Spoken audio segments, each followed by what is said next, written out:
kind of hate to interrupt all the conversations. Isn't it great to be back together as a group again, get to see live people? We'll see how long that lasts, but for a little while it was nice. For those that don't know me, I'm Craig Nineswonder, Earl Peter, and prior to this year, I've done budget workshops from this position for 10 years. I sat out in that position for 17 years. Earl's done budget workshops for 28 years. Neither one of us before this year had ever done one without Dale Dennis. So bear with us just a little bit as we kind of stumble through this. We want to thank our hosts here at Shawnee Heights. They always do a great job taking care of us. Some have brought laptops that may or may not run out of power, and they let us know all around the outside edge of the room there are power strips. So if you need to charge up during the day, there's an opportunity to do that. Drag your chair over if you need to, because they also gave you internet access, which I'm sure is in recognition of Amazon Prime Day. So you can, we wouldn't want you to waste any time today. So keep that going. We will share a little information with you today. We're going to try to start with those issues we thought you might have one or two questions about. So we're going to talk about ESSER, home economic survey, a revenue neutral rate, all those other really fun things before we actually get into the budget. And flag us down anytime with questions. We'll try to answer them. And I usually forget to tell people, if you haven't been to one of these before, we don't take a break, we just keep rolling. So if you need to get up and refill your coffee or head down the hall or whatever, go right ahead. You're not going to offend us. We're even used to people walking out, so don't worry about that either. Okay, what else do we need to tell them before we launch into this? Craig, I think we got it. Craig talked me into coming back, and he told me before the workshop started, I don't know if some of you remember, but I do not like flying.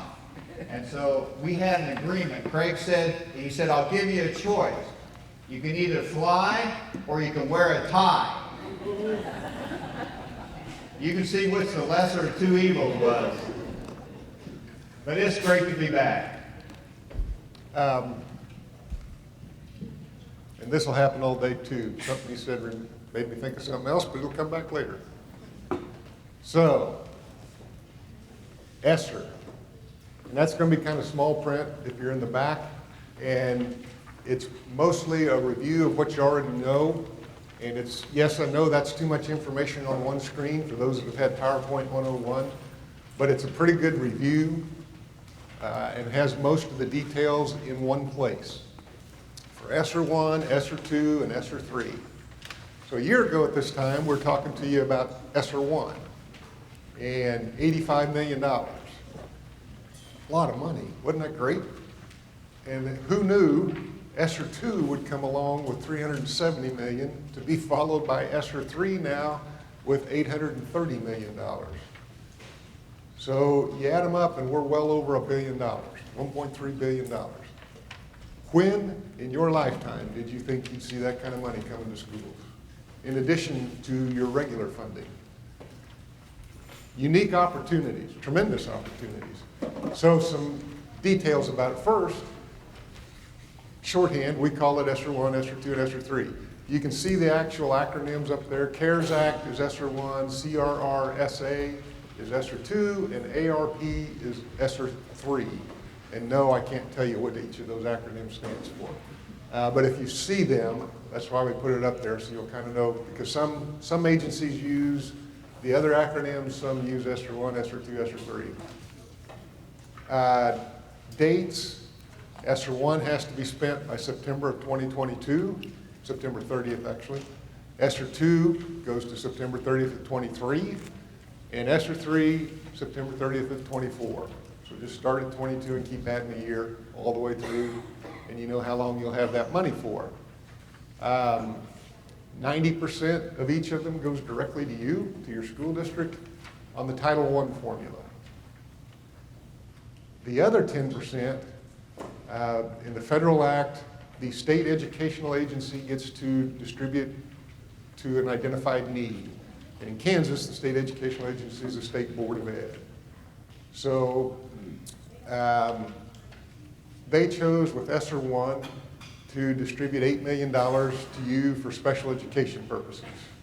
And we'll talk more about special ed later, but you're probably well aware, we're not quite up to 92% of excess costs in terms of state aid. So that was the purpose of making that money available. ESSER 2 is similar. $24 million out of that 10% set aside for the state will come to school districts. You were just recently notified what your allocation is for the first half of that. So that was one of the first questions we got. We didn't explain it real well when we sent the email out. The allocation that was posted is for $12 million total. So that's half of the money that's coming your way. The intention is that's for the 21-22 school year. I don't know how many of you are like me, I still cannot get accustomed to saying, yes, 2022 is where we're headed. Well, I mean, to me, Y2K was like 2 years ago. Just happy my computers work. So $12 million is coming your way as soon as we turn over the calendar into July 1. The intent is that's for 21-22, and the second half, the second $12 million would be for 22-23. And that's to help you spread out your maintenance of effort a little bit. But because of the timelines in the federal act, that second half is going to become available to you in late December or early January. That's when we have to allocate it out. Like I say, it's probably going to be helpful if you stretch that out and don't actually start drawing it down until next fiscal year. It'll be the exact same allocation. We allocate it based on the number of teachers and paras you had.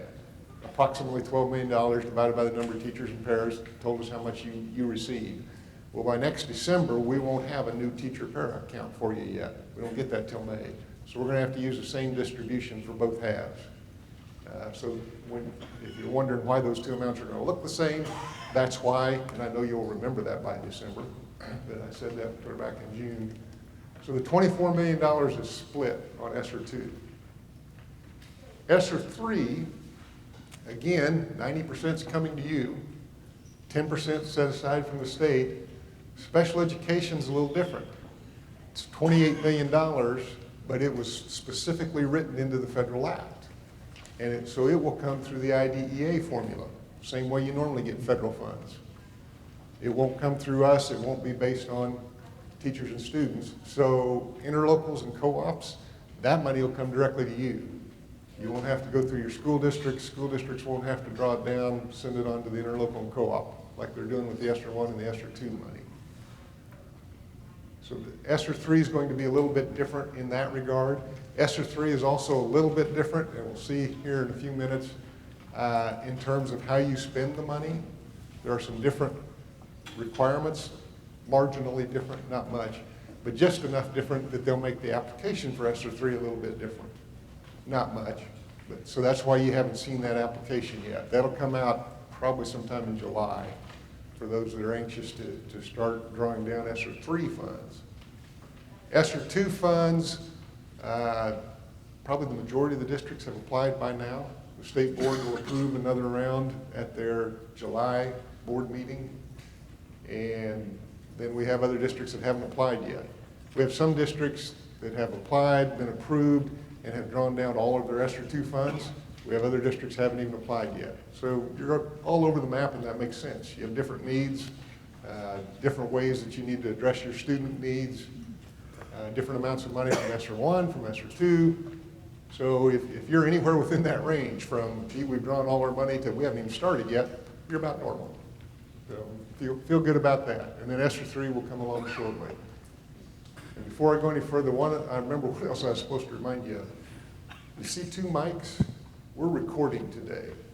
So this will be posted on our website next week for those people who couldn't be here, or those who are just close and want to see it again.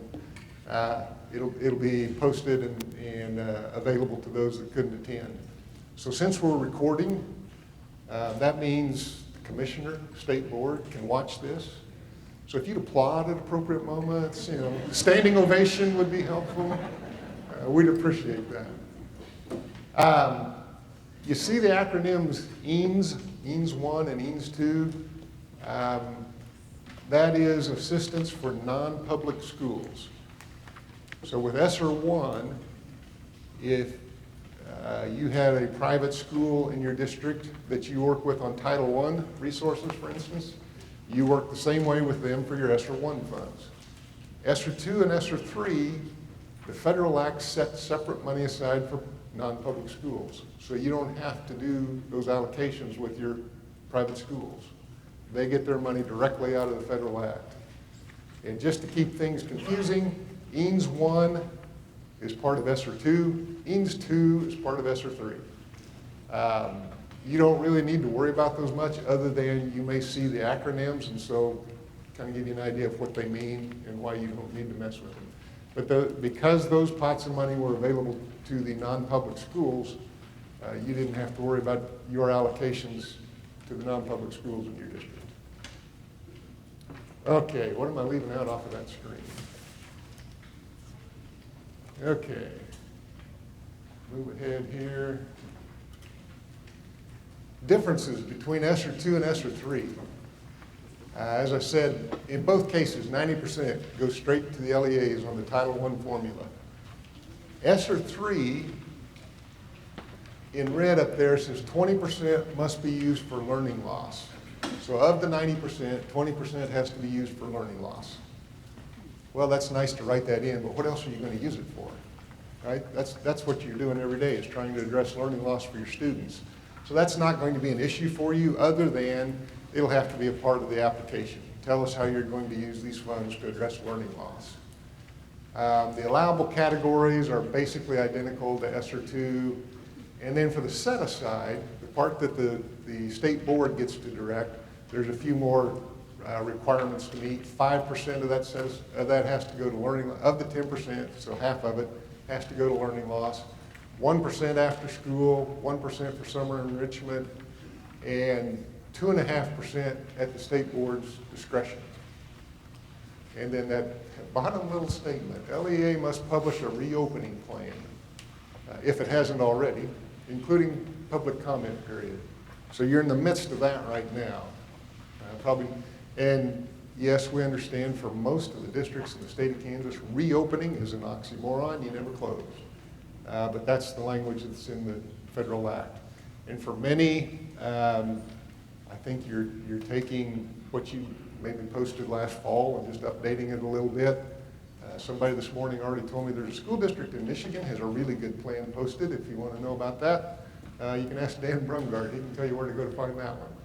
And cut and paste as it works. So for the ESSER 2 distributions from the state board, one of the issues with distributing money on the Title I formula, as is required by the federal act, is that it's tied to poverty, which is all well and good. That makes sense. That's where your need is. But we have some districts in the state that do not have much poverty. So first you have to clear that hurdle that nobody else really feels sorry for those districts.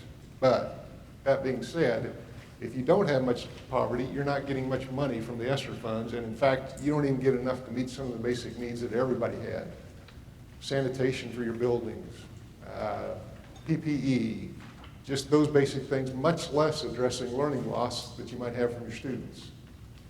So the board made the decision with a portion of that 10% set-aside money, we used the term true up, for lack of anything better, make sure everybody got a $300 per student base amount, which helped a little bit for those districts that didn't have much poverty, to be able to address some of the needs. The range, if you're curious, I think ran up to somewhere in the neighborhood of $2,100 per student was the highest amount. So there's still a pretty good gap, but without this, I believe the low amount was $67 per student. Not enough to really address the needs that existed. So in ESSER 2, we brought it up to $300 per student, and then you see the special education amount that's being split over 2 years. And then the schools for the deaf and the blind are not USDs, they're technically state agencies. So they were not participants in ESSER funds. They don't give any of this money. So the state board used part of the 10% set aside to address that a little bit. ESSER 3 Similar issues. True-up money was $600 per student. ESSER 3 is more than twice the amount of ESSER 2, so that seems kind of logical. Higher Paths is to address some transition issues for students going from high school primarily to vocational colleges, hence the spelling of the name H-I-R-E for Higher Paths. Regional conferences for teachers and by teachers. When Dr. Watson tours the state, one of the things he heard about consistently was a few years ago, there were conferences put on for teachers by teachers. And who knew teachers would rather listen to other teachers than us? What are the odds?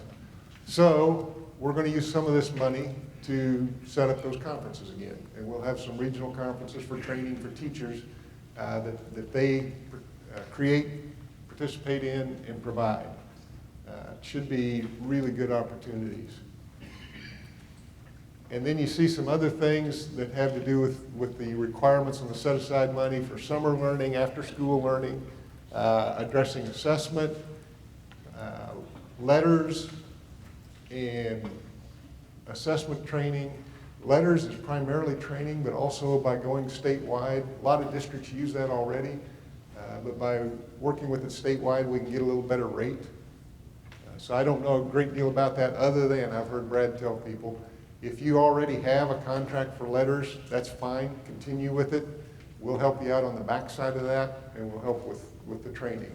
So you'll still get to save some money, even though you've already negotiated a contract and a price, perhaps. Community-based programming. If we're going to provide after-school programming and summer school programming, it kind of makes sense to work with people that are already doing that, maybe in your communities, rather than inventing the wheel new. So we've reached out to the Boys and Girls Club, the YMCA, 4-H programs, local libraries, and are contracting for some programming there, state museums and so forth.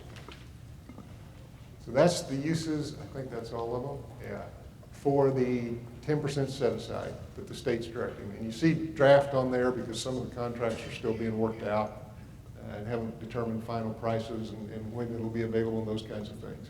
That'll give you an idea of how that money's being spent. Any questions on any of that before I move on to your next favorite topic? Okay, so in legislation,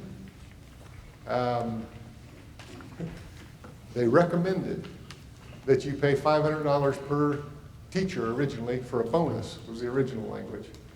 And then they found out, well, bonuses aren't legal with federal funds. So they changed it to some type of payment for what staff had done in the past year. And that still maybe was questionable until about a month ago. We had spent all spring telling you, no, you really can't do that.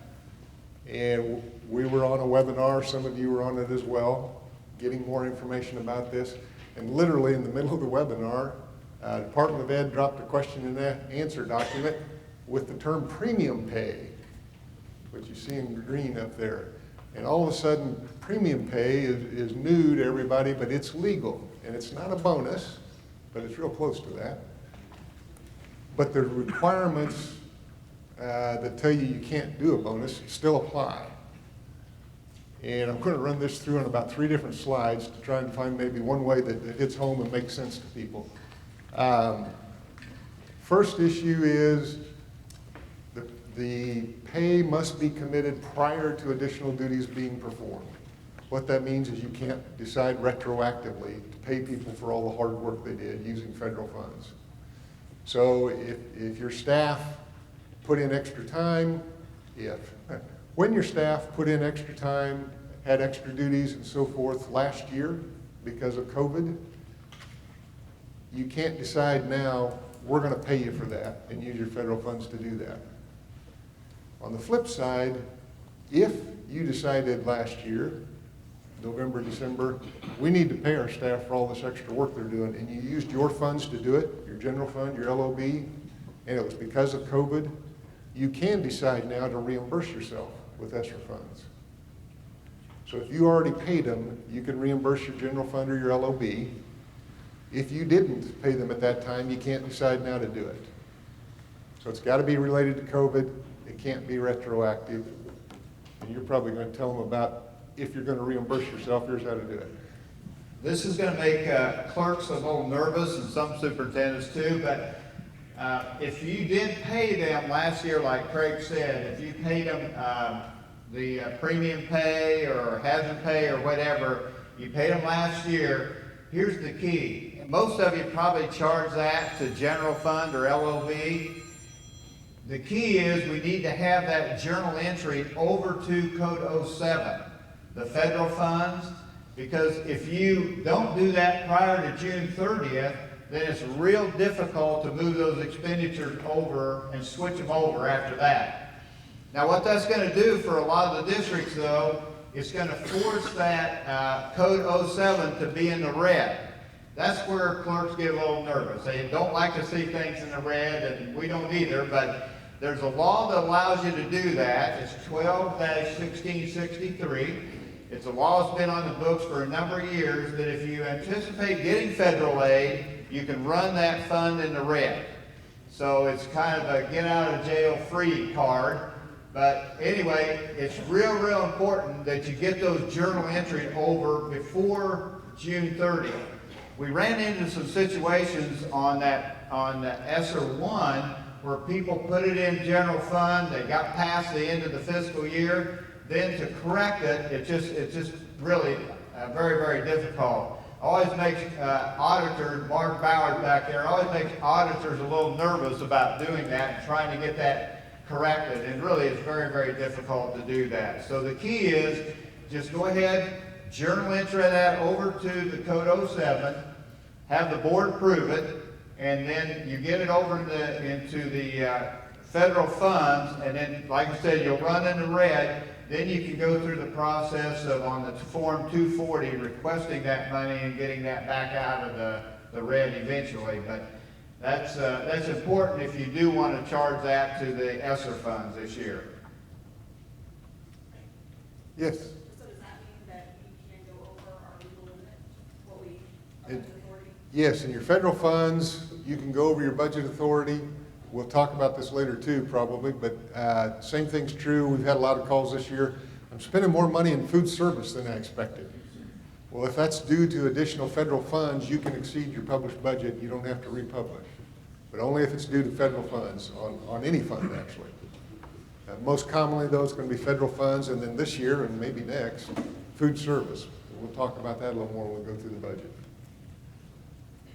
But that also applies, I mean, we're talking about premium pay, but that also applies to anything you've charged to general fund this year or LOB, the same concept. If there's equipment or supplies or whatever, again, and you want to charge it to the federal fund, just be sure you journal entry that over prior to June 30th. So the additional pay has to be for activities above and beyond each individual's normal duties, and it's any employee in the district. So it's not limited to teachers or licensed staff. It applies to classified staff as well. Overtime's the easy way to do classified staff, obviously. If they have extra duties that took extra time because of COVID, you can pay that extra time with ESSER funds. If you didn't do that last year, you paid them out of the general fund or the LOB, you can reimburse yourself now. On all of these things, you're going to want to write them into your ESSER 2 application or ESSER 3 application, that this is how we're going to use a portion of the money so that you can get that approved. Hazard pay, probably the most common example would be if your school nurse had to go around and take everybody's temperature all year long. That would probably qualify as hazard pay and might be a reason to provide a little extra. Premium pay has to be reasonable, necessary, and in response to the COVID pandemic. And it has to be prospective moving forward. So a number of districts are talking about, okay, how can we provide premium pay for our staff next year? Since you can't do it retroactively, what can I do next year? And I'll just go ahead and pop this up to future payment, reimbursement, no retroactive payment. It's got to be related to COVID. It's got to be prospective. So there's a lot of ways to do it. Some of the examples we've heard, we're going to have additional staff development time because we've got new curriculum, we've got new instructional practices, we have all these different things that we're going to be trying, new things to us anyway, to address learning loss. Well, additional time, you're doing it because of COVID, you can pay your staff for that staff development time. We've had a few districts talk about the fact that my salary schedule isn't real competitive in my area. If I lose staff, then my class sizes get bigger and I cannot effectively address learning loss. And they're using that as an argument then in order to keep my staff, I need to pay what we used to call a retention bonus. You can't use the term bonus with your federal money, but that's essentially what they're using the premium pay for.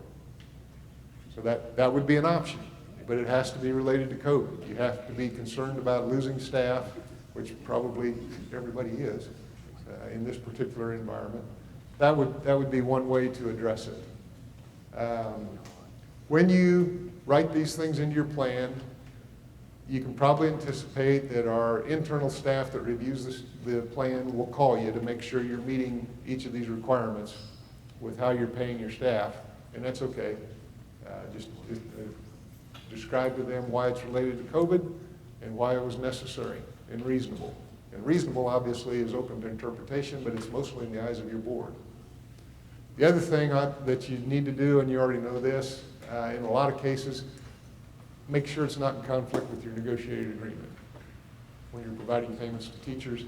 And bear in mind, as always, the money's around for 3 more years. So be careful how you structure any payments to staff, whether they're classified, licensed, whatever the case may be. It's sort of one-time money, 3-time money maybe. So you got to know what's going to happen at the end of that time. Questions about premium pay.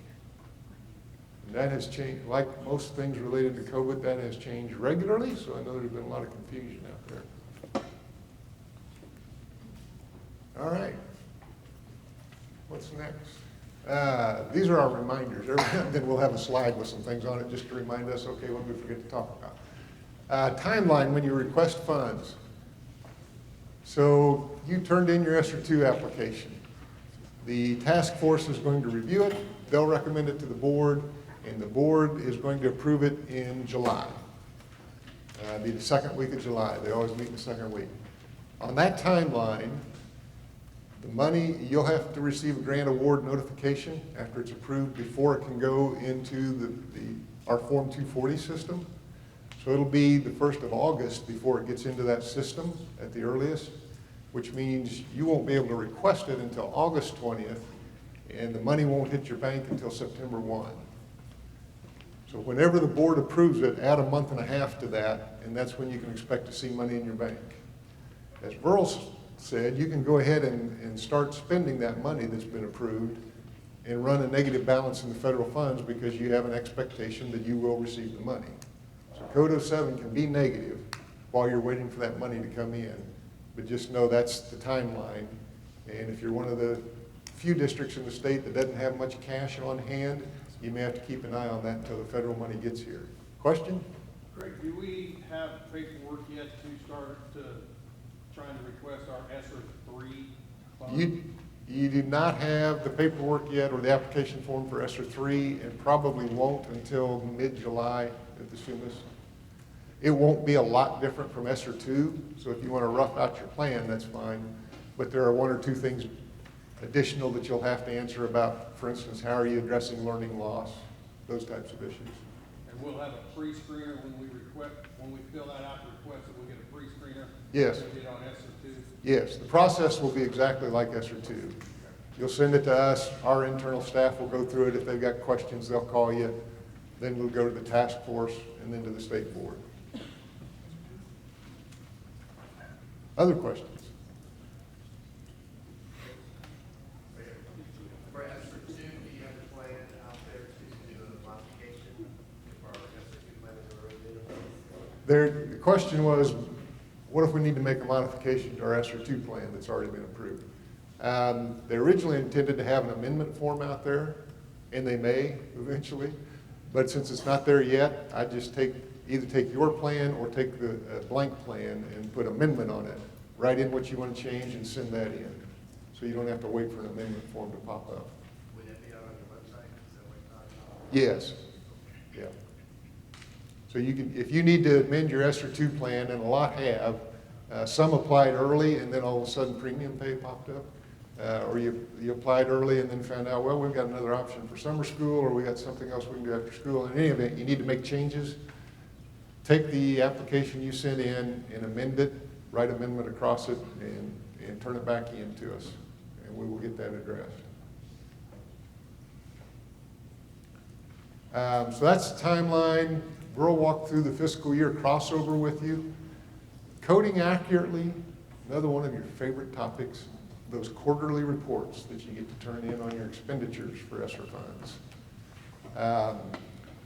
Who knew that they would give you $1.3 billion and not just walk away and say, do good things? Let you do whatever you wanted to. Believe it or not, people are going to watch how we spend the money. Federal level, state level, local level, everywhere. You put that kind of money into the system and people want to know what you're going to do with it. And mostly what they want to do is tell you what to do with it. But for transparency's sake, we will have a dashboard on our website that will show how the money gets spent.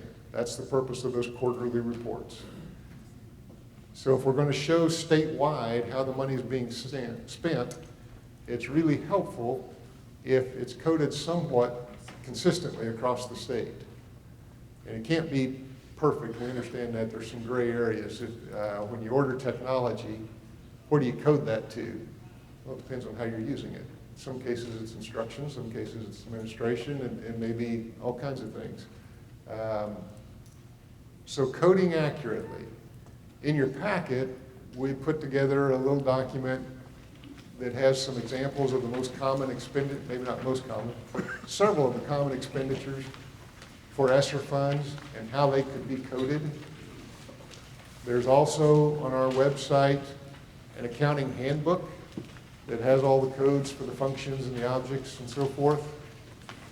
And so I'll tell you right up front, when you call me and ask, okay, we bought this, we're going to use it for this purpose, should that be coded 300 or 400?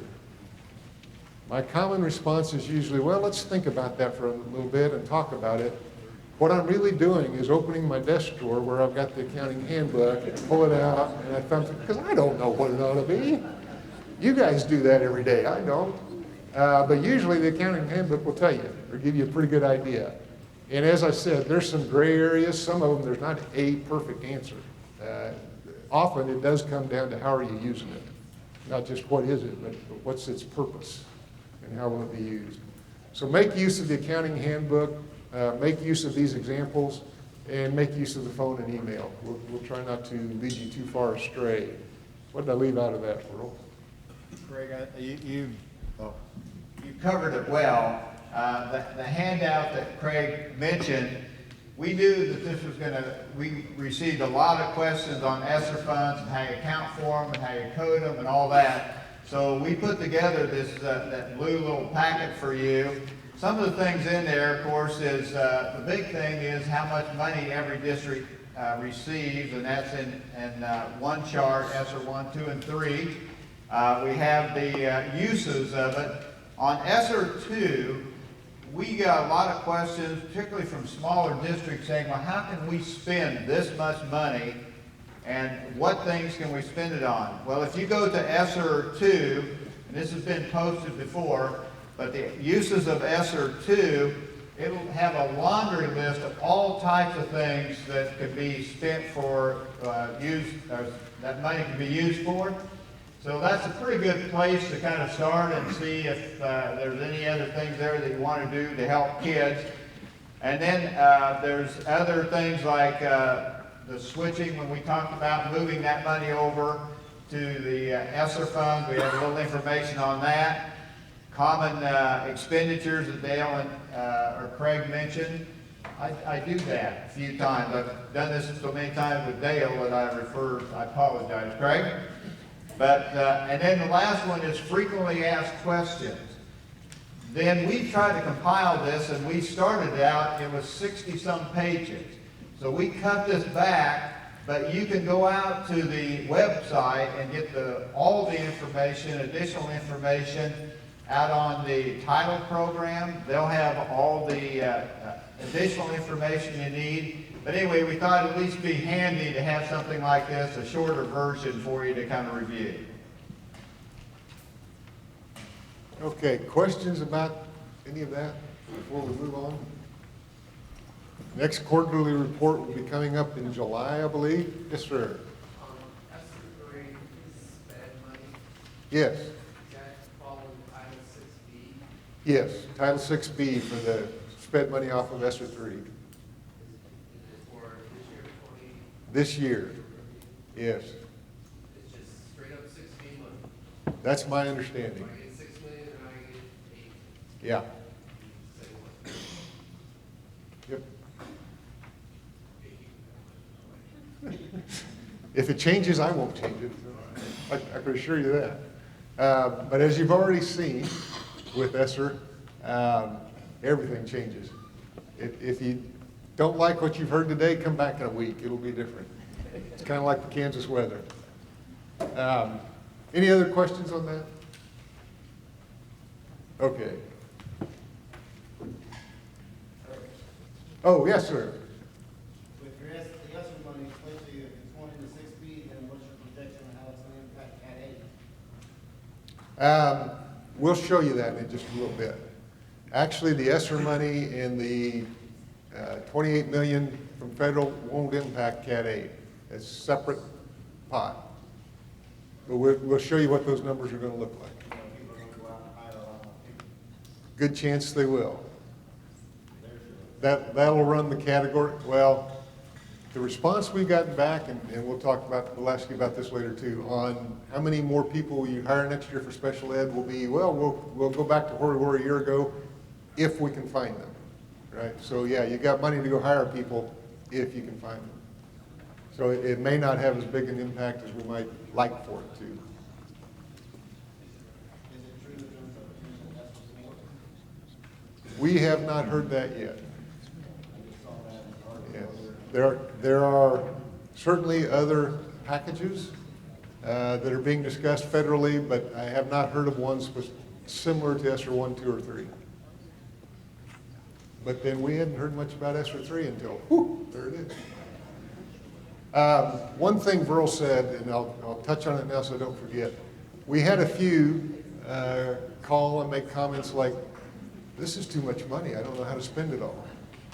Well, truthfully, it's not too much money, particularly if you're not a high poverty district. You didn't get much flowing through that formula. The time frame may be kind of short. It's a lot of money in a short amount of time, but it's not too much money. And like I said, when did you ever think you'd see this kind of money coming into education? We've got an opportunity in the next 3 or 4 years to do some tremendous things for our kids. All those things you've talked about, if only, here's what we'd like to do. We've got our if only. We can make some real progress with kids the next 3 or 4 years. As frustrating as it's been, and I put that out front so you don't lynch me, as frustrating as it's been to deal with all the COVID issues and everything you do is wrong regardless of which side of the argument you take, when you look at this kind of money coming in and the things you can do for your students, it's a great time to be in education.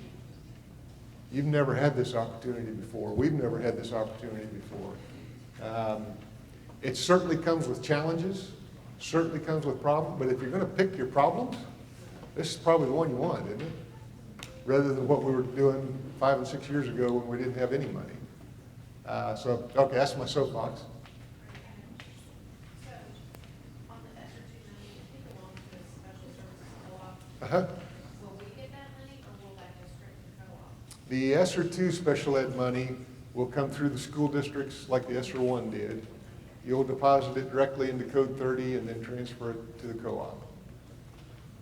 So the co-ops and school districts are going to have to communicate again. I know that's our favorite thing to do, on how to draw and when to draw down that money. When the need exists, and thank you for asking, the ESSER special ed money has to be used, just like the other ESSER money, for COVID-related needs. You can't use it just to reduce assessments. You're using it to address COVID-related needs in your special education students. Now, as a side effect, it might keep your assessments from going up anymore, but you can't just say, okay, we're going to lower assessments so everybody draw down your ESSER money and send it in. That's not the purpose of the ESSER funds. Uh-huh. Yes. No, in addition. Yeah. So the other question, capital improvement and construction has its own form and application that you have to turn in addition to the ESSER 2 or ESSER 3 application. Clarify a little bit. This is not an ESSER requirement. This is a federal funds requirement. But you don't usually use title money for capital improvement and construction. Very few districts have dealt with federal requirements for capital improvement and construction unless you had a FEMA project. Other than that, we typically don't use our federal funds for this purpose. So now that everybody has ESSER funds, and one of the things you can use it for is to improve your indoor air quality, about everybody has an HVAC need. So now all of a sudden we're running into, here's the federal requirements, but it's not new to ESSER, so just clarify that. You just haven't had reason to know about it before. Initially, there were some questions out there about, well, does HVAC count as a construction project? Doesn't matter if it does or not, because it's certainly a capital improvement. So yes, if you're doing an HVAC project, you do have to fill out the application for capital improvement and construction. It's federal money, it's a federal application, but the state bid law still applies. So if your project is over $20,000, you do have to bid it, just like under state law. You send the application to KSDE. You can send it with the ESSER 2 app or ESSER 3 app, or separate. It's probably simpler if it's all together, but it's not necessarily a requirement.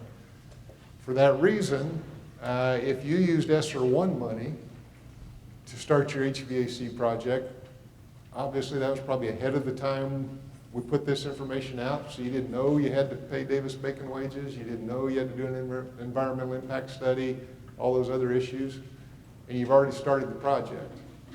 Go ahead and fill out the application, send it in to us, we'll run it through the process, we'll send it back to you after it's been approved. So at least you'll have that on hand. The timing may have been off, but at least you'll have the information if the federal folks come looking to say, we got it approved, we weren't trying to circumvent anything, we just didn't know. So if you've already done it, go ahead and turn in the application. If you haven't done it, turn in the application first, get it approved, and then we'll move ahead from there. What else was I going to say on that? I guess I'll stop there. Questions about that? Oh, I know. On your project, HVAC, or you're remodeling an office into a classroom so you can keep class sizes smaller, whatever it is, you don't need to send us the engineering drawings or the architecture's drawings. Just note that your engineer or your architect approved the plans, you have them on file, that's good enough. If you send them to us, we don't know what we're looking at anyway. So you just let us know that was done, and you've taken care of that locally. And a lot of those requirements that you have to meet for the federal, probably your local engineer or architect can tell you, yeah, we got that, we got that, we got that. Some of them they're a little stickier about, and again, our internal staff that reviews that will call you and verify a couple of things. Environmental impact, I know, is one of them that they're a little stickier about. Did you check with somebody? You can't just say, my building was built in 1960, so I know there's no historical issues there to deal with. Yes? Do you have an estimate on the turnaround for the state to approve the plan once they receive? I was going to say relatively quick, but that doesn't narrow it down much. The application does not have to go through the task force on construction. Where's Frank? Am I right, Frank? Okay, thank you. I was gonna try not to point you out and point the finger at you, but I knew you'd know the answer for me, thank you. So that could move a little quicker, the application for construction, than maybe, because it doesn't have to wait for a state board meeting to get back to you. The expenditure would be obvious. Yeah. Other questions on that? And this is another one that I know has been confusing with the way information came out or didn't come out. Yes, sir. Greg, on that historical question or whatever, is that something that each HVAC engineer do, or is it somebody else? For the historical information, if you can find access to a historical register and say, we checked it and we're not on the historical register, my guess is that's probably the best you can do.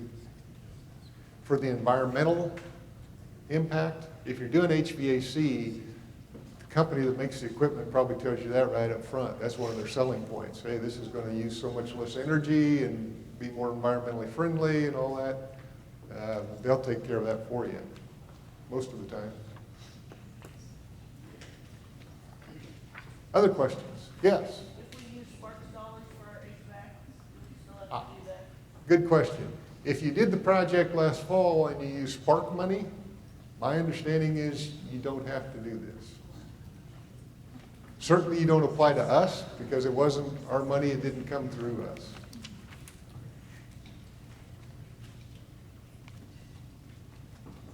Okay. What's next? Yeah. Okay. So, good news, everybody eats free. Bad news, there's no USDA free lunch application because everybody eats free. So it's great for your kids, maybe not so good for your at-risk funding.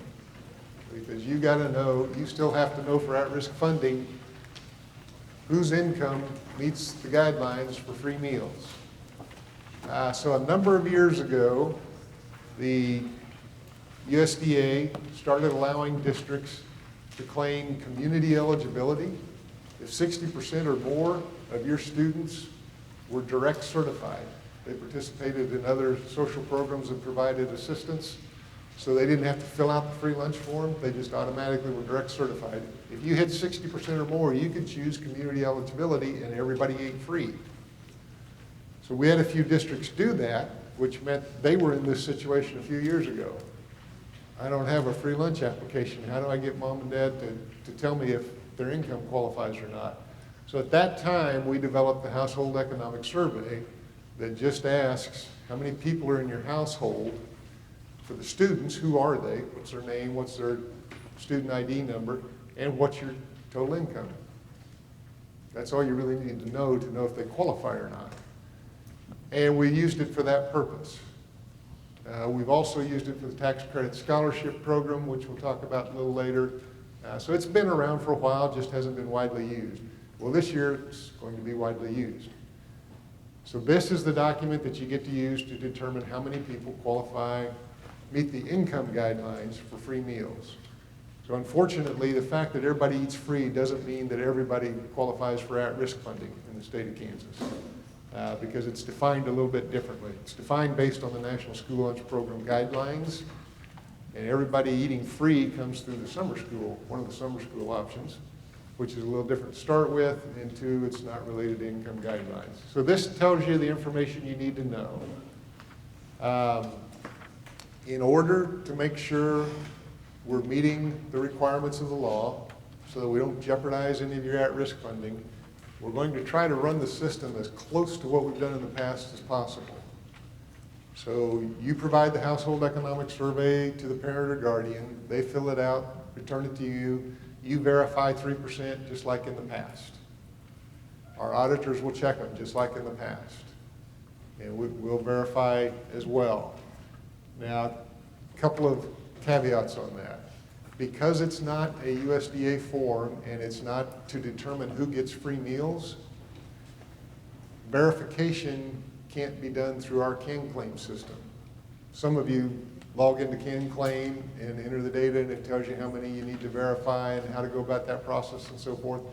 We can't use that for this purpose this year. So you get to do verification sort of on your own system. But you want to do it as similar as possible as we can in the past. It's still 3%.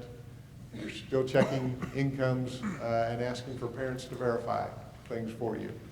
Ro, you want to jump in? Yeah, Craig, a couple of things. Number one, we posted that information out on our school finance homepage under what's new.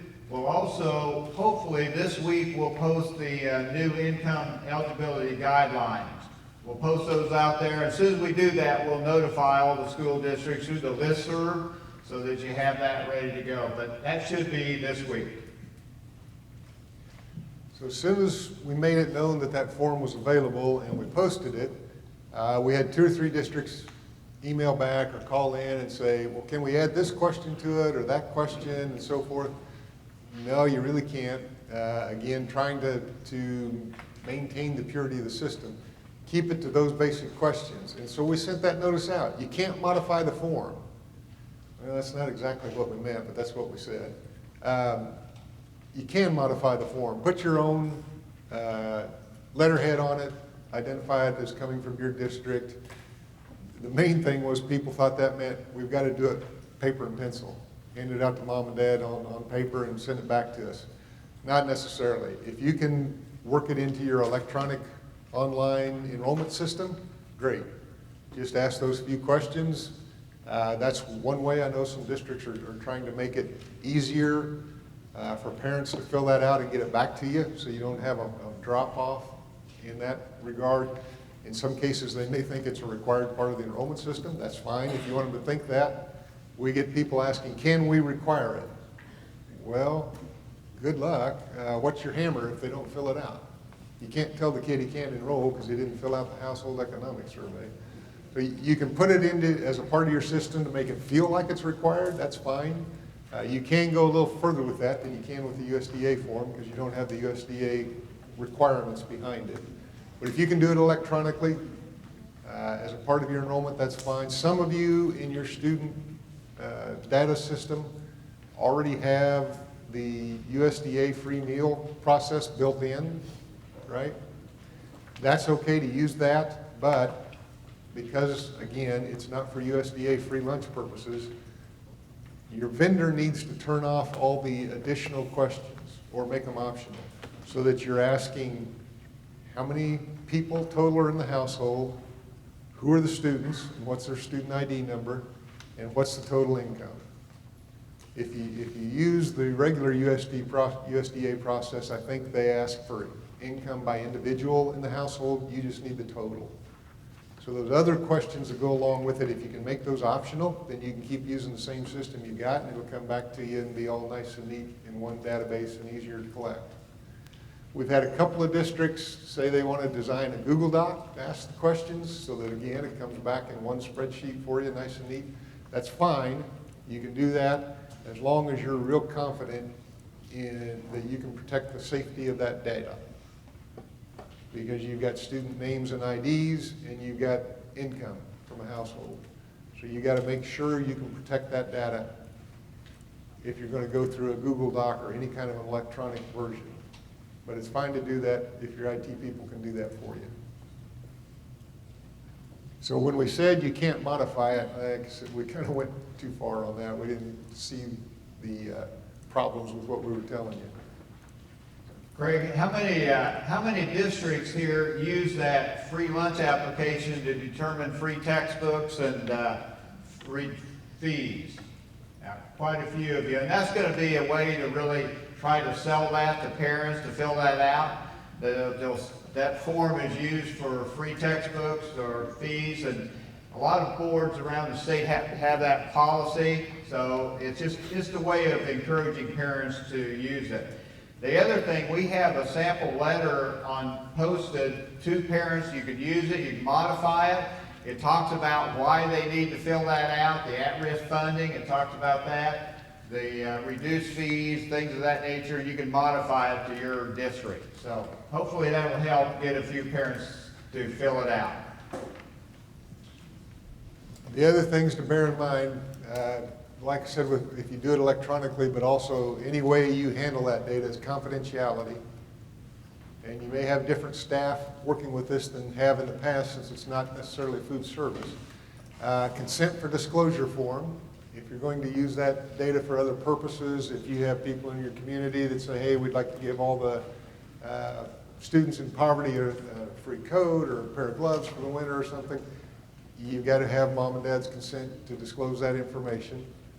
If you're doing it paper and pencil and you want to put that consent on the back of the household economic survey form, that's fine. I know there's at least one district doing that. You can use the consent to disclosure form you've had in the past.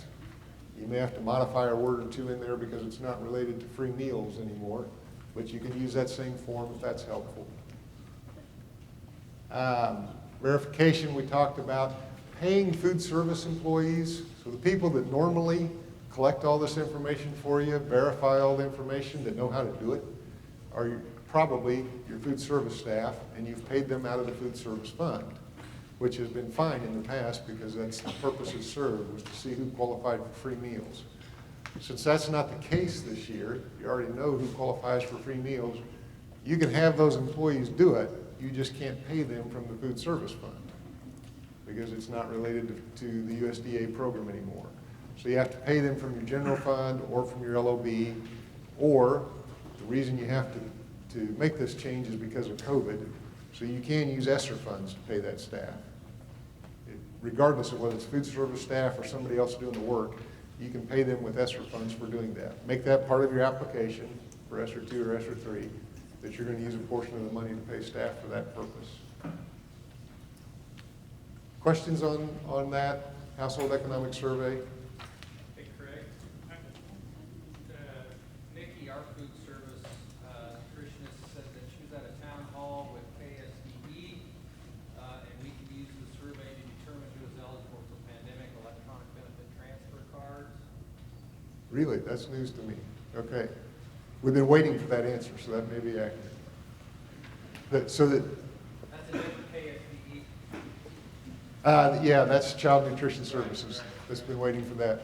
So the comment was PEBTs, Pandemic Electronic Benefit Transfers, have been determined on the free lunch application, which is no longer being used. So we've been waiting for an answer from the household, or from the federal level. Can the household economic survey serve that purpose? Since we're identifying those families that meet the income guidelines. And apparently we got an answer of yes. Well, don't use me as an answer. Well, I'm not pointing the finger at me. I'm just saying, Nikki was at the town hall with KSDE, and they said it could be, so that's. Okay. And I know that we're all revved up changing this form, and I'm sending these folks back saying, whoa, you didn't change the form, because Craig says don't change it. Yeah, so wait for verification on that, but know that we are trying to find out, that's one of the things we're waiting for an answer from the federal fund on, from the federal folks, I mean, is can you use the household economic survey to determine who gets those electronic benefit transfer privileges? And like I say, to my knowledge, we had not found out yet, but it's one of those any day now things. And since we were out doing another workshop yesterday, we may have got that answer. But we will confirm that. You'll see it in an email if that's true from our child nutrition staff, who I have to give credit to. They've been very helpful with us on how we're going to make this system work, as well as keeping tabs in Washington on how they want to see the system work. Other questions on this? Anything else you need to tell me that we've done that I don't know about? Okay. So we've gone through an interesting year with all this related to the coronavirus. And you see some headlines. This is an actual one off of website.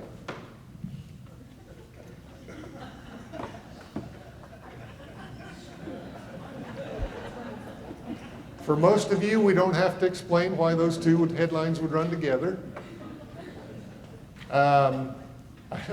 At the first workshop, I said something about, and I can't tell you exactly when that ran, and somebody raised their hand and said, curbside liquor was allowed. I can tell you exactly when that ran.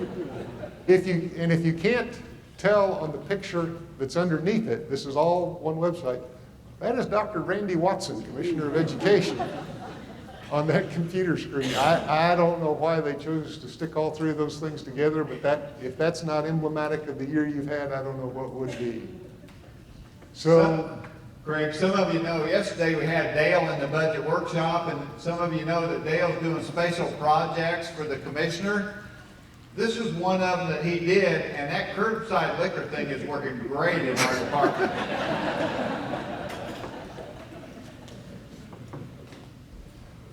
your State Department, it worked for you, by golly. All right, so let's talk about some legislation, actually. Some of you are way more familiar with this bill than you want to be. Senate Bill 40 was the bill that clarified that only your local board can make decisions for your school district on how the pandemic was going to be handled. Would you wear masks or not? How would you maintain social distance, quarantines, all those types of things. All well and good. Great to give that authority to your local board. But it also stated that any aggrieved employee, student, or parent could request a hearing with the board over those policies. And an attorney will tell you, or has told me, aggrieved simply means they don't like it. That's the standard. And if they determine they are aggrieved and request a hearing with the board, your board had 72 hours to respond and hold that hearing. Pretty tight timeline. And then 7 days to make the decision. Then it goes a step further. If they don't like the decision your board makes, they can file civil suit with the district court, and the district court has 3 days to respond, which is not the type of timeline you usually see from the court system. So as I say, some of you are way more familiar with this than others. Some never had to deal with it. Some did quite a bit, even to the district court level. We had a few of those around the state. The good news is this applied to the pandemic disaster declaration, which expired June 15th. So my understanding is this no longer applies. So when school starts next fall, you should not have to worry about these types of decisions unless other legislation comes along next year. Those of you that have dealt with this a little more often, is that the same understanding? Are we on the same page? Okay, we'll take that as a yes. So that was kind of a unique little system.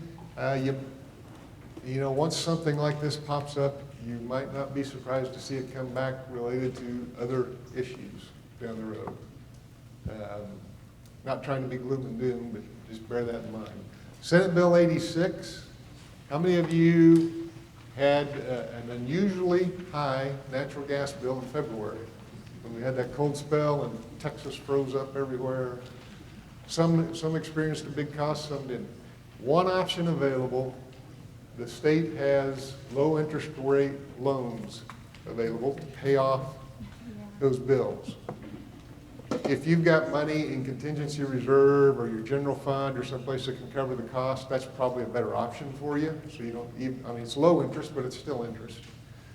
But if those options don't work for you, there are low interest loans available. You can go through the state treasurer, you can go to their website, and they are truly more than willing to work with you on that. They've been very helpful with this process. If that would be helpful for you, how many of you are in the KSDE consortium?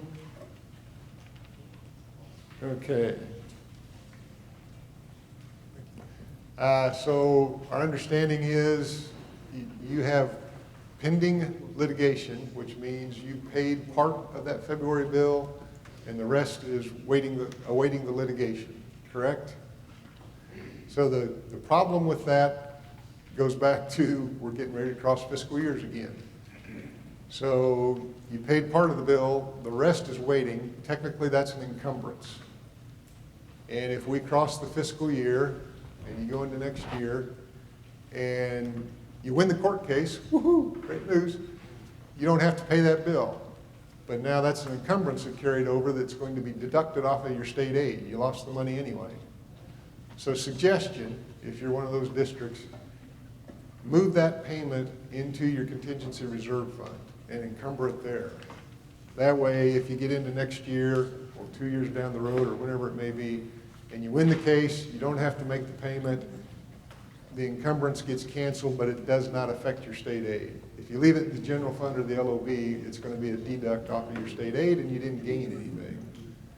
So move the payment into your contingency reserve.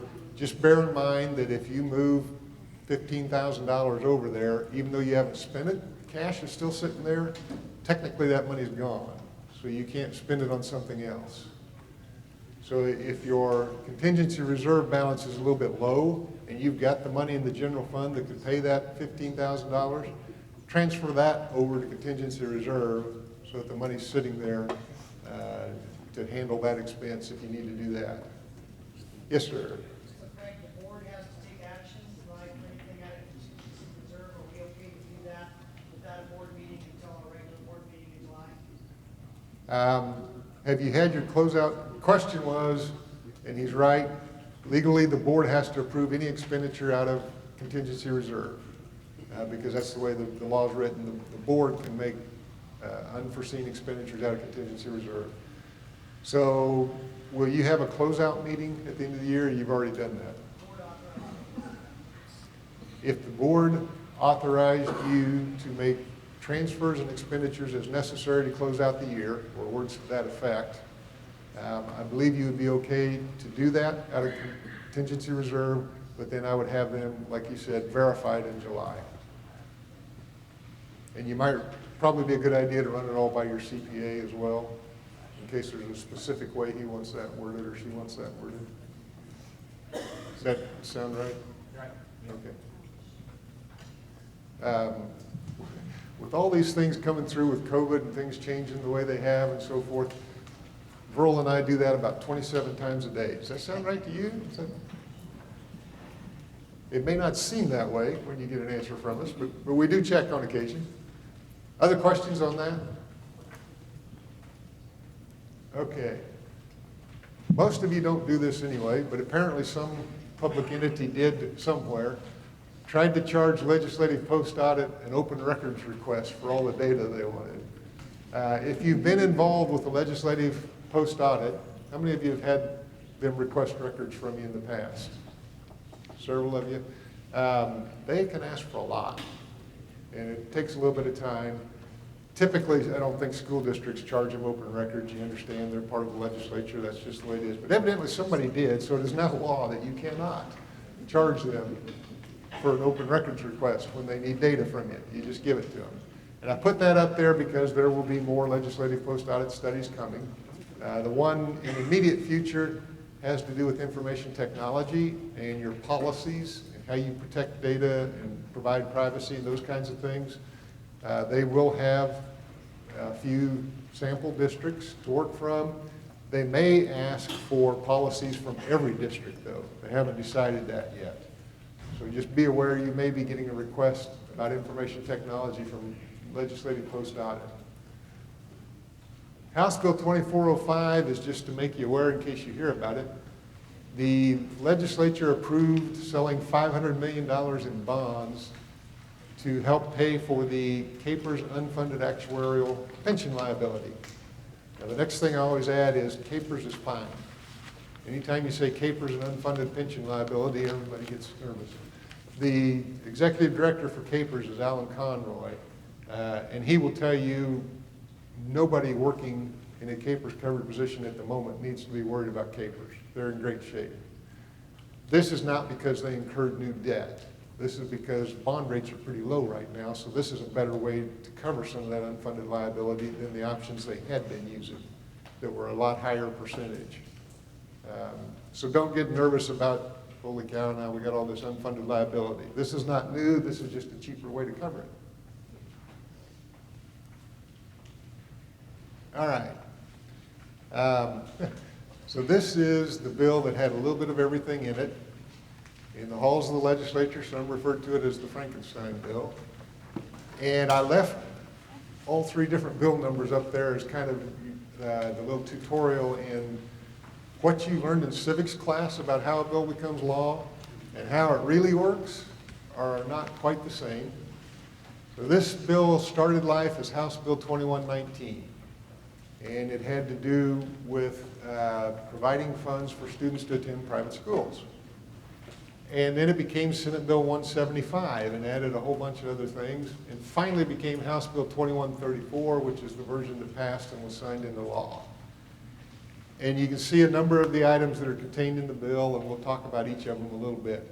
So the governor's recommended budget, so your funding was in this bill instead of in an appropriations bill. So it was in a policy bill essentially, which has been done before but not often. TCLISSP, another lovely acronym, Tax Credit for Low-Income Student Scholarship Program. Quite a few of you have never had to deal with that before, and you very well may have to now. We'll hit that in a minute. Forbids remote learning, with a few exceptions. We'll talk about that quite a bit. Prior to this year, we didn't even know what remote learning was. Now you can't do it anymore. Directs how you spend your at-risk funds. High density at-risk expires July 1 of 2024. That's actually good news. It was set to expire before then. So this extends it out just a little bit, and we'll probably talk about that 2024 date. Use of ESSER funds, that's what we talked about earlier. This is the bill that had the language in it about paying a $500 originally bonus, but they switched to a payment related to COVID so that you can legally do that now. But it's a recommendation. So your board gets to decide how much and whether to do it or not. It's not a requirement. You can now pay tuition for concurrent enrollment. We'll talk about that a bit. And you must conduct a building needs assessment, which is not really new, but maybe it gets a little more focus. So, first of all, the budget issues. They funded the governor's recommended budget, which was to follow what they'd agreed to in the Gannon court case. So your base is going to increase 3%, just as they had agreed to, going from 4569 to 4706. And next year, it will increase 3% again to 4846. Following year, then we switch to increasing based on the consumer price index, which has never happened before. We've never had a consumer price index built in to the formula, which has led to part of the reason we end up in court on occasion. We've also never had 5 years in a row of planned increases and actually made it through that. With the prior court suit, there were 3 years built in and we made it through 2.5. The thing I would add, and we're all pretty good at complaining about the legislature when they do things we don't like, they didn't really question too much whether they were going to fund this or not this year. They came up with a couple of little things that would have been a little unusual, but they didn't go very far. So increasing the base to 4706 was never really threatened. That went through. They're following through on what they agreed to on the Gannon case. So your base goes up 3%, which means all else being equal, which it never is, but all else being equal, your general fund will increase by 3% this year. Now, obviously, if your enrollment declines or increases, weightings change, people don't turn in the household economic survey, you're not going to have that 3% number, you'll have something different. Probably nobody will have exactly 3%. But having said that, you can anticipate essentially a 3% increase. Depending on your situation. We always do a little survey, and this is for our benefit as much as anything because we have to make some predictions. Negotiations. Do the usual show of hands. How many anticipate a raise this year between 0 and 2%? Somewhere 2% or less. A few hands. Okay. How about 2% to 3%?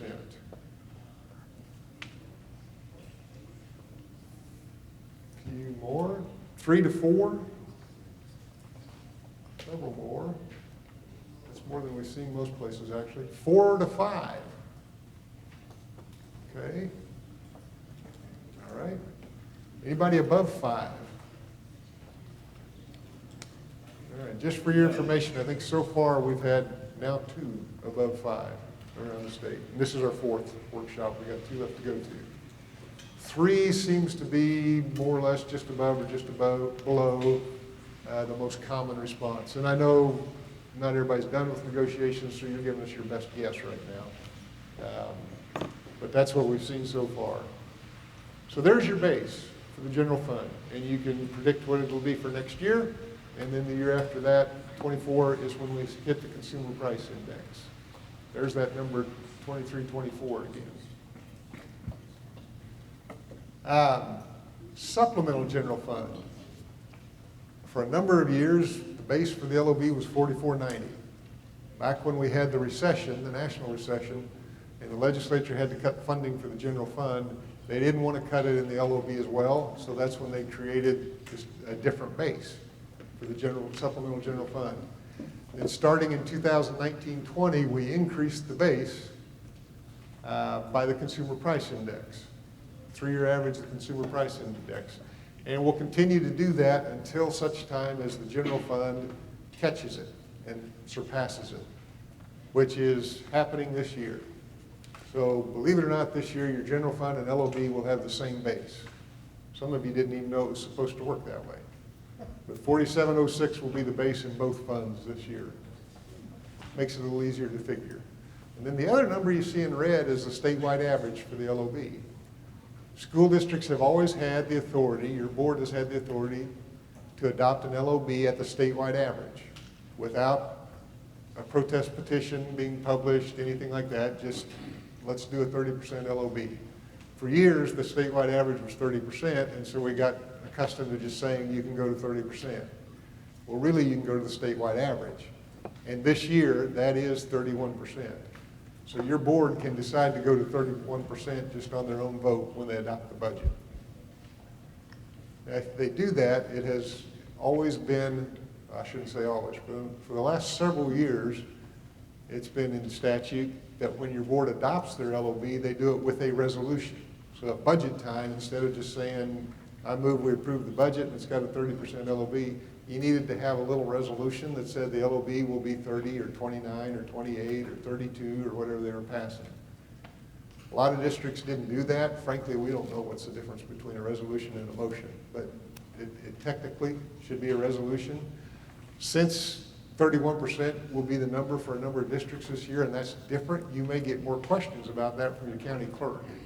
So in your packet, I think there's a pink sheet that has a sample resolution you could use to adopt your LOB at budget time. And on that same sheet, there's a different resolution that you use if your board wanted to go to 33%. That's the one you've probably always known about. We want to do 33%, so sometime in the spring, your board passes that resolution, you publish it in the paper, you wait 40 days for a protest petition. So there's two different resolutions. One is for any LOB percentage you're going to adopt, you do it at budget time, and the other one is if you want to go to 33%, you don't already have that authority. So something a little different, not necessarily new, but the 31% is new. Now the key to this is back in March, you turned in a number to us. What's the maximum my board's going to adopt for the LOB? If you didn't tell us 31% at that time, if you told us 30, 30 is your cap. You cannot exceed whatever you told us in March. And I think anybody that did not tell us 31, we followed up, called and said, are you sure this is what you intended to turn in? So hopefully we didn't leave anybody intending to be able to do 31 and not turning in the correct number. Anything I need to add on that? No, we did contact anybody that put in 30%, we did contact them and just to make sure that that's what they wanted to do. A lot of them changed it, Craig, to 30 back to 31, but a few stayed at 30. So that number you turned in March doesn't tie you to that number. Your board can adopt less, just like always when you get to the budget process. You just can't go above it. All right, bunch of little numbers. And this will go back to your question about what's it going to do to categorical A's. So special education funding. I'll try to tell you what's up there since you may not be able to see some of those. It's a history of the funding for special education state aid. And so the first column after the years is the amount of money that's been appropriated each year by the legislature.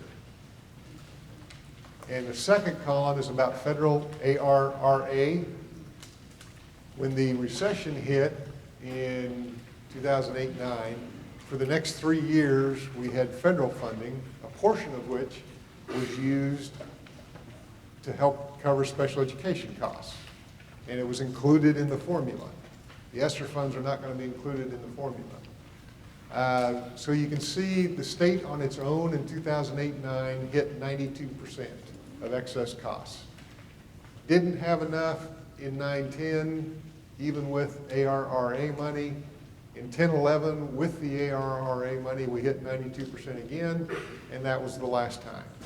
We haven't been at 92% of excess costs since 2010-11, and we keep declining.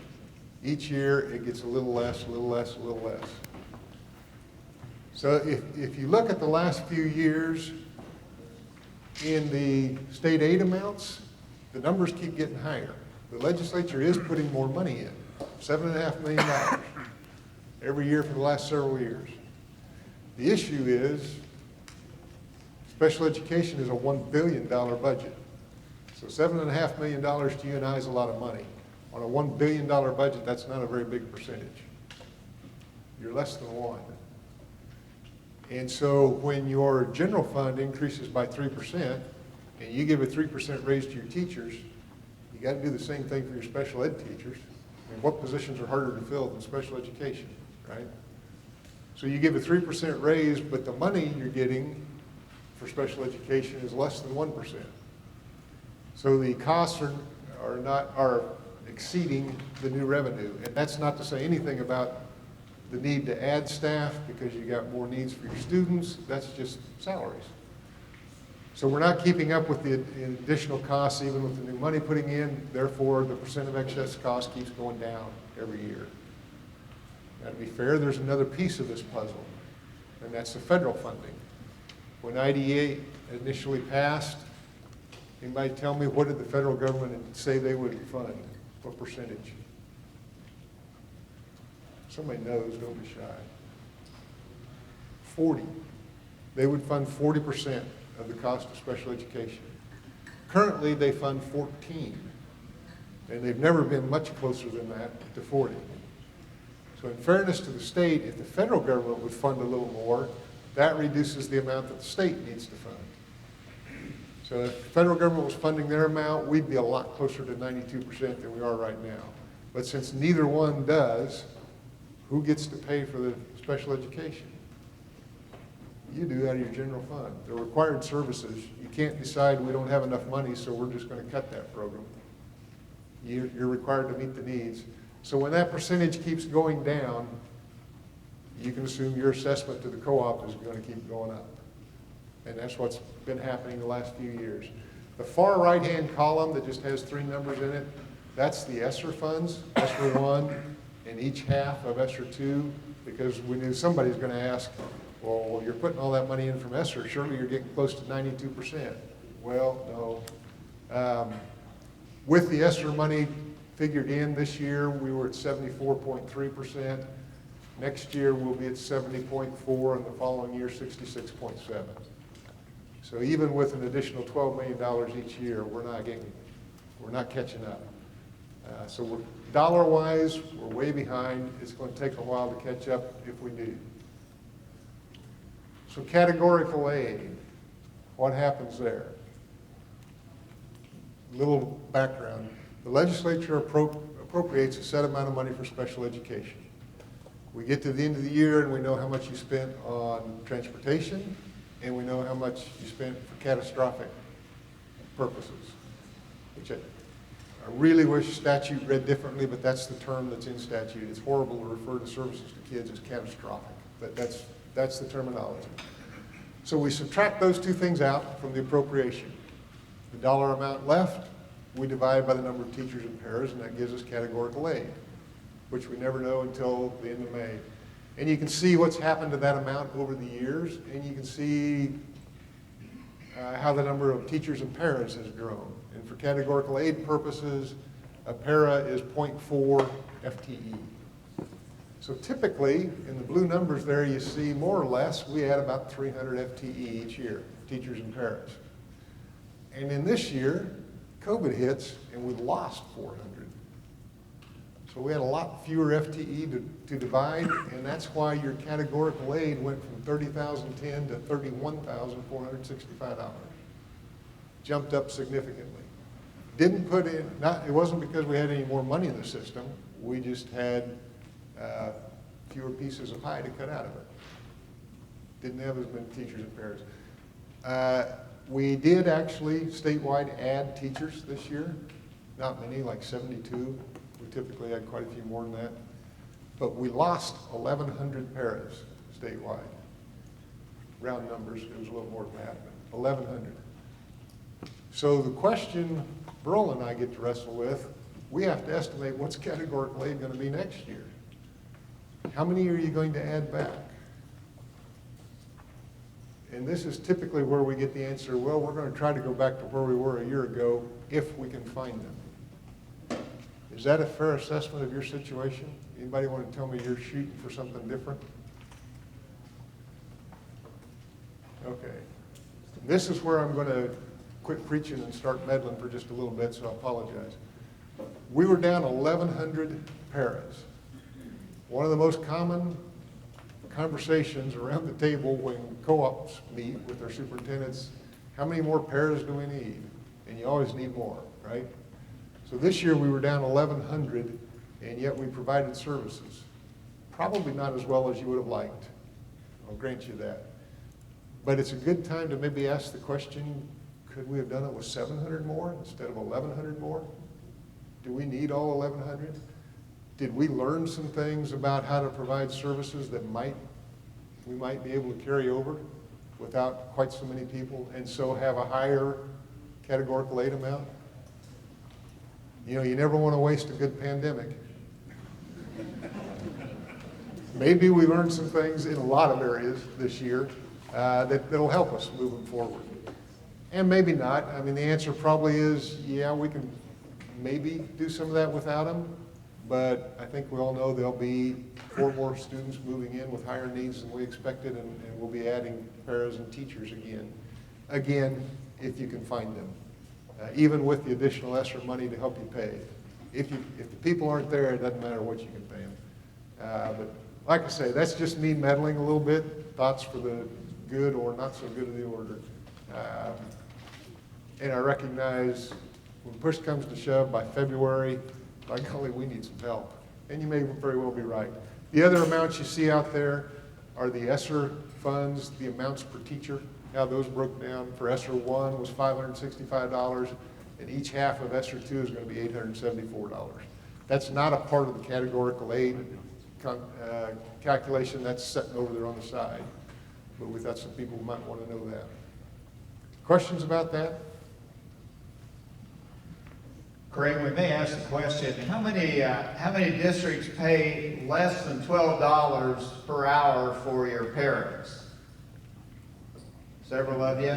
We were talking before the workshop about that, and one of the things we noticed when we drive down near our department was Spangles pays $12 an hour now. Walmart, are they paying, we heard that they were paying $15 an hour. So it becomes a little more difficult if you're paying less than like $12 an hour sometimes to get paras, but that could be an issue that districts are facing too, Craig. And I'll tell you, from up front, you can kind of see everything that's happening. So when those hands went up of paying less than $12 an hour, all your neighbors that are paying $13 were taking notes. Okay, they know where they're going to get their paras now. And they thank you for training them. Other questions on special ed? All right, remote learning. There we go. Like I said, a year ago, this didn't even exist. And now we're writing laws about whether you can do it or not. So to help clarify, well, let me back up. The legislators who brought this up are fine with virtual learning. They like virtual schools. Keep doing virtual schools. If mom and dad don't want to send their kids back to school because they don't feel safe, or they were really successful learning from home, whatever the case may be, enroll them in in your virtual program, and the legislators are fine with that. Remote learning, not so much. So this is the definition that's in the bill that passed for what constitutes remote learning. And the primary language is the last half of it. Obviously, they don't attend the attendance center on a full-time basis. Curriculum and instruction are prepared, provided, and supervised by teachers and staff of the school district. That may be true for your virtual program, but not necessarily. For remote learning, it is. It's your teachers, your staff that are providing the instruction. And it is intended to approximate the learning experience that would take place in the classroom. Again, for virtual programs, that may be true, but not necessarily. Virtual programs are asynchronous. It may be coming from an organization outside of the state, doesn't necessarily attempt to mirror what's in your classrooms, just close to your curriculum. For remote learning, it meets those requirements. How many of you, at least for a portion of the year last year, had some students remote learning? Anybody not? Most districts, even if they were in school all day, every day, all year long, had a classroom going remote, or a few parents who chose to have their students go remote. So remote learning was experienced in some form in pretty much every district before the year was over. So the issue now is they don't want you to do it. You may not provide more than 40 hours of remote learning to any student. And 40 hours is more or less a week in most districts. So that's where that number came from. Why will they let you do it for 40 hours? Well, they're not looking for necessarily a week consistently, but in February, the snow flies. And for some districts, instead of having a snow day and losing that off the 1,116 hours, they went to remote learning. For others last year, I know you asked people, and I said, no, that's sacred. We got to have our snow day. Don't you dare make me do remote learning, right? And that was your teachers. But that's the purpose of that. If your gas line breaks and you got to let school out for a couple of days, if your water line breaks, school's closed for 3 days, you can choose to do remote learning under those circumstances. You got 40 hours over the course of the year. So that's up to you. You do have that grace period. The exemption that can be applied, your local board can exempt a particular student due to illness or injury. So what we have dealt with forever as homebound instruction, students in a car accident, they're out of school for 3 weeks, you can provide remote learning for that student, no problem. No issues come up. Illness, COVID. Student contracts COVID or any other illness and they're out of school for a while. You can provide remote learning. You can do that for an individual student on your boards, say so. If you have a Greensburg incident and a tornado strikes and it hits in March or in May like it did in Greensburg, and there's no reasonable way for you to make up the school time that's being lost, the state board can grant authority for your district to go to remote learning for up to 240 hours for all of your students or everybody in that building, whatever the case may be, due to a disaster. Not necessarily just a tornado, flood, anything along those lines. So the state board can grant that authority. Outside of those exceptions, if a student hits 41 hours, they become a remote learner by definition, and they are funded at $5,000 with no weightings for that current year. And the funding only applies to full-time students. If they're part-time in your building and part-time remote, they get funded for the part-time they're in your building. They get no funding for the part-time they're remote. That just describes your hybrid students. And we have quite a few parents who would like to have their students learning by hybrid next year. You had some students probably, particularly older students, upper level students, that were very successful in a hybrid model. Can't do it, or they become a part-time remote learner. Well, I guess you can do it if you're willing to forego the funding. That's the issue you run into. The real truth is they don't want you to do remote learning. The $5,000 is there in case you do. You know, it kind of like the speed limit 65. But if you exceed it, here's the penalty. Yes? So the 40 hours, if we were doing that for a snow day, we have to serve meals, we don't have to hours? Not necessarily. No. Question was, do you have to serve meals if you're doing remote learning during a snow day? And the answer we got back last year from USDA was not necessarily. They recognize the fact that it may not be practical to have your food service staff getting out in the middle of a blizzard trying to prepare meals. Other questions about this? All right. Usually at some point in here, and there's 2 or 3 other opportunities I can say this, I point out people that pass these laws are the same people that tell you the school finance formula is too complicated. We've reached the point that Verl and I agree with them now. Maybe we reached that point 2 or 3 years ago. But for Verl and I, it's great job security, I gotta tell you. So if you look at it that way, maybe it feels more positive to you. Any questions on remote learning? Bottom line is they don't want you to do it. If you do it, you'll fund it this way. One other thing to add. So how do we know if you had a student remote learning? In June, you will tell us. That'll be a part of the local effort form, is how many students did you have on remote learning, and we will adjust your budget at that point in time. Or maybe not until, we may have to adjust it in the following fiscal year. So basically it takes away your weightings. It actually increases your base, like it does with virtual, from 4,760 to 5,000, but you lose all the weightings for that student. And they come off of your enrollment count. So you use your prior year's enrollment count the following year, well, that student just got pulled off of it. They won't be part of your enrollment count in the following year. All right, next topic.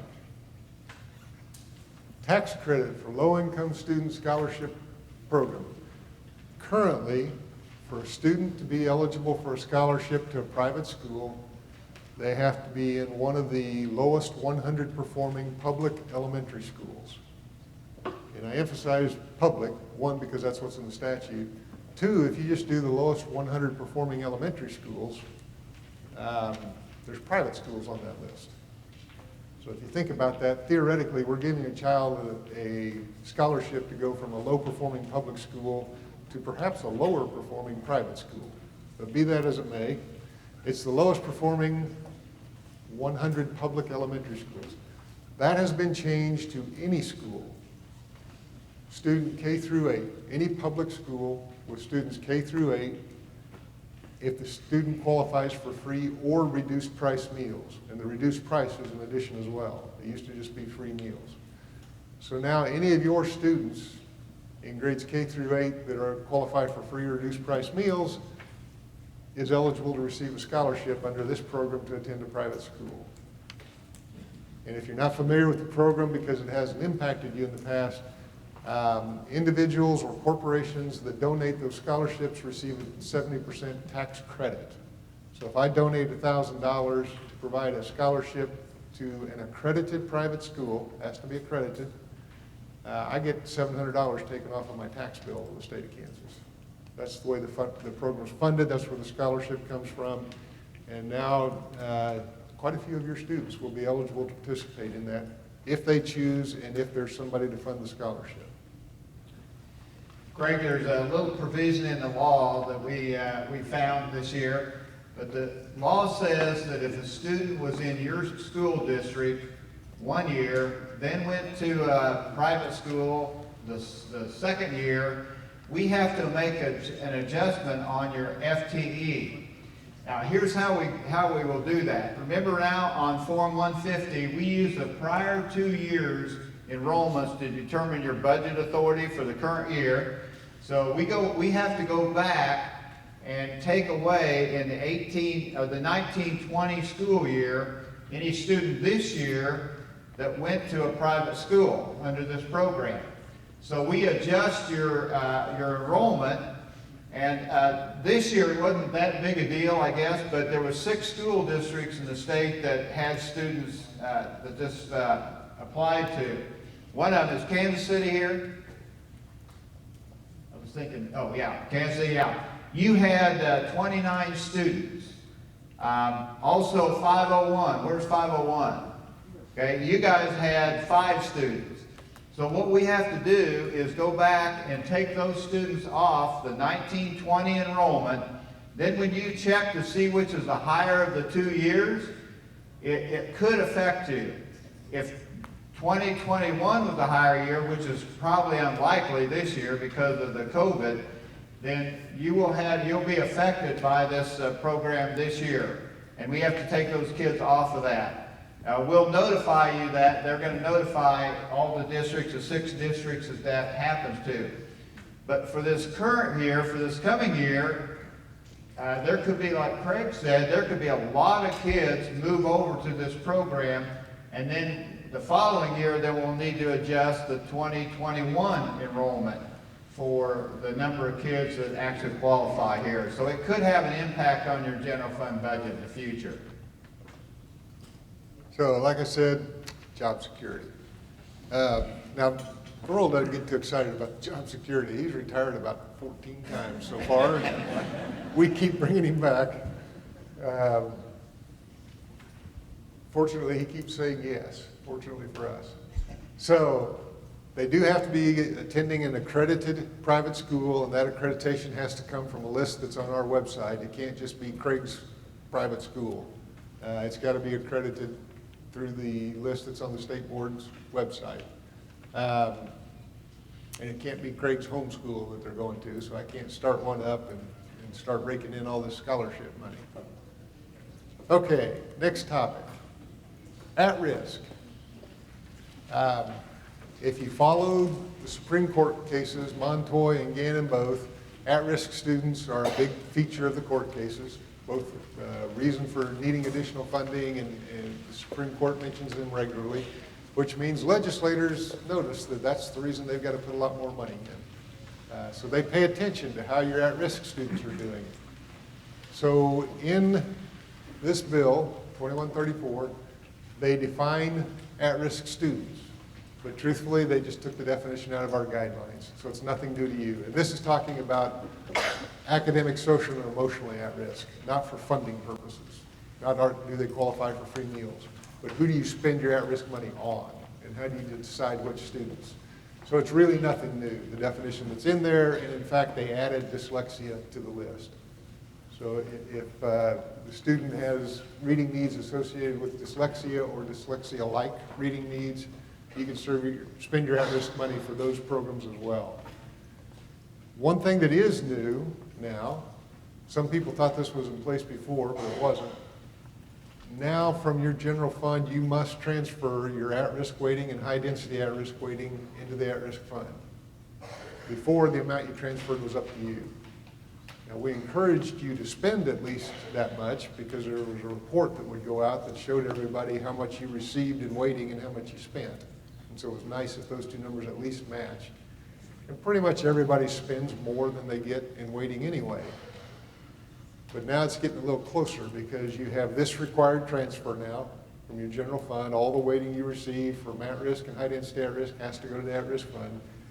And you still have that transfer from the LOB that went into place 2 or 3 years ago. A percentage of your LOB gets transferred into the at-risk fund. So you're starting to build up a little more money that will be transferred over there and then must be spent on at-risk services. So you may need to watch that a little bit closer maybe than you have in the past. Like I say, most spend more than they receive anyway, so you haven't had to worry about it too much, but it'll get a little tighter. And when you spend it, it has to be spent on State Board of Ed approved at-risk programs, which are listed on our website. There's a lot of them, so that's not going to limit you much. Or a provisional program. So if you have a local program that works really well with your kids and it's not on the state board's list, you can continue to spend your money for that program for 3 years. And at the end of 3 years, demonstrate with your data to the state board that, hey, this works, we're doing great things with it, maybe some others would like to try it, and they can add it to their list, and then you can continue to spend your money on that program. So there is a way to spend the money on other programs that are effective for your students. And there's a little provision in there that if the high density at risk is not spent on best practices, you must repay the money to the at-risk fund. In other words, if you're not spending high-density at-risk on that best practices list, you got to spend that out of the general fund. You can't spend your at-risk money that way. Well, when you receive your state aid from us, you get one lump sum general fund state aid. We don't tell you this much is at risk, this much is high density at risk, this much is career tech ed, it's just $1 amount. You make the transfer into at risk. So if you receive high density at risk, just figure out what percentage of your at risk money is coming from high density at risk weighting. And then at the end of the year, when you turn in your annual report, on the local consolidated report, make sure that that percentage at least of the money was spent on one of these identified practices. You're probably doing that already, so that should not be a big change for you. But just bear in mind that it's there. We're going to have to check and make sure you spend at least that weighting on one of these identified best practices on the state board list. And like I say, everybody's pretty much doing that anyway. Should not be a big issue. The last thing on that list, you must longitudinally track at-risk students. What they're getting at there, typically in school districts and at the State Department, when we look at how our at-risk students are doing, on whatever the measurement is, you look at how did the at-risk students do this year. And again, this is academically, socially, emotionally, not poverty. How did the at-risk students do this year? Then next year, you look at how did the at-risk students do? In the third year, how did the at-risk students do? And you compare that year to year to year. The issue is, in year 2, that's not the same group of kids as year 1. Some of them moved out, some of them are no longer at risk. So even though the numbers may be the same, it's a different group of kids. What they would like to know and have you track is the cohort group. So this group was at-risk students this year. When they moved here, of those that are still at risk, how are they doing? So did that group of students show improvement next year? Not at-risk students in general. Am I making sense on that? I struggle to explain that sometimes. So they would like you to track the specific students so you know how Craig did from year to year to year if he was in the at-risk group. As a way to determine what kind of impact are we having with the at-risk money we spend? Are we actually bringing about the results we'd like to see happen? And you probably already know that better than anybody. So there will be another audit on at-risk expenditures. We just had one a couple years ago, maybe only a year ago, conducted during, I'm jumping down the last line now, during calendar year 2023. So they'll probably start it in the spring of 2023 and wrap it up in the fall, which would be the 23-24 school year. And the intention is to evaluate school district expenditures. How did you spend the money? Did you comply with statutory provisions? Did you spend it on the state board's approved programs or a provisional program? Did you spend your high density at-risk money on those? Did you transfer your money into the at-risk fund? Basic things like that. Does KSDE comply with statutory provisions? Did we distribute the money appropriately? Did we tell you about how you should be spending your money and so on and so forth? So by the way, when we put some of these things on a slide, that's our proof. We told you, not our fault. So did we comply with statutory provisions? And then if Dale were here, he would say the peanut of the study is evaluate the trends in academic outcomes of at-risk students. How did your kids do? Are they improving? Some who are cynical would say there are those legislators who are going to look at this and say, all right, Supreme Court, you told us if we put this much money in, we're meeting the requirement, and the reason we're doing it is so that at-risk kids will do better. We put the money in, did they do better? And if not, they're going to find out in January of 2024, which happens to be the year that high density at-risk expires, happens to be the year that the agreed to base amount increases change to a CPI. So bear that in mind for what it's worth. That study's coming. It's not going to look at anything that you're not already doing. You're already working as hard as you can to make improvements for your kids. This is just going to give you a chance to prove that. Questions about that? All right.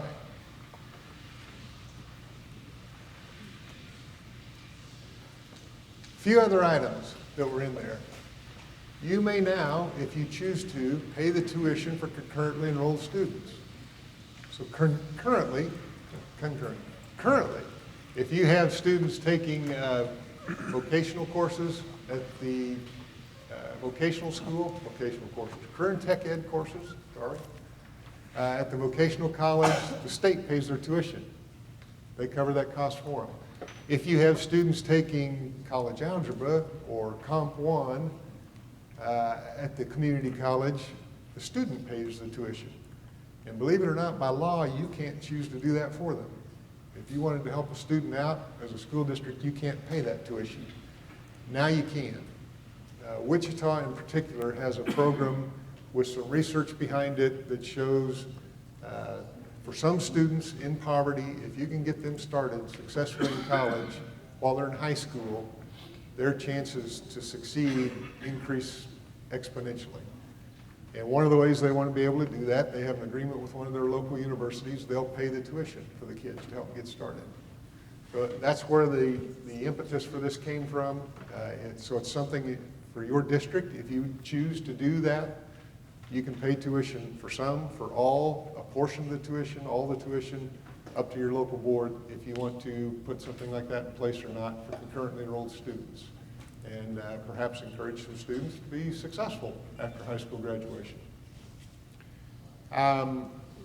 You are required to do an annual assessment of the educational needs of each school as a part of your budget process. That's not new. It's been in statute for a while. But it became an issue during discussion of some other bills, so we thought it might be a good idea to kind of highlight it. And in your packet, there's an example of some questions you might ask to determine what the needs are for that particular school. And naturally, you're looking at what are the needs of the students. It's not necessarily about do we need better air conditioning. What are the needs of the students and how's that going to impact our budgeting process? So that's not a new requirement. And the next little item that you read up there has been discussed and proposed for 3 or 4 years in a row, often enough that I think I can make the speech for the proponent of this item for him when he comes. You must allocate sufficient monies in a manner reasonably calculated such that all students may achieve the Rose Standards. And the Rose Standards actually came out of a Kentucky court case. There are those items that are in state statute about what your students need to be able to do and achieve when they're out of high school. Basically, I mean, they're very similar to the state board's objectives for schools. Nothing really new there.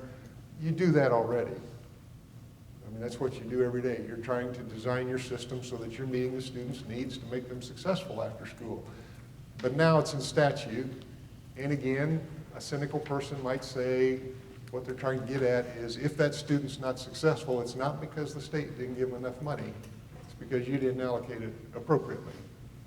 It would take a court to determine whether that's a fair statement or not, but it is now part of statute. Nothing new for you or how you spend your time, just know that it's in writing. Any question on any of those? Okay. Couple of other little odds and ends things. House Bill 2007 is the appropriation bill that normally your funding would have been in. It funds the rest of the state. There's an item in there that affects one school in the state, one school district, and they're not here today, so we won't worry about that. House Bill 2313 renewed the 20 mil general fund levy. That has to happen every 2 years. And because that is now considered state aid, the money comes to the state and then goes back to you, it will happen every 2 years. Otherwise, they've got to find $752 million someplace else. So the only issue when the 2 years is up, which was this year, is which bill are they going to stick it in, and they typically try to pick a bill that maybe people wouldn't vote for because they have to vote for the 20 mils. So 2313 was the magic bill this year.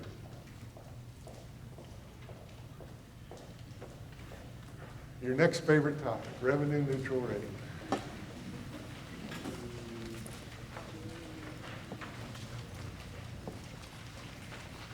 Hey, Craig, Yeah. Yes, sir. you mentioned in that last slide, we had to elect 20 votes, but the new thing I got from my county clerk said that I can only charge 19.3 to be budget revenue neutral. So So what's your point? which one do I do? Do I have to, I'm glad you asked that question. there's your cell phone. Yeah, thanks. Several of you have already been told your revenue neutral rate for the 20 mills is like 19.3, 18.6, whatever the case might be. You obviously can't do that. We'll get to that in a minute. But first, it would probably be worthwhile if we had wisdom and knowledge shared by Deputy Commissioner Brad Newenswonder. Anything you want to share with the group? I just brought extra cans in case anyone needs one. So if you don't have one on every outfit you wear yet, speak with Brad. He'll be happy to give you a Kansas can pin. Other than that, that's all I know. Okay. Appreciate you joining us. Just in time for lunch. Gee, what are the odds? And they'll give me the high sign and we'll stop whenever we get to lunch, regardless of where we are. So, and now that I've mentioned that, everybody's hungry, right? So revenue neutral rate. The idea is when your board adopts the budget, when city commissions adopt the budget, county commissions, anybody, the one thing they want to control is the mill rate, correct? We levied 42 mills last year. We're not going to levy any more than 42 mills this year. But the issue is if your assessed valuation increases, 42 mills raises more tax dollars than it did last year.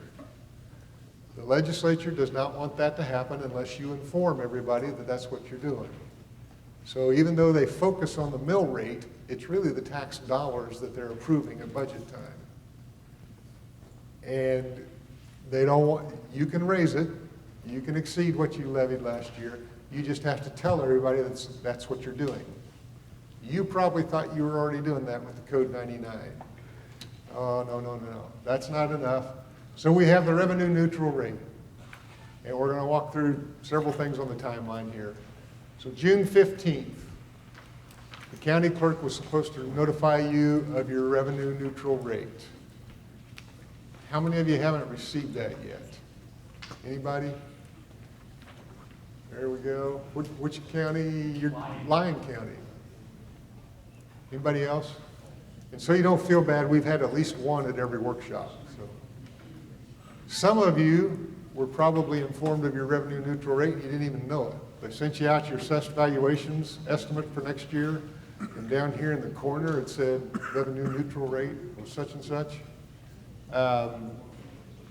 Verl and I put together a little form for the counties because we were visiting with the municipal accounting services throughout the spring that we thought was just going to be really helpful for the counties and spelled everything out. We were real proud of it.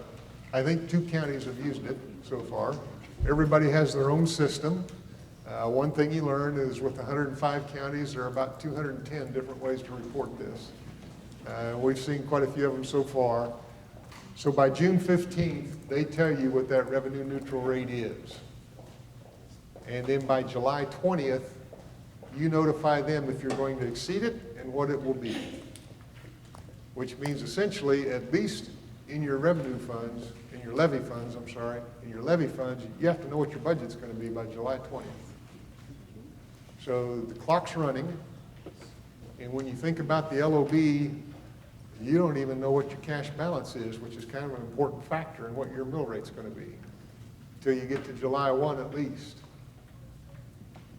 And I'll stop there. Verl, what did you want to add? We put those sheets together like Craig said, and one thing, how many districts have just 3 levies? Capital outlay, LOB, and general fund. Okay, and some of you have others, but on the general fund, and like Craig said, once your assessed valuation goes up, then that revenue neutral rate is gonna be lower than 20 mils, so everybody's gonna have to really go through this process. But on the general fund, if you think about it, the new valuation that the county gives you on that sheet, if you multiply that by 20 mils and then divide by 1,000, you have to move the decimal place over 3 places to the left.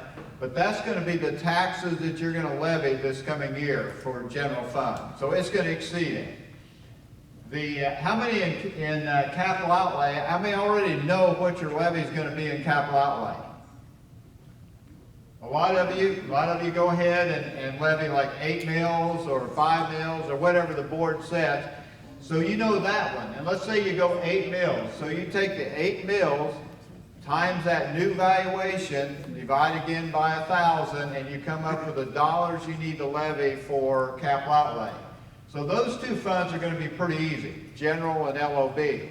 Now if you have, like Craig said, if you have an LOB fund, that one you have a lot of forms you have to fill out, the motor vehicle forms, the tax and process, the cash balance, things of that nature. That's where it's going to be a little bit more difficult to determine the LOB. And then of course we have a lot of you like Kansas City,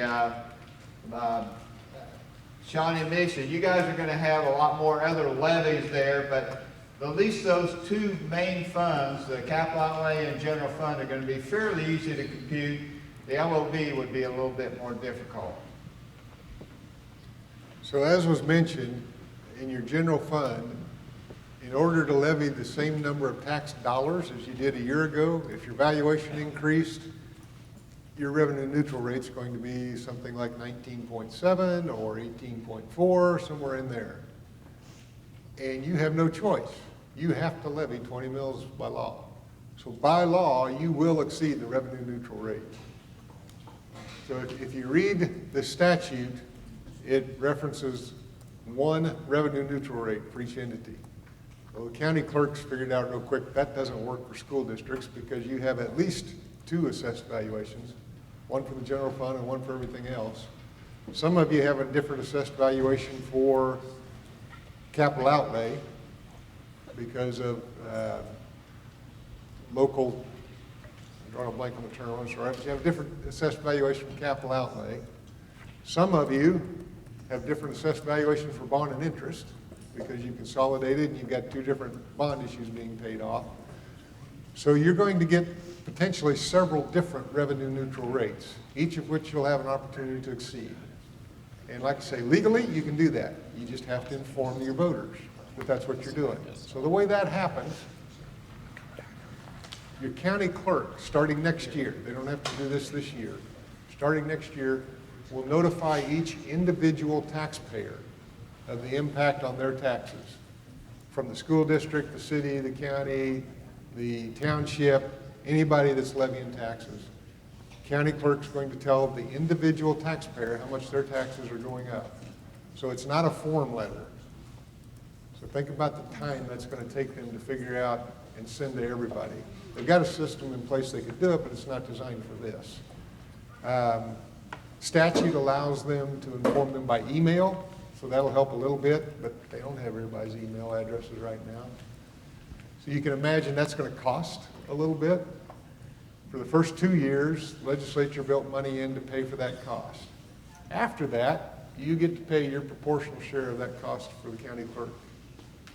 So if you're a part of exceeding the revenue neutral rate, your share of the cost will be billed to you.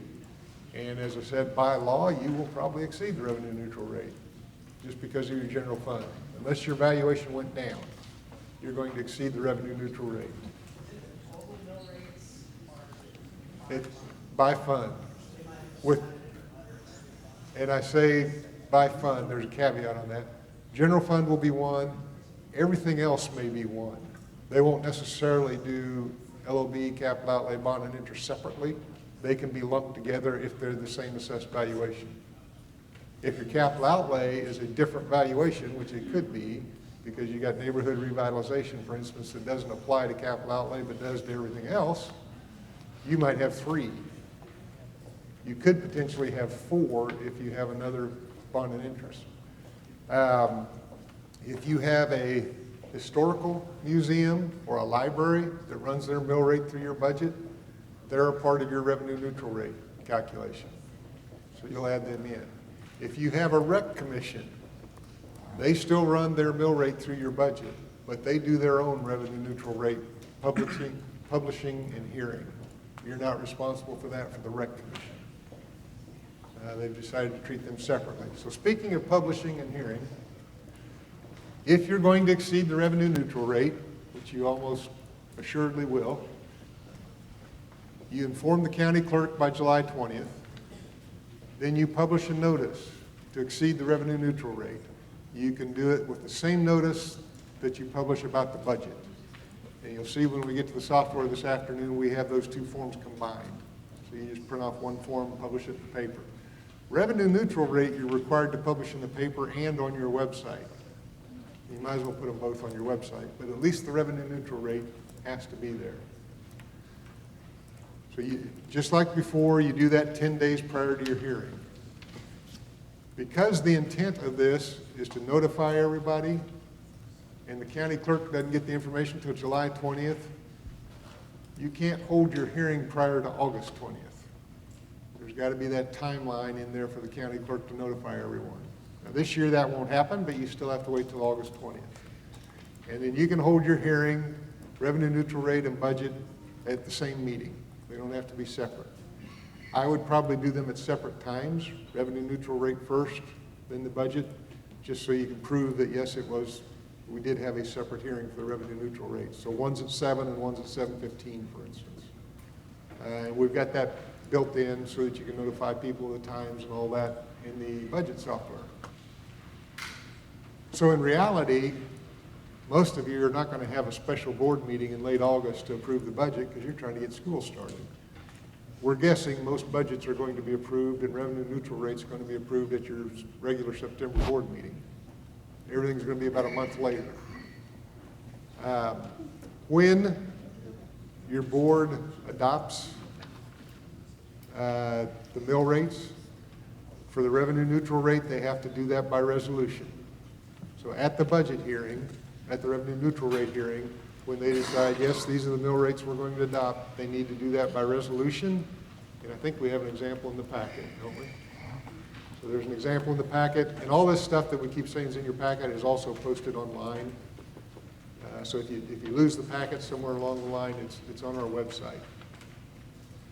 And then by September 20th, you submit the budget, which also happens to be count date. And by October 1, you certify the levy to the county clerk. So there's a little different look at the timelines. And you see that bottom line? If you're not going to exceed the revenue neutral rate, the old timelines still apply to you. You've got to have your budget in by August 25th. So we've got two different timelines depending on whether you exceed the revenue neutral rate or not. So on that note, advice from one of our county clerks. County clerk distributed this to her school districts. And I'll back up just a minute to give you the background. So right now, you're working with an estimated assessed valuation for next year. And you adopt your budget and set your mill rate based on that estimated assessed valuation. In November, more or less, your county gets the actual valuation. You adopted a mill rate that would raise, let's say, $800,000 for your LOB. In November, when the county clerk gets the actual valuation, they're required to adjust your mill rate so that you still raise $800,000 because that's what you need to fund your budget. So that's why sometimes you adopted a mill rate of 19 mills in the LOB, and in November your county clerk says, no, it's 19.2 because the actual valuation dropped, and in order to get $800,000, you need 19.2 mills, not 19. They have the authority to do that. In fact, they're required to do that. The reverse happens. If valuation was higher than they estimated, they may drop you to 18.7 mills because that's all you need to raise $800,000. So their job is to get you that $800,000 that your board approved. Revenue neutral rate says if you don't go through the revenue neutral rate process, you cannot exceed that revenue neutral rate, mill rate. So if your valuation drops in November, they can't raise your mill rate to get you $800,000. You're just going to lose money. For that reason, the clerk in this particular county advised their school districts, even if you don't think you'll exceed it, go through the revenue neutral rate process. Publish your revenue neutral mill rate, have the hearing, adopt it by resolution. That, in her opinion, gives her the authority then in November, if she needs to raise your mill rate so that you get your dollars. Not sure if that's correct interpretation or not, but just know that those two laws are somewhat in conflict, and that's the solution she's recommending to people. For most of you, that's not an issue because your valuation typically increases, which means your general fund at least is going to exceed it. Even if your valuation goes down, you may need to exceed it in the LOB or some other fund. Questions about that? I tried not to make it any more confusing than we had to. Before you submit to the county clerk July 20th, there's not a requirement that your board approves it. I'd make real sure they knew about it though. Just for your own longevity, if nothing else. They do have to formally adopt it by resolution at budget time. Which leads to the next issue of reviewing budgets. Dale Dennis and Burl and I will review budgets again this year. A number of you will want them reviewed before July 20th probably. And we will have instructions posted, I think today, on our What's New website for how to make those appointments if you want to. If time's tight and you're not going to be able to get your whole budget done by July 20th, if you can at least get the levy funds done, we can look at that much of it so that you'll maybe have a second set of eyes on it is maybe the best we can offer you. But at least you'll have that set of eyes on it before you send it off to the county clerk. The other thing, before I forget, to suggest, so July 20th, you tell the county clerk, here's where our mill rates are going to be. It's not until at least August 20th, probably later, that you have your budget hearing. Things can change in between there. You may want to pad that number just a little bit that you give the county clerk. Instead of 19 mils, it's going to be 19.2. Now, don't tell her instead of 19, it's going to be 24. You'll cause heart failure for some of your board members and community members. But if you want to pad it just a little bit to protect yourself because, A, I had to get this ready in a big hurry and I may have made a mistake, or B, I'm going to be learning more about my budget in the next month. I need to give myself some wiggle room. That may not be a bad idea. You're not locked into that number you gave the county clerk. It's your cap, but your board can still adopt less at the budget hearing, just like they've always been able to do. Yeah, that's what I was going to say. Just maybe take that up just a little bit to protect yourself, and you can always bring that down when you have your regular budget. When you do the complete the budget and publish it, you can bring it down, or the board can bring it down after that. But once you give that amount to the county on July the 20th, that's the maximum you'll be able to go. What questions do we have? And I know once you start working with it and see how it actually goes into place, you'll have plenty more. Yes? So is the county, are we sitting on the valuation? He says valuation that we want to exceed? You're going to turn in the mill rate. How many mills? 20 mills, 19 mills, 42 mills, not the dollar amount. They determine the revenue neutral rate based on the dollar amount. But after that, you're working with that mill rate. When last we left you,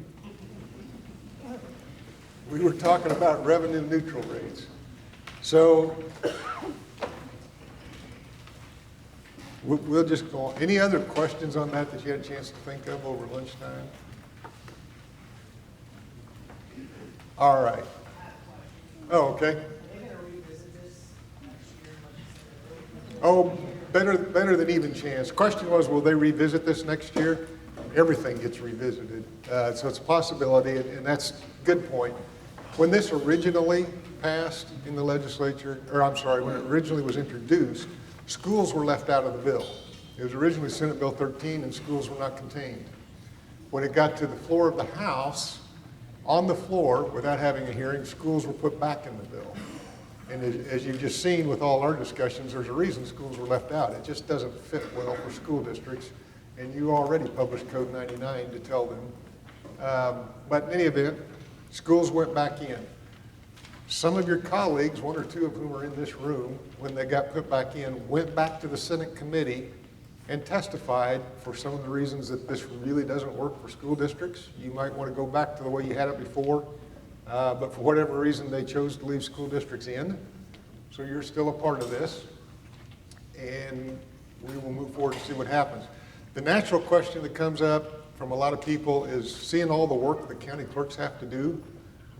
First advice, if you're not already, make friends with your county clerk. They're going to need some help. They need a little loving when they go through this. It's worse than what you have to deal with. So the question is, how come they didn't run screaming to the legislature when this came up? Cities and counties were facing a hard mill rate cap that they could not exceed without an election. So for them, this is actually a better option, believe it or not. So that's why they didn't holler and scream so much. Once it gets implemented, though, I think your point's a good one. They're going to find some problems with it, and they're going to want to have it addressed again to try and improve or clean up or whatever the case may be. And as we said earlier, the way the county clerks are doing it with you is technically not the way it reads in statute. It's supposed to be one revenue neutral rate, but that's because other municipal entities have one assessed valuation.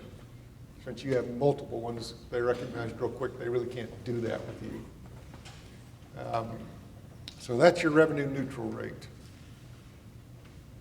So let's switch to some good news. State revenues. There's a revenue estimating group that meets twice a year, November and April, and they estimate how much money is the state going to collect. Kind of an important thing to know if you're going to build a budget. So in November, they make an estimate, and that's what the governor builds her budget recommendation from. So last November, they estimated $7.7 billion for the current year and almost $7.5 billion for 2022, money the state would have coming in. In April, they always update the estimates. Legislature likes to know that before they approve the budget. It's kind of helpful to know that the money you think is going to be there is really going to be there. So 5 months after the November estimates, they make a new estimate, and they increase it for the current year by $320 million, approximately. And for 2022, $41.2 million. So things are looking good. Pandemic and all, we're still lower than we'd like to be. There are still some effects from the pandemic, but relatively, we're doing much better than originally thought. Things are looking up. So they make their estimate early April. 3 weeks later, end of April, the estimates just for that month, the revenue that actually came in exceeded the estimates for that month by $91 million in 3 weeks' time. We added that much to the state coffers. And in May, for that month alone, we added almost $531 million above the estimates. So the estimates that grew by $320 million have now added over $600 million in the current year. So revenue-wise, the state's doing really well relative to the fact that a pandemic's been going on. It's good news. Next year, when the legislature comes back, when the governor builds her budget, they'll have that kind of money. They'll have to make new revenue estimates in November that the governor will use to build her budget. Undoubtedly, I think I can safely say, we're not going to continue to add $530 million every month. But nevertheless, we'll be in better position. That will help quite a bit when it comes time to build the budget. Since it's going to be going into an election year, you can be sure some of that revenue is going to be lined up for tax cuts. That's just what happens when you're going into an election year, even if that's not what you normally choose to do. And for many of our elected leaders, that is what they will choose to do next year. But the money's there, at least so far. So that was good news. Few other things not necessarily legislatively connected. Just to make you aware of, the Centers for Disease Control issued a grant to KDHE to provide testing and vaccination programs in schools, specifically for schools. And you're thinking, well, aren't we kind of past that? Well, not necessarily. You've probably read, as I have, there are variants out there for COVID. There are those who would like to be a little better prepared this year if something should flare up again, if somebody should test positive in your school. Are there things you can do to help ensure that more kids get to stay in school instead of being quarantined? More staff members get to stay in school, get to participate in activities. They get to go to the one-shot school dance. So on our website, on the What's New section, we posted KDHE's document that would allow you to participate in this testing and/or vaccination programs. And all it is some suggested activities. And they've titled them things like Stay and Learn, so kids can stay in school, Stay and Play to participate in activities, a few others. And also for vaccination. We've had some school districts, some of them are here today, who have vaccinated students in their schools, put in a program in and vaccinated students last spring. And with that age dropping all the time and getting younger and younger, you're going to have quite a few students that would be eligible to be vaccinated that maybe haven't.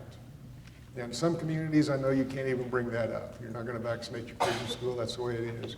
But if that's something that might work for you, or if the testing might help some of your kids stay in school and you don't have to worry about remote learning, among other things, these programs might help you.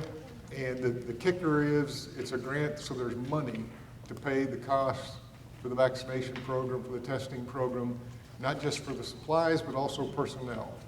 If you need to hire somebody or pay local individuals to help you with that, the grant can do that.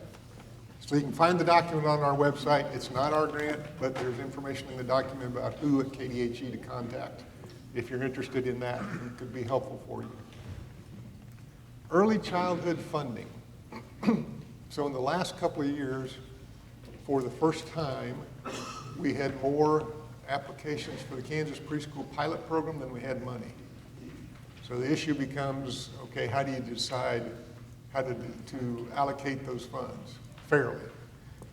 One of the areas that they will look at starting next year is how you are funding your existing preschool programs. So 4-year-old at risk, for instance. What many districts don't think about is that your funding for 4-year-old at risk is not limited to that waiting. If your 4-year-old kids ride the bus and they're more than 2.5 miles away, you're getting transportation funding for that student. So there's money that can help with that program a little bit. Some of the other weightings your kids may qualify for. There's other areas that those students bring money into your district that you may not be aware of and may not be channeling towards that program.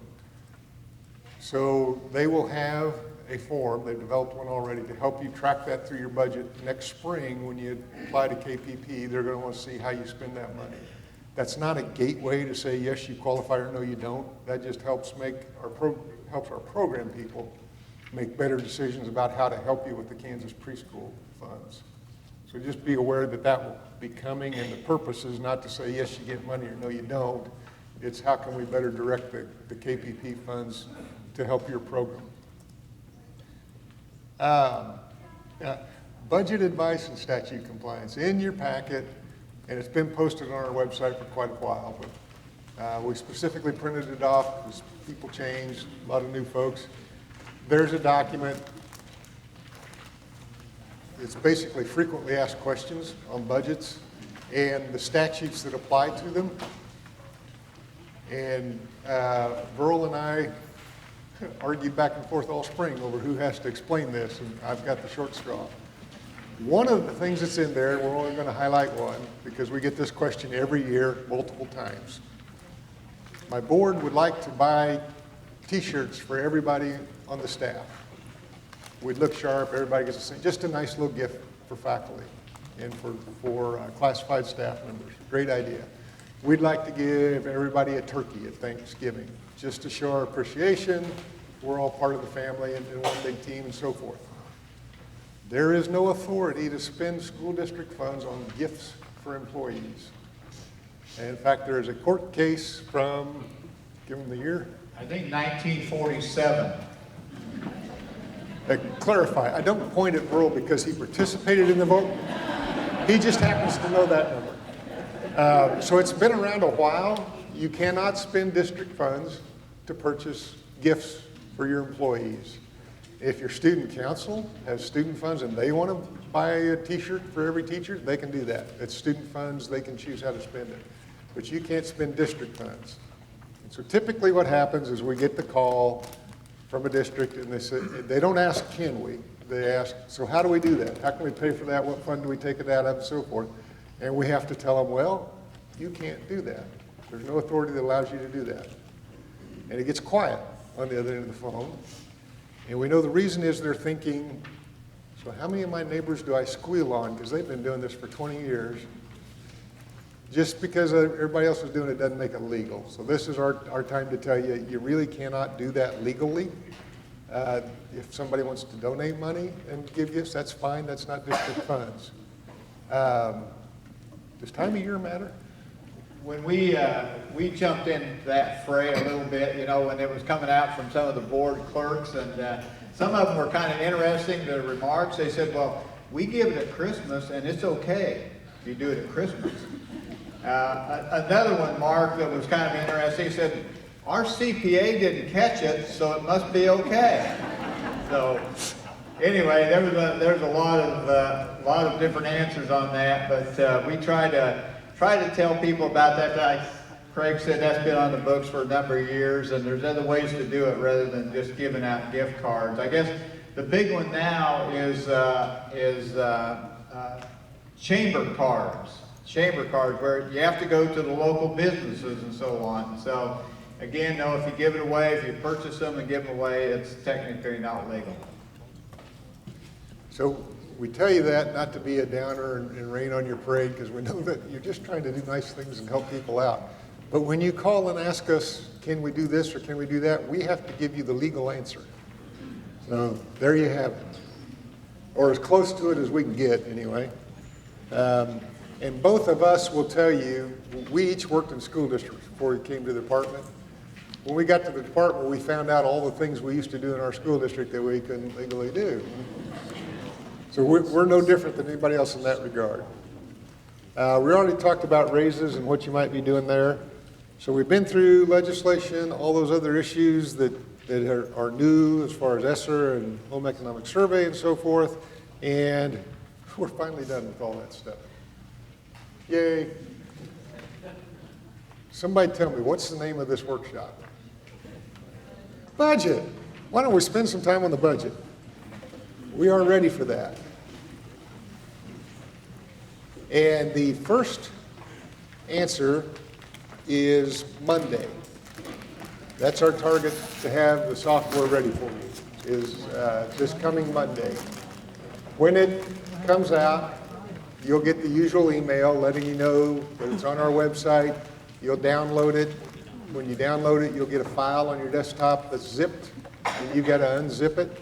So between now and then would be a good time to think about, did we add any new software this year? Did I get a new computer? Is there anything that's going to be different that might prevent me from being able to unzip a file the way I'm used to doing it?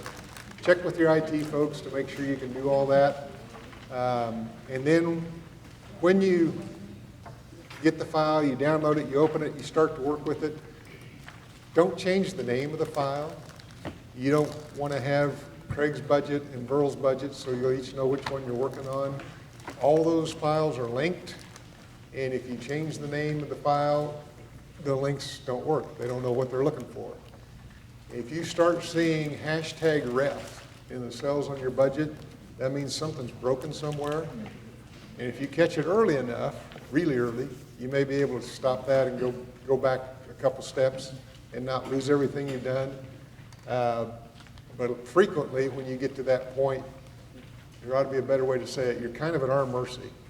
It is not easy to fix. Sometimes you can email it to us, and we have programmers who can back it up for you and save what you've done. Typically, what that means is you got to start over on your budget, though. So be careful about how you move the files around and rename them. Don't try to turn it into a Google Doc. Don't try to put it in other software. you lose links and end up with problems, and we don't want that happening to you. So that's the warning. When you download it and you unzip it, you'll have a file on your desktop that has each of these documents in it, which you may not be able to read, but the bottom one there is Tools. So when you're ready to work on the budget, you're going to open Tools, and it'll give you access to everything you need, just like that. And you'll see a number of buttons over here. Hopefully you won't need budget help first thing, but that there is a budget guide that you can download with it, and it is helpful if you spend a couple minutes going through that first. You see two different ways to open support files. The one that says open support files including budget at a glance, wait till you're done with the budget to open that. Otherwise, budget at a glance is running in the background the whole time you're working on the budget, pulling data in to its reports and so forth, and it slows you down. So for starters, just click on Open Support Files, and everything you need to work on the budget will be right there. And that's your contents page, just like it says. So from here, you can click on any of these funds and go directly there. If you're on the contents page, it's pretty easy to navigate, go to Form 155. But if you're not on that page and you want to go somewhere else, you've got a scroll buttons down here that you can scroll across. But since this thing goes all the way to code 99, that can take a while and be kind of slow. Now, if it's the end of the day and you're kind of tired, that's all right. Just scroll and sit back and relax while it gets there. But for navigational purposes, if you're not aware, in a file of this size with this many tabs, in this little lower left-hand gray box, if you right-click on that, it brings up every one of the codes, every one of the forms, and you can just double-click and go exactly where you want. We're going to start on the open page. And when you get here, there we go, it'll be blank. So the first test you have to pass is remembering which district you're in. What's my USD number? If you've changed jobs, or if you don't remember, get somebody to tell you, and in this yellow cell, enter your USD number and hit return, and then all the white cells fill in. And we emphasize that because when you download the budget, we don't know who's downloading it. You have everybody's data. So if you enter the wrong USD number, you're going to be working on somebody else's budget. They may appreciate it, but I doubt if they pay you for it, and they're probably not going to do yours. So get the USD number right, try not to mistype it, and then you're ready to go. White cells will all fill in for you. Yellow cells, you get to tell us what information goes in there as you go through. Take it away. All right. By the way, yesterday, Dale and Craig and I went down to Greenbush, and somebody in the audience said, is there any qualifications to be in the State Department of Education? And I think you know the answer to that. Yeah, absolutely. Craig and Dale and I all were in our graduating class in high school, finished in the top 10% of the bottom third of our class. So that qualified us. We also, though, we checked our ACT scores, and the three of us scored 33. We each had 11. So definitely we qualified to be in the State Department. And I won't point any fingers, but there is one person in this room who knows you're not lying about me, Rolston. Okay, as Craig said, the yellow cells are the ones that we need to fill in, and the assessed valuation up there for the current year, that you get from the county. The county hopefully will give it to you. I just got an email from a county that said, how do we fill out your Form 140? So they actually, Craig, are actually looking at that. So we may have 3 counties in the state use that. But anyway, the assessed valuation is going to come from the county. That's going to be this current year, 21-22 assessed valuation. Then if you go down, and here's a real important thing, because every once in a while people forget about this, but the 2019 taxes levy. Now, you're going to say, why do I need that? Well, we cross calendar years in school districts. We're on a fiscal year. Counties are on their calendar year when they distribute the motor vehicle taxes. So for the first several payments in the fall and actually the one in January, they're going to use your 2019 taxes to determine what your motor vehicle taxes will be. So by putting in the information there in the yellow, the 2019 taxes, that will help distribute the motor vehicles to the proper fund. If we go in and we start checking a budget and we see that the motor vehicle taxes are real low compared to what they've been in the past, we go back to the open page and make sure that that's been put in there. Because that will distribute 2/3 of the motor vehicle taxes will be distributed on the 2019 taxes levied. And the little thing up above, where do you get that? Form 110. Last year's Form 110 will give you the taxes levied in all those levy funds. And as you recall, general fund doesn't get any motor vehicle taxes. That all comes to the, goes to the individual other funds. So anyway, that's an important part of that. Scrolling on down, oh, and by the way, the levies up there, you may notice that some of those are different than what you thought when you made the levy last year, the mill rates. We get the certified mill rates from the counties in December, and those are automatically pulled in for your district. On down to the enrollment. You'll notice that the first three numbers are already filled in, and that's the last 3 years of enrollment, FTE enrollment. Those are the numbers you're going to be using on line 1 on Form 150. You used, as you recall, we used the prior 2 years enrollment, whichever is the higher. In most cases this year, we found that 2021, this past year, was lower. So many of you will be using that 1920 enrollment to determine your budget. That's locked in. You'll get that even when it's been audited, so those figures are the ones you're going to be using. Now, here's kind of something you need to think of down the road. If 1920 is the highest and 2021 was lower, then the following year, that 1920 is going to drop off and you won't be able to use that again. So if your enrollment comes back this fall, that would be the number you'd use the following year. So it's kind of important to see what that enrollment does this coming September, because that will determine your budget for the following year. So then going on down, we asked for your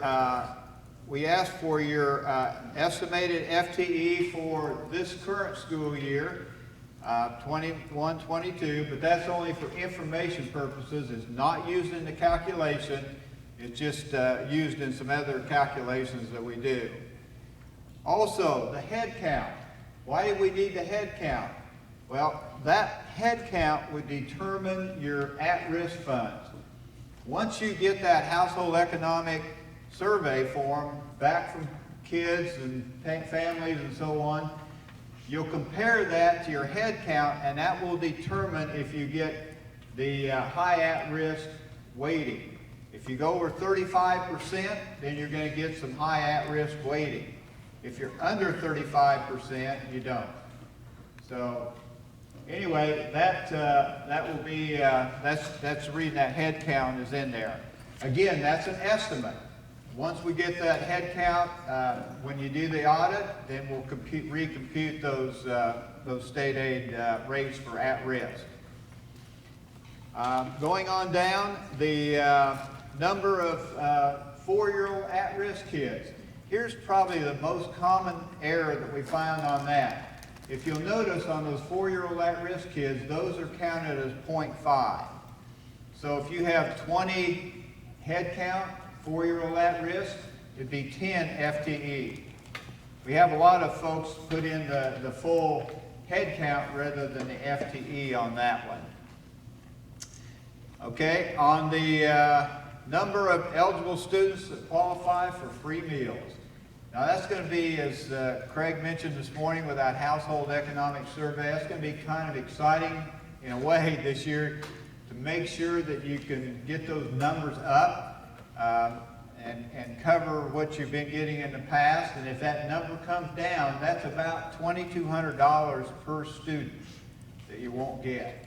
So that's a pretty important factor. The career and technical education.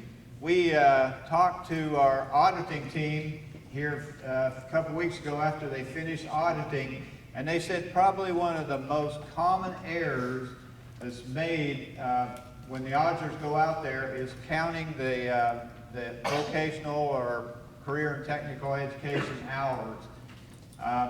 There's a website that Stacy Smith in our department has that will show you all the approved courses. And that's where people are picking up some of the courses that weren't approved, and then of course they get audited out. But again, just make sure that they're in approved courses, they're approved for funding, and then the number of hours that they're there on September the 20th. Bilingual, there's a couple of ways that we get money on bilingual. One, again, is that September 20th number of clock hours kids are in bilingual programs. The second way on bilingual is the number of head count students. And the weighting, of course, is a little bit different. You put both those numbers in there, you compute it, and whichever is the highest is the one you use for funding. Let's see. Going on down. Okay, the number of kids transported over 2.5 miles. Every once in a while we have people throw in kids that are under 2.5 miles. Sometimes we have kids from out of district that get thrown in there, but it should be only the in-district kids that are transported over 2.5 miles. Once you put that in, that's going to compute your weighting for transportation. And when we get over to Form 150, I want to talk a little bit about that transportation weighting and how that could affect some districts. Okay, Craig, there was another one there. Kids that go to Fort Hays, again, that would be, if they're in that approved program, they go to Fort Hays for that math and science program. You can count those kids, and then you get the opportunity of paying Fort Hays for those kids to go to that program. So before we go on, I'll encourage you a couple of things on this. Your numbers here are going to go to Form 150 and determine your general fund budget. So it's worth your time. Read carefully on each of these lines is asking you for information, because sometimes, as Burl pointed out, we're asking you for an FTE, sometimes it's clock hours, sometimes it's head count, sometimes it includes 4-year-old at risk, sometimes it doesn't. So they all make a difference. When you start entering those numbers, they're going to impact your budget. So spend a little time reading these lines somewhat carefully. The other thing, and you'll hear us say this several other places too, on this whole form, after you're done with it, find somebody else in your district that knows a little bit about your district to look it over. Not necessarily to go into all the details of is that the right number of career and tech ed hours, but when you look at it, do the numbers make sense? Or is there something that's obviously way out of place and we got a typo there or something we need to change? Again, that'll help you when it comes to setting up your budget and maybe save you some time trying to figure out how come my numbers are way off on the budget, if you can catch it here. Thank you, sir. All right. Down the page you'll see is the military count. Very, very few districts qualify for that military count, but if you are like a Junction City or Fort Leavenworth, places like that, that military gets in. You can count those kids also on February the 20th, and the ones that have been through that kind of understand that process. Not too many in the state qualify for that. It used to be also that when we did our budget, we could use the higher of the prior 2 years on enrollment. If you qualify for that military, you can also use a 3-year average, but that's the only districts that can use a 3-year average enrollment. It's just the ones that qualify for that military provision. Okay, and the next page on the back of that, virtual students. Again, a lot of you, how many have virtual school programs? Quite a few of you. The full-time virtual school kids, you still get $5,000, same as this past year. But if they're part-time kids, then you only get a fraction of the $1,700. So in most cases, you're running full-time kids, I would guess, in virtual schools. Because the amount you're getting if they're part-time is a lot less than if they're full-time. So sure most of you have kind of figured that out. And then for kids that are over 20 years old, that amount is $709 for students over 20 years old if they take credits. Again, you'll just put the number of hours in there, and we have all the virtual information is submitted just late in the year, so that's the reason we had to do some waiting on how much we determine your state aid to be, because we had to wait for those virtual hours to come in to determine your FTE. Okay, Craig? Thank you. So area of the district, we know that, so we plug it in. Very few change that. Then you've got some lines about cost of living, LOB elections, and capital outlay. For the cost of living, which are the green lines, kind of light, you may not be able to read that up there. We want to know if you're going to levy that, yes or no. And if you are, do you have at least 31% LOB authority? By statute, you have to have at least 31% authority. That's a little easier to get now, since that happens to be the statewide average. But you have to qualify for cost of living, and it's all local revenue, so not many districts will take advantage of that. Since there's no state aid for that. For LOB, in order to have 33% authority, there's two different ways your board could have reached that milestone. A few years ago, you had to have an election. So if that's the process you used, you'll tell us about that on the first set of lines. Now, your board can do that by their own motion and print a resolution in the paper, and if it's not protested, you have 33% authority. If that's what you did, you'll tell us about that. What was the date? What's your authority? And for how many years? And 9999 is always the code for continuous and permanent, which is typically the case in the LOB. And now, it's typically the case, but not always, in capital outlay. So you'll tell us the same thing about your capital outlay levy. When did you last pass that? What's your maximum authority? So you're not telling us here how many you're going to levy. You're going to tell us what your maximum authority is. For most, that's 8, but not all. And again, number of years it's authorized. If you have an adult ed levy, same information. Date, number of mills, and number of years. For some of the reports that get printed off of this budget, we need to know last year's legal max general fund. Now that the special ed's been calculated, we know that. So we'll plug that number in for you. By the way, we sent out tail end last week the legal maximum budgets for everybody for this year. And as you recall, when Craig was going through the special ed amount, we have to wait until about the end of May to determine what your special ed flow-through money is. So even though some of you received an audited legal max maybe a month ago, you notice that changed, and that was because of the special ed flow-through. We always get calls on that and said, well, why did you cut my budget authority? Well, it was all due to that special ed flow-through. Once that, we cut that back, you estimated in August, then we finally get that number at the end of May, and so we pull that down. The other thing that happens to that, whenever you overestimate on special ed flow-through, it estimates a portion of that into the LOB. So if you're like a 30% LOB budget, we pull your budget down, let's say $10,000 in the general fund, it pulls down your LOB budget $3,000. So You just have to, anytime you overestimate that, and we always advise you to overestimate that to make sure you don't have to republish general fund. You just have to realize it brings down both the general and the LOB when you get your legal max levy.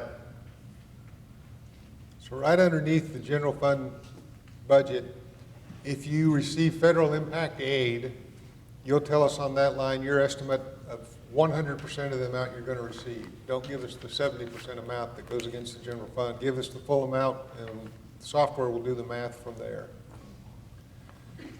The percentage there for the delinquency, you know, just look at history on that. If it's been running 2%, that's probably what I'd use again.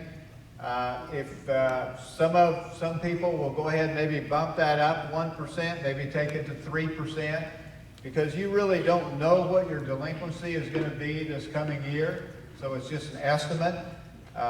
We always recommend you have it high enough to be sure you have yourself covered, and we'll talk a little bit more about that when we get the LOB fund, because you want to make sure you have enough revenue to fund that LOB fund. But if it's been running, in our example, 3%, that usually works pretty well. The next line down is that's the bonds, and that's just at the outstanding bond you have July 1 of each year. So you just record that, and again, that automatically goes over to the publication page. The next one down, Craig, now we're getting into some county estimates, the motor vehicle taxes, and that, the county should have furnished that to you, or will, and if they haven't gotten it to you already. But when you run that and put that on this page, it will automatically, when we do the Form 194 and 194A, it will automatically compute that for every fund. And again, our only caution there is just double check when you get to, for example, if you've been running an 8 mil capital outlay every year, your motor vehicle taxes should be fairly consistent each year.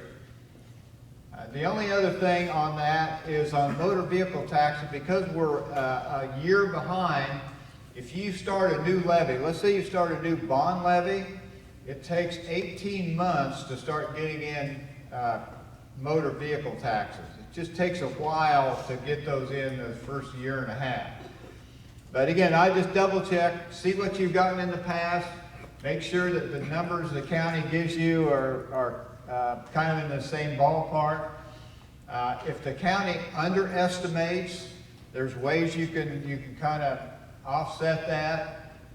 If they overestimate it and giving you more motor vehicle taxes than you think you're going to have, then there's ways on the Form 110 to adjust that collection rate to offset that a little bit. So you have a little bit of flexibility depending on what they give you on those motor vehicle taxes.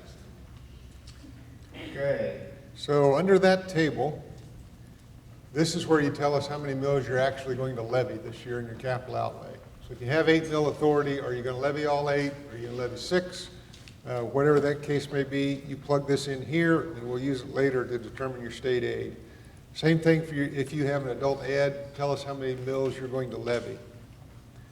These next few lines are various enrollment numbers that are used in the reports that are generated off of that. You'll see white cells, they're all filled in for you. You don't need to worry about that. The last thing you tell us is how many students you think will qualify for reduced price meals. And I'll just point out, as far as I know, this has always read this way since 1992. Despite that, we're going to correct it this year. We really don't recommend you serve any students reduced meals. It's reduced price meals. So we'll get that wording changed. We kind of belabor the point of double checking everything on this page and compare it to last year and this, that, and so on, because the numbers here go throughout the budget and they make a lot of determinations for you about your budget. So it is worth your time to spend a little extra time here, even though you're anxious to get into things like the Form 150 and the general fund and so forth. Those forms don't work until you've put the time in on the open page, and again, have somebody else look at it, just to see if it seems reasonable. And then we'll go to another way you like to spend your time, the Form 110.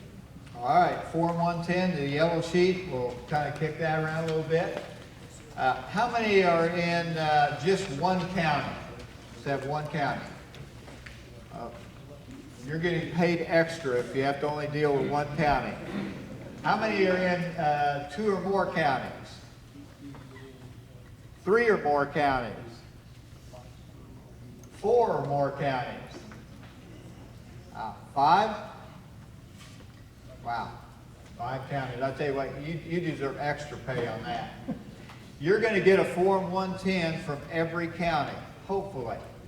But they'll give you that information, but I would always double check it, and you can do that. Remember, they give you a Form 138 that's a recap of all your revenues from the county.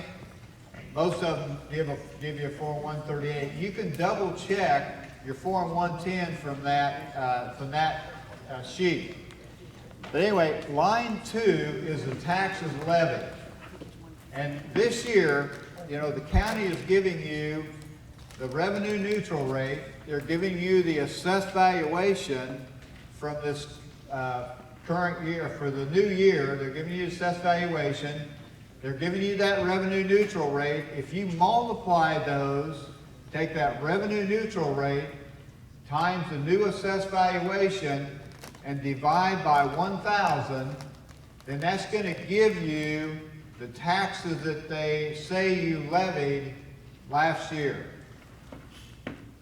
And that's kind of important because that's how they're going to determine that revenue neutral rate. So if the county doesn't give that taxes levied on Form 110, and on general fund, for example, there's no general fund on Form 110, so you're going to have to really compute that if they don't give it to you on the sheets that they send out to you. So anyway, line 1 is going to be, line 2 is going to be the taxes levied last year.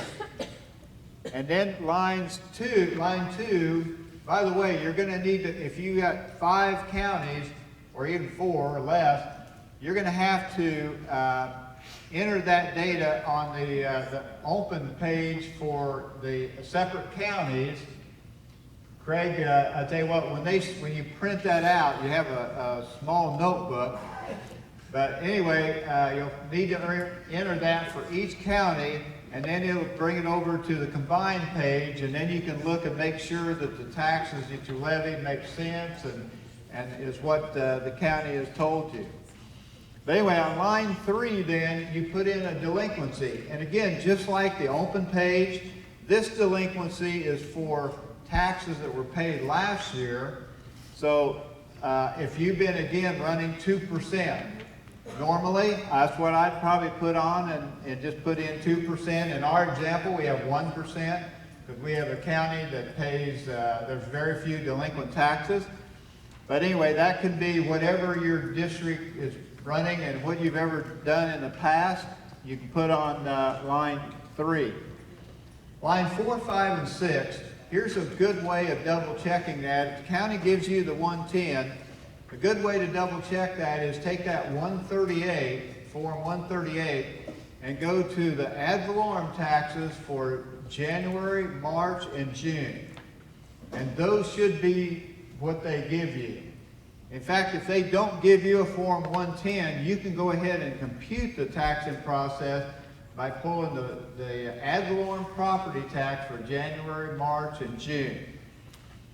So those will add up, and what we're trying to find out is how much taxes you're going to be receiving from your last year's tax in September and October. Now, there's a line down there, and this has gotten a lot more prevalent across the state, but line 9, you see that? Taxes rebated or refunded. For neighborhood revitalization dollars, the county will tax an individual on that. The individual will pay those taxes to the county, and the county will just rebate them right back. So if you have neighborhood revitalization property and you don't put it on line 9, then it shows up on your tax and process just like you're going to get it. But you're really not, because they rebated it back to the taxpayer. So there's a lot of neighborhood revitalization. It also applies to the TIF, the tax increment financing funds. So if you have any of those would just be rebated back. And the counties, a lot of times, will have that on that Form 138. They'll have it down at the bottom where it's refunded or abated taxes. That's the number that goes on line 9. Again, a few years ago, we didn't have to worry about that, but now they're doing a lot of that rebating of taxes. So, and then when you add those all up, the bottom line is your tax and process is going to show up on what line, Craig? 11? Yes. Yeah, line 11, your tax and process, and that's the taxes then you're going to receive in September and October. Going on down the form, the tax collection ratio. Now that's real important because those should be the same on every fund. Taxpayer can't say, well, I don't want to pay capital outlay, or I don't want to pay LOB. They've got to pay all of them. So that tax collection rate should be the same on every fund, or real close. And going on down then, the reason that's important, we always recommend on the taxes that you're going to collect or proposing to collect for next year, that you always bring that collection rate down 1 or 2 or 3% to make sure that the following year you'll get enough taxes to fund your budget. In our example, we have been getting about 94% of the taxes, or 96% of the taxes, and we're estimating you'll get about 94%. And that just ensures in that LOB fund you get enough taxes to fund your budget. So when you fill this in, you're going to estimate your percentages for next year, January, March, and June. If you don't know what that is, just go up above. What percentage did you get last year? And do the math on that $589,000 that you got in January. That'll give you a percent. And then 1 or 2 of them, you're going to pull down a couple percent so that your total is a little bit lower. And over on the right side, you're just going to enter numbers so that the total hits 100. So there's nothing real magic to what those numbers for September and October are. But if for some reason you decide you want your ratio to be higher, again, you may not be able to read that light green on the screen, but you're going to get a warning message that the estimated collection rate may be too high. Now, you can leave that there because there are times maybe something unusual happened last year and you know you will collect more this year. So there may be times you'll get more, you can leave it there. But if you exceed 100% down here, you're going to get a message in red, and that's going to stay there and print off on the budget. So anybody you give a copy to is going to see that should have been 100%. They did it wrong. So if you don't have 100% here, you probably want to fix that one. And typically, you don't want this to exceed, as Burl said, at least 2% less than you got in the prior year to protect yourself. Down on that chart, Craig, if you go on down there to line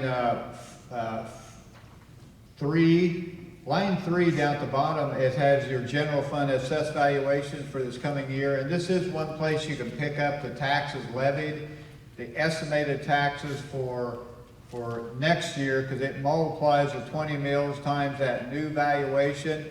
And that's the taxes that you're going to levy, $1,138,000 in our example. And kind of like we talked on that revenue neutral rate, most of you, if you're going to have an increase in valuation, then the taxes levied are going to be higher than that revenue neutral rate calculation. So that kind of forces you again to go through that whole process. So, any questions on Form 110? Hey, Burl. Yes. We had our county lose a case on the Board of Tax Appeals based on the dark store theory that we got rebate back to them, and then we have a whole line of them set up for this year. Do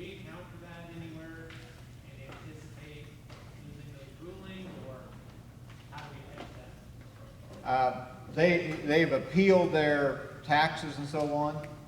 Okay. Yeah, what you really have to probably do on that, if you think they're probably gonna win that, you can do that by adjusting that collection rate a little bit. And bring that, if you bring that collection rate down, you're gonna levy some more taxes. And that way, if you do lose those taxes in that appeal, then you've levied enough taxes to cover that. But just bringing that collection rate down a little bit will help offset that. Same way on delinquency. You may want to take that delinquency rate up a little bit, a little higher, and that, again, will levy a few more taxes also. We have, on that point, we have some districts in the state, Coffeyville's probably the best example. They've got a fertilizer plant and a refinery. And between those two, they're something like 75 to 80% of the valuation in the district. And for a while, one or the other, and sometimes both, was always appealing their taxes. So as he was describing, they had to keep pulling their collection ratio down lower and lower and lower to offset those appeals that were coming. They were down, and this is really unusual, but they were down to like 70% collection ratio estimated so that they could make sure they get enough taxes collected. And that reminds me, telling that story, for those of you that are veteran superintendents, board clerks, you've been coming to this for a number of years, you always had one goal when you came here. Anybody want to tell me what it was? Don't be one of Dale's stories. Everybody gets to achieve the goal this year, so we leave you with that, if nothing else, today. Okay, anything else on Form 110 before we move on? All right. Okay. Special education. All right, special ed, Form 118. Again, this form is the one where we're probably going to estimate a little high to make sure that we have ourselves covered so we don't have to republish the general fund next May. But anyway, lines 1 through 4 are going to be the number of special ed teachers and paras that you plan on hiring yourself, that your district hired. And you just put in the number of teachers, the number of paras, on lines 1 and 2, and then you multiply that. That will be multiplied automatically by the $30,085 estimate that Craig made this year. Oh, maybe both of us did it, but anyway, that's always an estimate. And this year was a good year for raising that because of the teachers and paras not being quite as high this year. Anyway, that's an estimate, $30,085, and we'll determine that next May. So it just takes a while before we get the final number. Transportation. All of you turned in your transportation on Form 308 about 3 weeks ago, 3 or 4 weeks ago. And again, that hasn't changed. It's still transporting special education students that have an IEP. Those costs can go in. Teacher travel, anything that's associated with travel for special ed students and teachers can go in there. The state picks up 80%. Picks up 80% of that cost. That all goes down to the bottom line. If you scroll on down, you have your transportation amount. Then you'll have the catastrophic aid. Again, if you have, and this one is a little hard to estimate because you don't know if a student's going to move in and it's going to cost you, be a high-cost student. But if you normally had somebody that's a high-cost student, you can go ahead and put your estimate in there. And then the Medicaid replacement money.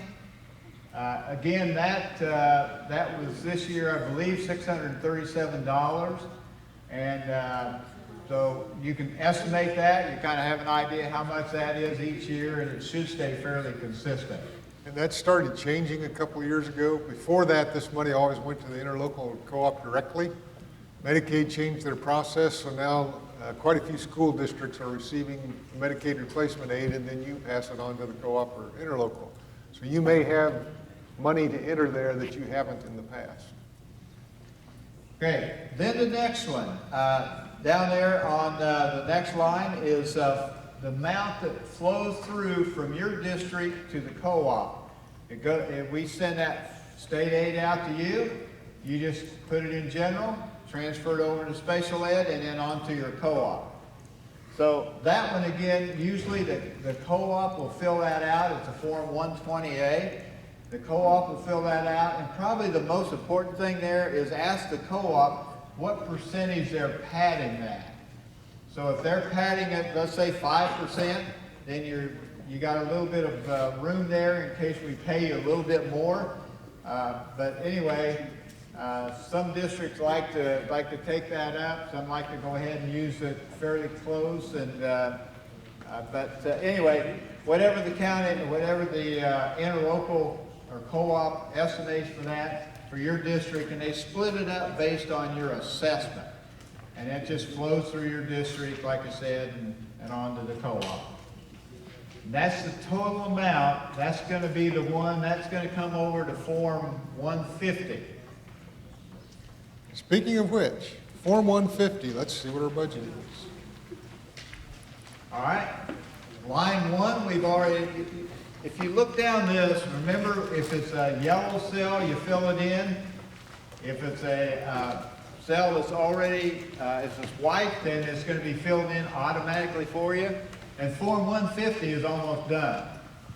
It's all pulled over from the open page, pulled over from Form 120. But again, line 1 is, those are the only numbers that are going to be, that won't change between now and next year, the end of next year. That's the audited enrollment already. You just use, again, the computer will decide which is the higher, the 1920 or 2021. That will come over here automatically, and the rest of it is going to be computed for you. The low enrollment weighting, the high enrollment weighting, those will be computed automatically. The kids over, the 4-year-old at-risk kids gets pulled in from the open page. And then going on down there, we have the bilingual, and again, you fill that in on the open page, so that'll be computed for you. The number of kids in the vocational programs, that again, based on the number of hours you put on that open page, it'll pull that across. One point just to make here in general, but specifically to this, as Burl said, this is an area people tend to have some mistakes sometimes. You may get to the open page and see that weighting and say, well, I know that's way different than we had last year, so that number can't be right. So I want to come over and I want to change the number of contact hours I put in. Well, that's a white cell, you can't change it. Any of the numbers that are locked in like this, if you put your cursor there and then look up at the formula, it'll tell you where that number came from. And you can go back there and make the change. So you can always track back to where you need to change a number if you think it looks wrong where it's sitting right now. In this case, you can go to the open page, cell A52, change it, and then when you come back to Form 150, it'll look more like you want it to, hopefully. Okay. And then the at-risk, we've talked about that. Again, the number of kids that qualify for free meals. You get around $2,200 for every kid that qualifies under that eligibility, income eligibility guidelines. And then if you do qualify for high at-risk, if you're over 35%, then you get a little extra weighting for that. And that's going to be on that next line. And then if you take those two, the regular at-risk and the high density at-risk, you add the two together, multiply it by 4706, and that's how much then you're generating from at-risk, and that's the amount then you have to transfer from your general fund over to the at-risk fund. First time this year. Before we leave that high density at-risk, you can see here it says that weighting gets pulled from Table 5 on this form. So I'm going to scroll down to Table 5. And Burl mentioned earlier, to qualify for high density at-risk, you have to have at least 35% of your students eligible by income standards for free meals. So when you get to Table 5, the first thing we do is calculate what percentage your district is. And you see it's not 35% for this district. So for the last few years, you've had the choice to qualify by individual building as well as by a district. So if you're not at 35%, you look at this tab down here that's orange, high density at-risk building. If you click on that, when you open it up, you're going to see every building in the state listed. But you can narrow it down to just your schools if you want to, or you can just work on your schools within the whole list. You give us the head count for each building and the number of free lunch students you expect in each building, and we will calculate a percentage for each of those buildings. One of these buildings happens to exceed 35%, so they're going to get a high density at-risk weighting for that building. And now that you've plugged in the numbers here and it's been calculated, this is the point when you go back to that if you go back to Form 150, you'll see that 3.6 right there for the buildings. So if you're less than 35%, you want to do the high density at risk. If you're between 35 and 50, you may want to do it anyway, because sometimes, believe it or not, the sum of your buildings can be more than the total for the district. For a lot of you, your elementary school has a higher free lunch percentage than your entire district, and if your elementary is your larger building, you may do better to add up each of the buildings individually than the sum for the district. Now, if you're 50% or more as a district, don't worry about it. You're not going to get any higher. But if you're below 50, it's probably worth your time to do the high density at-risk weighting tab. The numbers will pull in for you here, and then you'll see it up on the main form also. There's that 3.6 that came from one of the individual buildings. Okay, the next one, transportation. By the way, transportation comes from Table 3, and when you figure that Table 3 out, let us know. That thing is fairly complicated. I'm going to try to make it a little simpler, though. Some of you have been getting, in the past on transportation, there was a provision in the law that said you could use, we had a grandfather clause that said you could use the whatever transportation aid you compute on this, or the transportation aid you received in 16-17. So since the 2016-17 school year, there's been that grandfather clause in there. That grandfather clause went away. Last year was the last year for the grandfather clause. There was a lot of districts, we were kind of shocked when we started going through the districts that were qualifying under that grandfather clause, that you won't get that this coming year. So if you see a drop, and I remember Eric at Bonner Springs, you guys were under that grandfather clause and probably going to lose some budget authority. But anyway, you either got the grandfather this last year, it's out. But the other factor is that there were some districts around that had remote learning for a good part of the year, and your transportation costs are lower. And that could have an impact on your transportation weighting also. So we have on the density table, it's so much, we do the number of kids per square mile and the cost. And if you fall above that, that's what you get. You get right at the density. If you're below the density, in other words, you're more efficient, then there's a 10% cap on, we take the amount that you actually spent, add 10%, and that's the amount you get. So, so that happened in quite a few districts. But if your cost is coming year, we always use the cost based on last year. So it's a previous year cost. So if you didn't have transportation costs were very low last year, and then you take that time 10%, you're going to see a fairly significant drop in that transportation aid if your costs were really down this past year. So once you get this weighting computed, take it times 4706, compare it to last year that you got for transportation, and you can see if there's any drop in that transportation weighting. But it could be in some districts, could be a fair chunk of money. Okay, any questions on that? All righty. And then on down, we have the spatial education flow through. We already got that off of Form 118.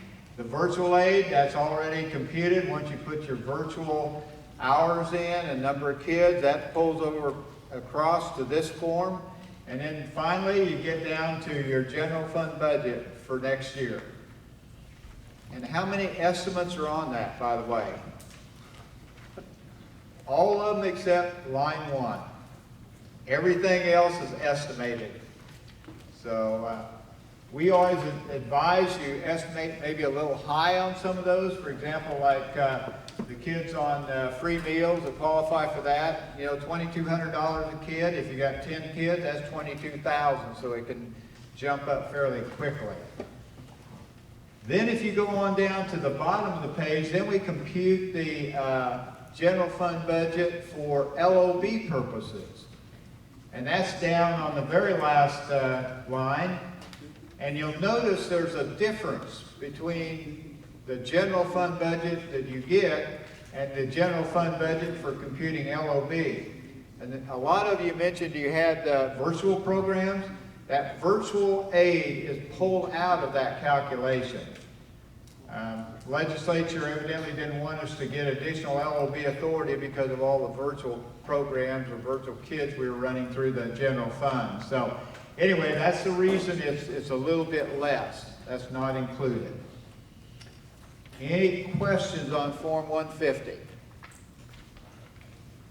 All right, Craig. Okay, now that we know the dollar amount to calculate your LOB from, we can go to Form 155.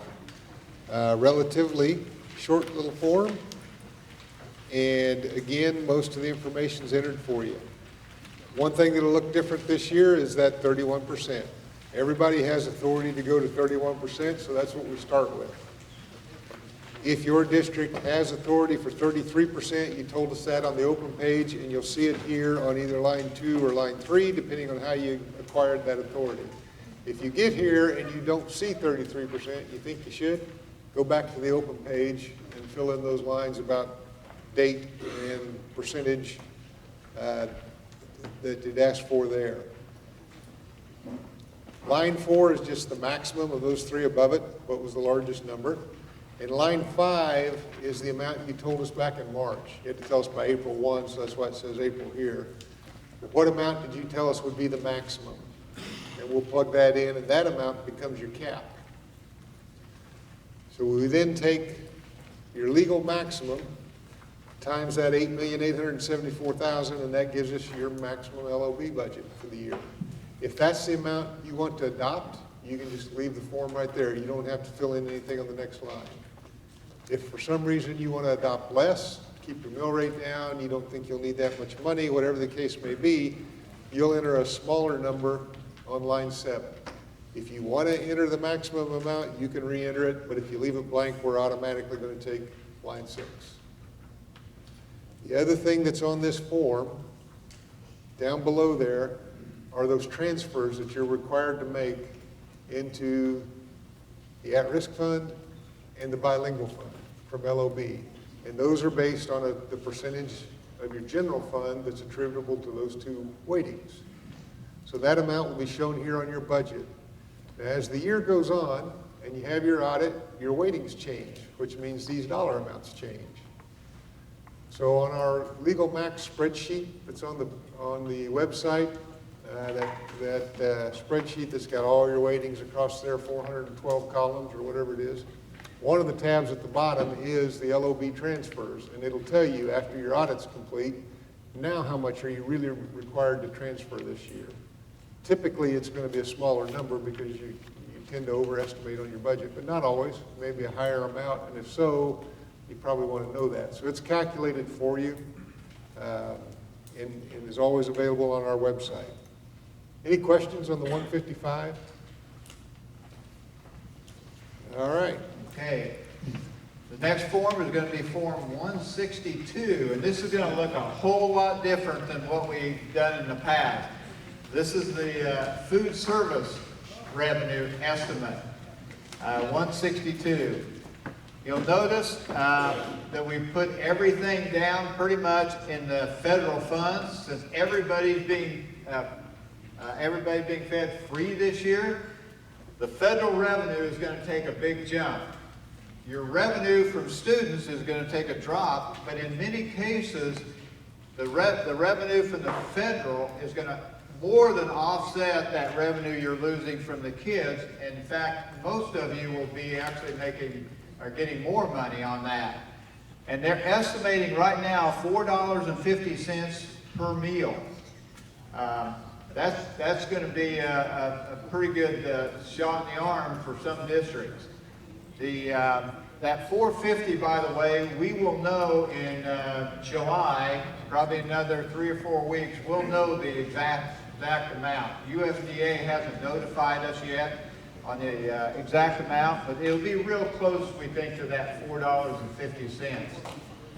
Now, you won't have any, you'll have a little bit of state aid coming in, that's very, very small. No revenue from students, and you would have maybe some revenue from adults if they eat, teachers and so on. You'll have that on that sheet. And then for the breakfast program, that's going to be $2.40 per meal.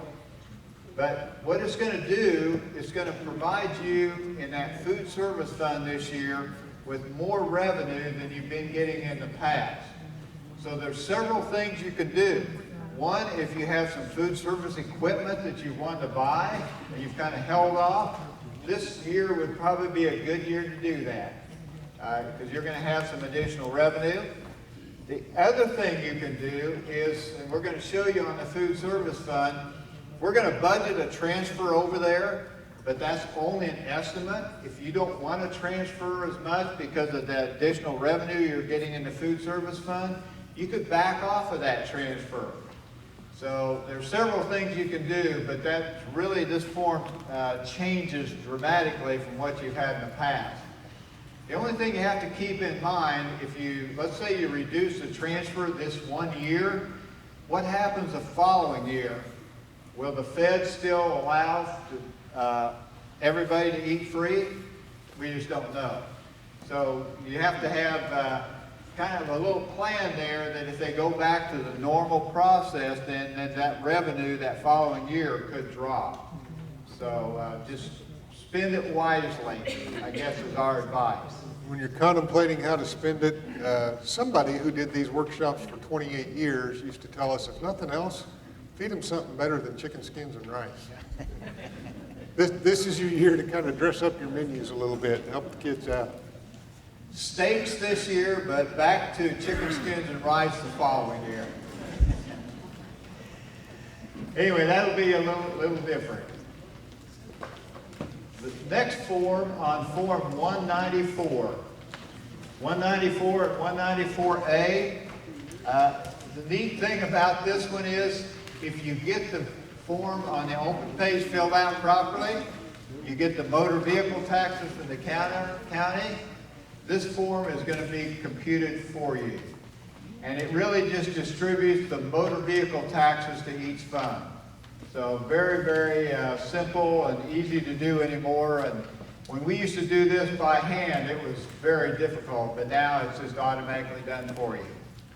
So if anybody asks you where did these numbers come from, at the top of each column there's a footnote reference, and if you come down, it'll tell you each column where the number came from.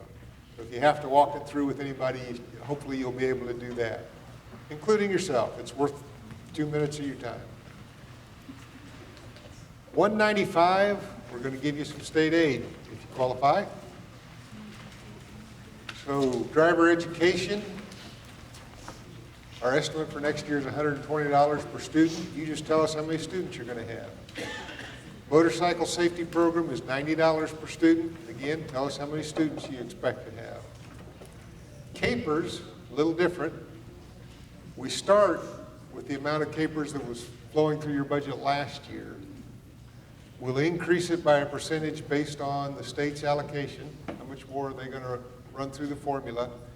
And then down here on line 3 is where you tell us how much your payroll will increase. And that's not just the pay raise that we were talking about earlier. If you're adding staff, that increases your payroll. So you gotta account for that as well. And because Capers is one of those funds you get to republish if you underestimate it, pad that just a little bit. This is the money that hits your bank for like 3 seconds, literally, and comes back to the state. So it's really irritating if you have to republish Capers. We know that because we had a board clerk had to republish Capers a few years ago. Made her angry enough, she put in 15% every year for her payroll increase. I don't recommend that necessarily. Didn't talk her out of it, but pad it a little bit so you don't have to republish Capers. And then it'll calculate, it'll total up how much money you're going to get. It'll go to code 51, and you'll spread it out there amongst the lines so that it balances out. That'll be the end of what you have to do with Capers. Craig, Yes, question? if we're hiring people using our ESSER funds for positions, do we include that? Yes, you'll still pay Capers on employee salaries even if you, regardless of the funding source.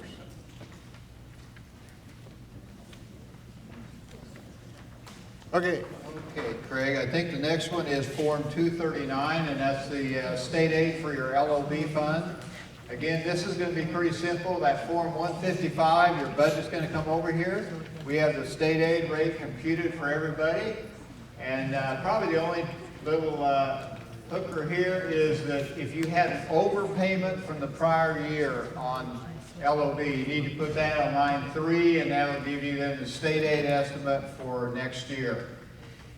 We get asked a lot, how do we compute that state aid rate for the LOB, for capital outlay and bonds and so on? the answer, of course, is perfectly. Yeah. That's a 3-year average assessed valuation per pupil for the LOB. So we got a call the other day from a district, and he said his valuation was taking about a 25% increase.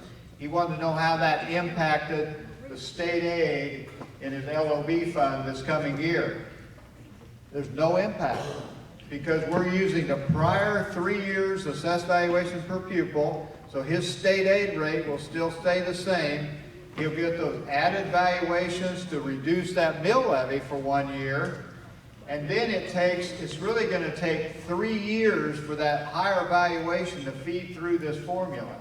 So the first year, the state aid rate will go down slightly. It'll go down, keep going down until it feeds in all 3 years of that higher valuation.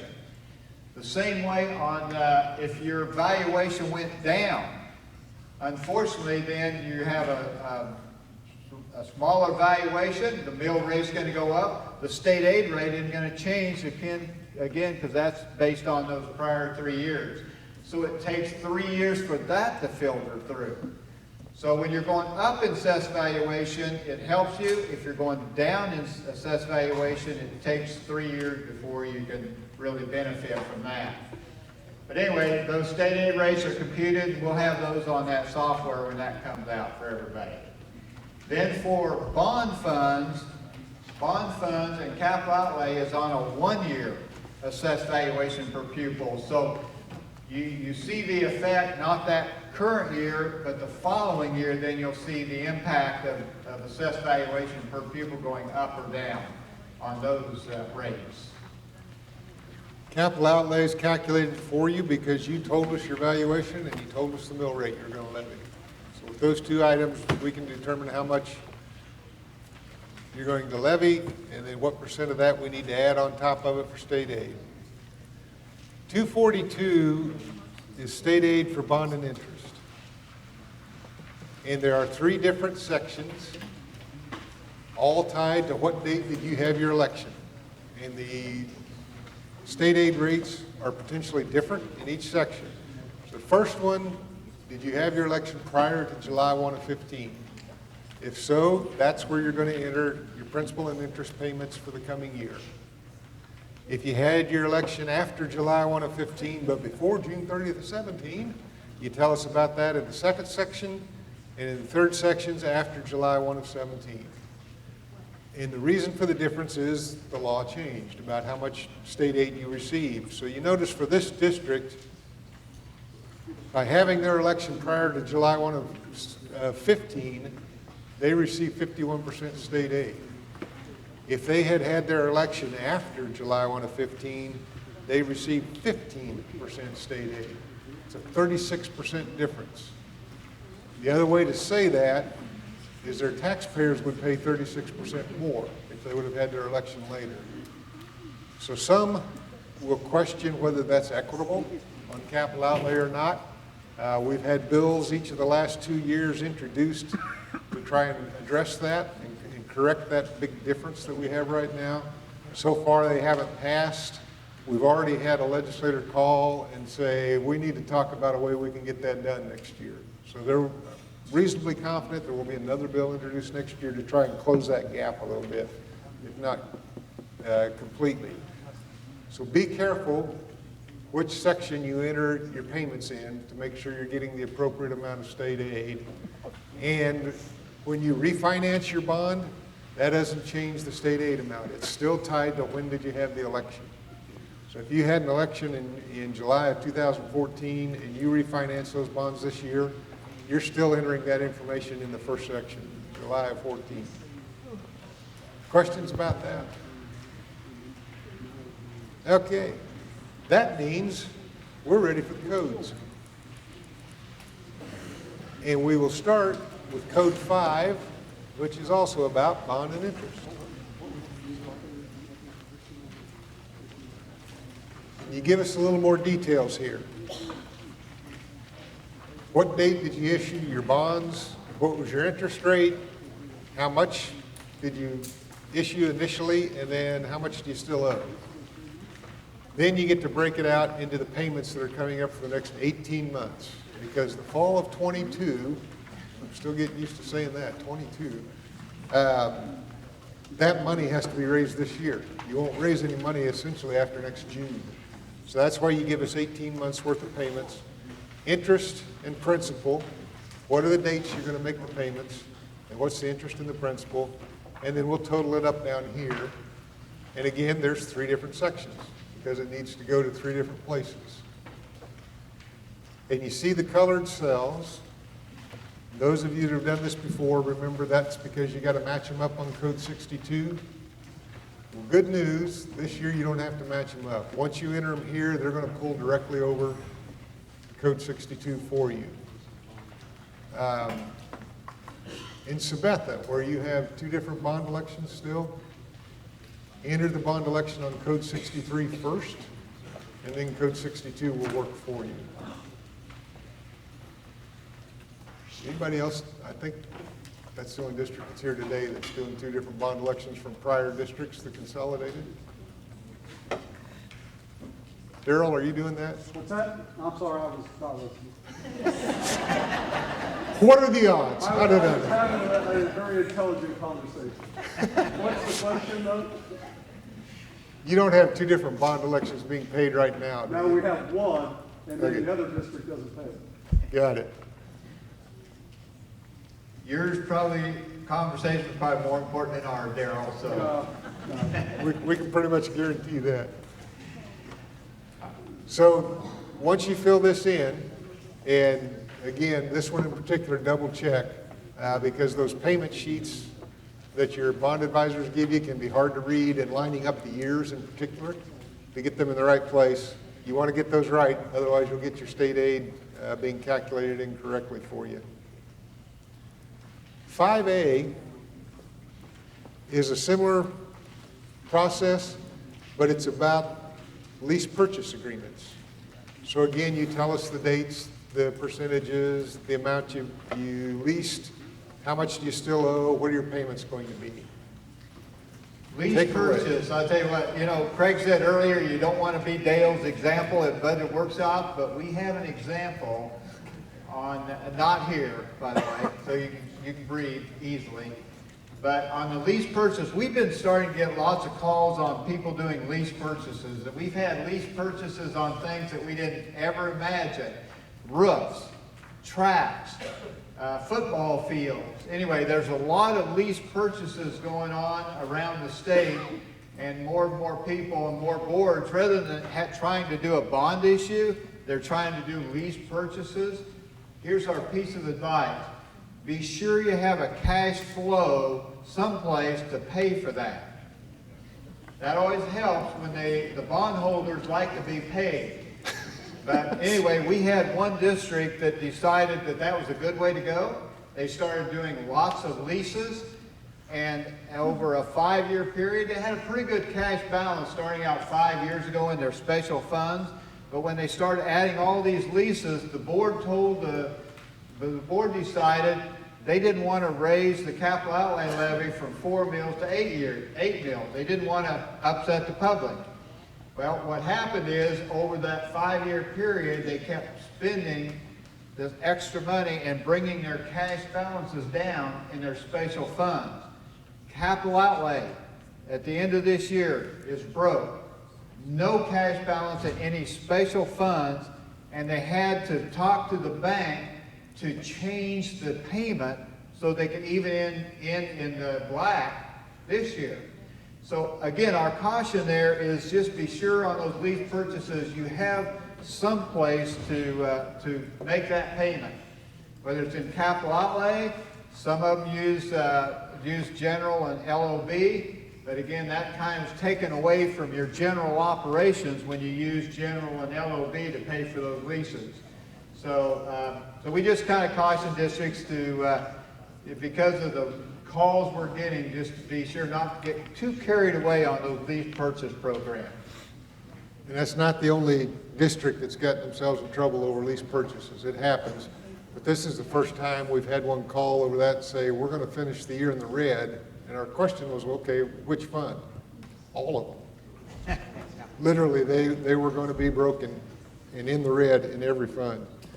Good news is they found a way around it with a little help. Bad news is it's going to be ugly for a little while, as you can imagine. The bad news is, I guess, they got a new superintendent. Yeah, one typically follows the other. Yep. General fund. Now we're into the exciting part, the general fund. How are we going to spend all this money? Well, that's up to you guys. You decide, and your board and so on, they can spend that money. But on the revenue side, let's take a look at some of the things on the revenue side.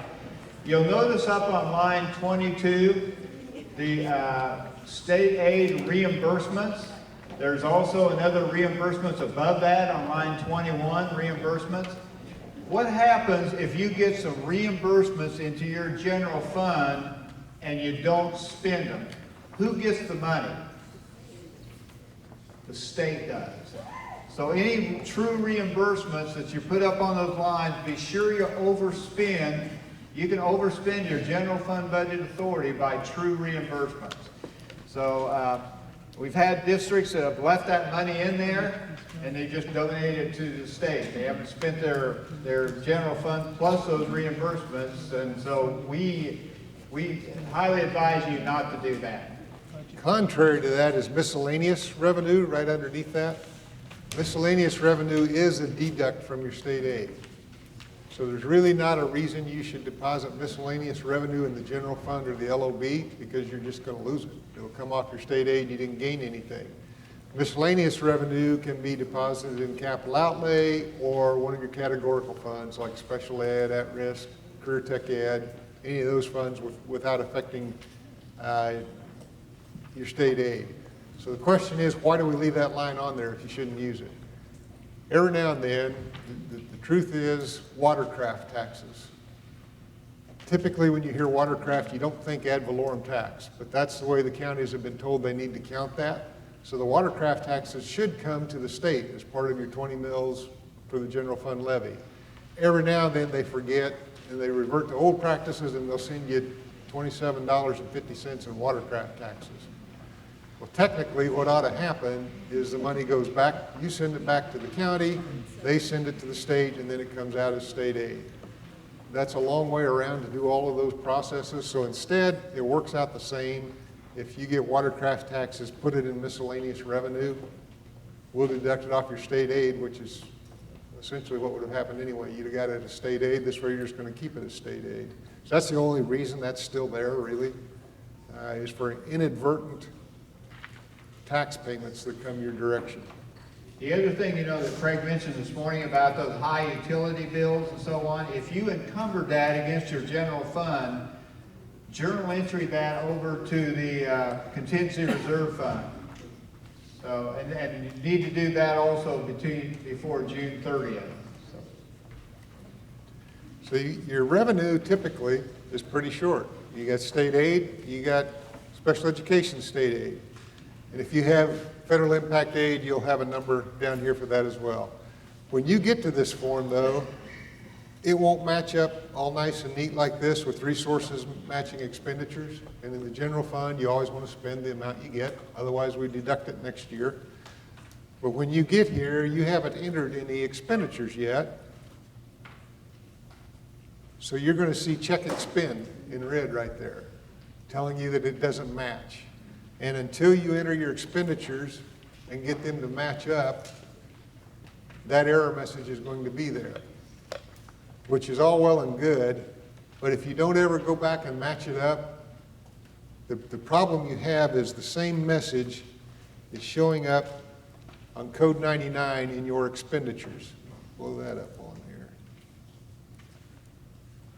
It's going to say check expend right there. And the problem with that is you're going to publish it in the paper and tell everybody you didn't know how to balance your general fund budget. The real problem, though, is that's your legal max general fund right now. You don't have one. You can't spend anything out of your general fund because you just published nothing. So when you get that check expend error message, and you can get it in the general fund and you can get it in LOB for a couple of reasons, and we'll go over those. You want to go back and balance it out. Burl likes to talk about when we used to do it by hand. Well, I'm old enough to remember back in the days when you had to do the budget by hand, it was a pain to go through and total up this column every time and make sure you got all the numbers entered right until you knew if you had enough spent.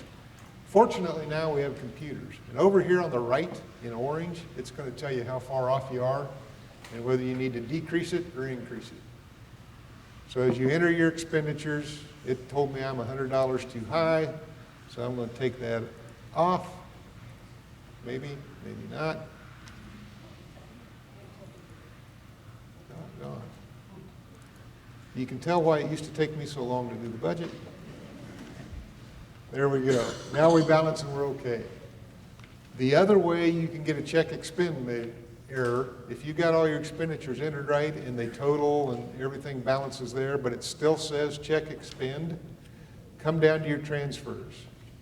You are required to transfer at least as much special ed flow-through money as you get into the budget. So whatever your state aid is on special ed, you have to transfer that into the general fund. If you don't, you're going to get a check expend measure. You can do more, you just can't do less. And now the same thing is true for your at-risk.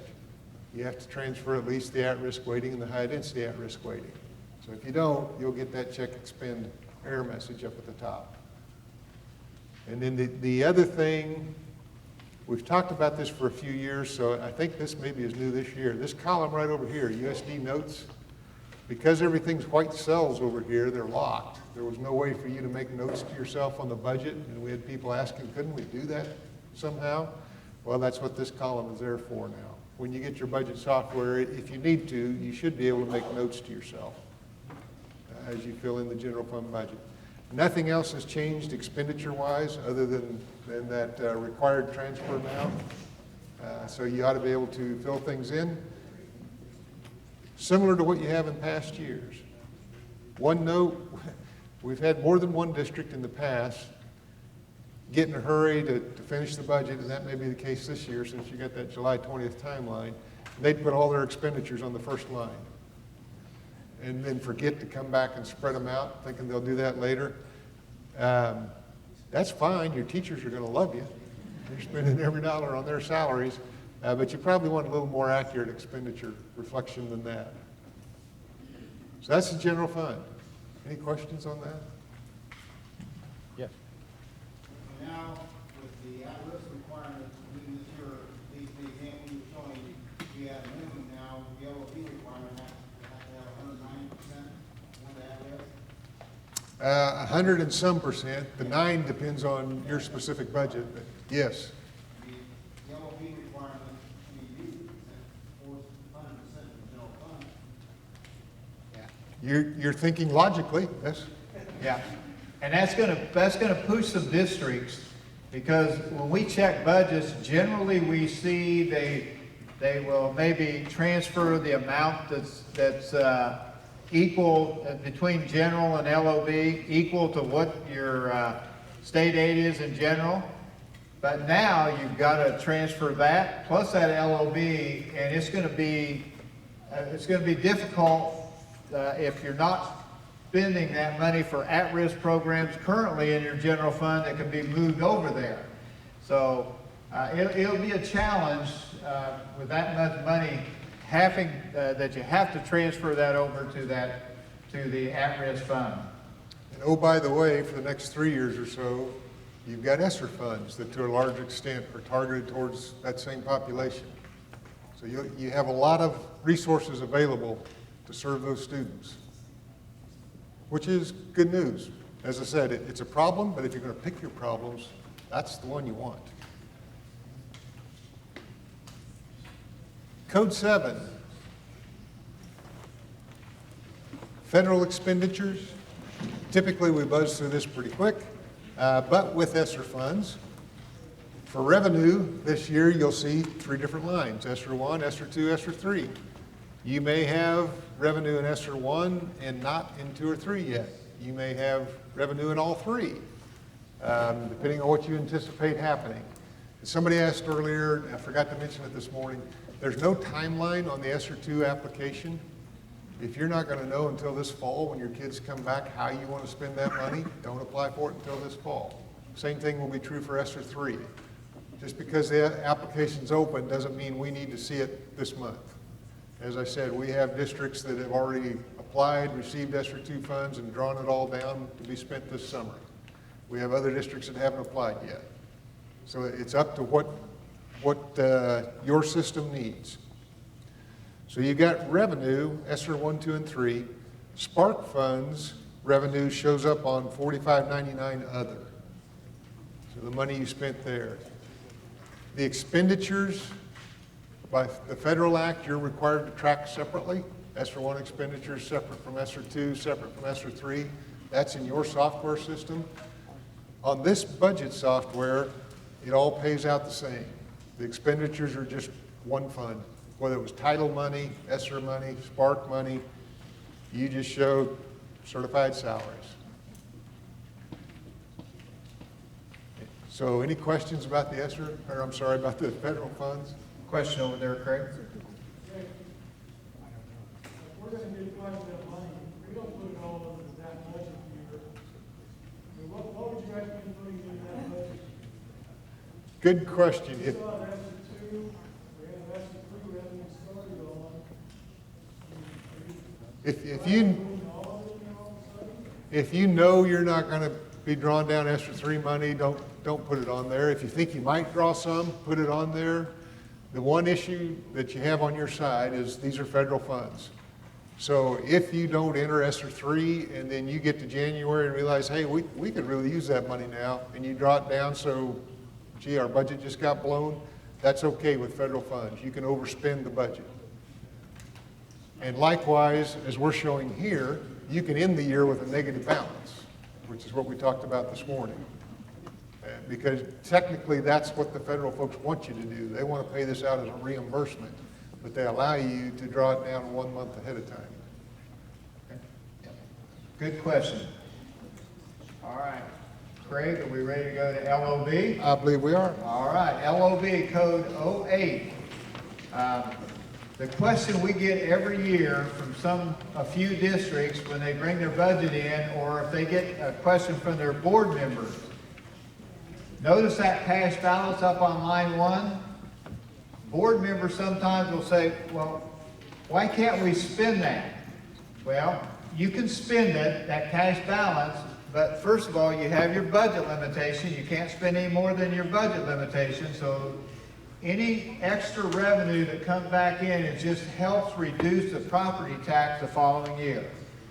Now, you'll notice up here, what most districts like to see is a fairly flat mill levy in the LOB.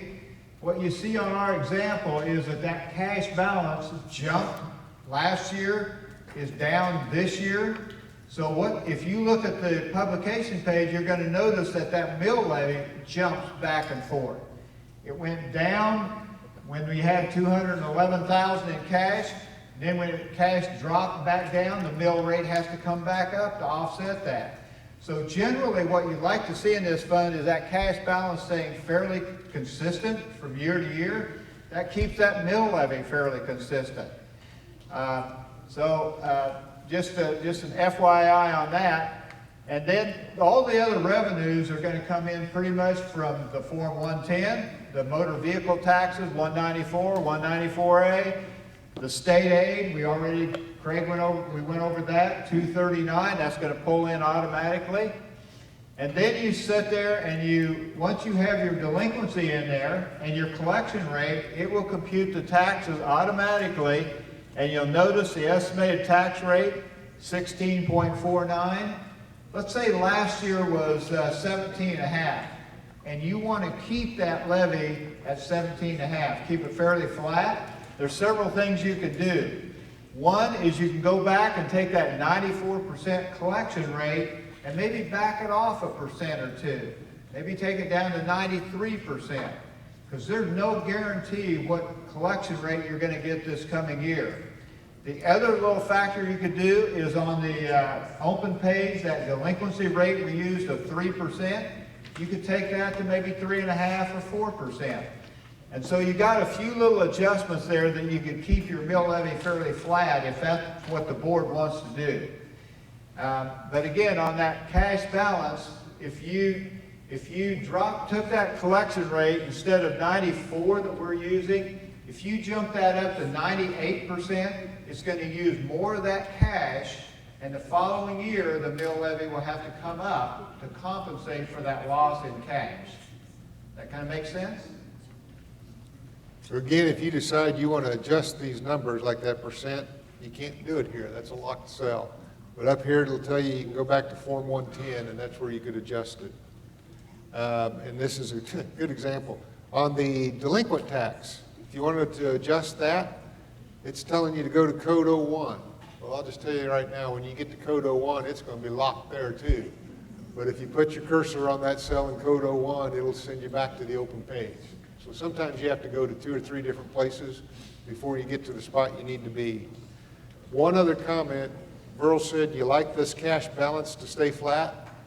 Don't pull your hair out. You don't control everything on that cash balance. You don't decide who pays their taxes and how much they pay. You can adjust it with your percentage collection and so forth, but you're not going to totally control that number.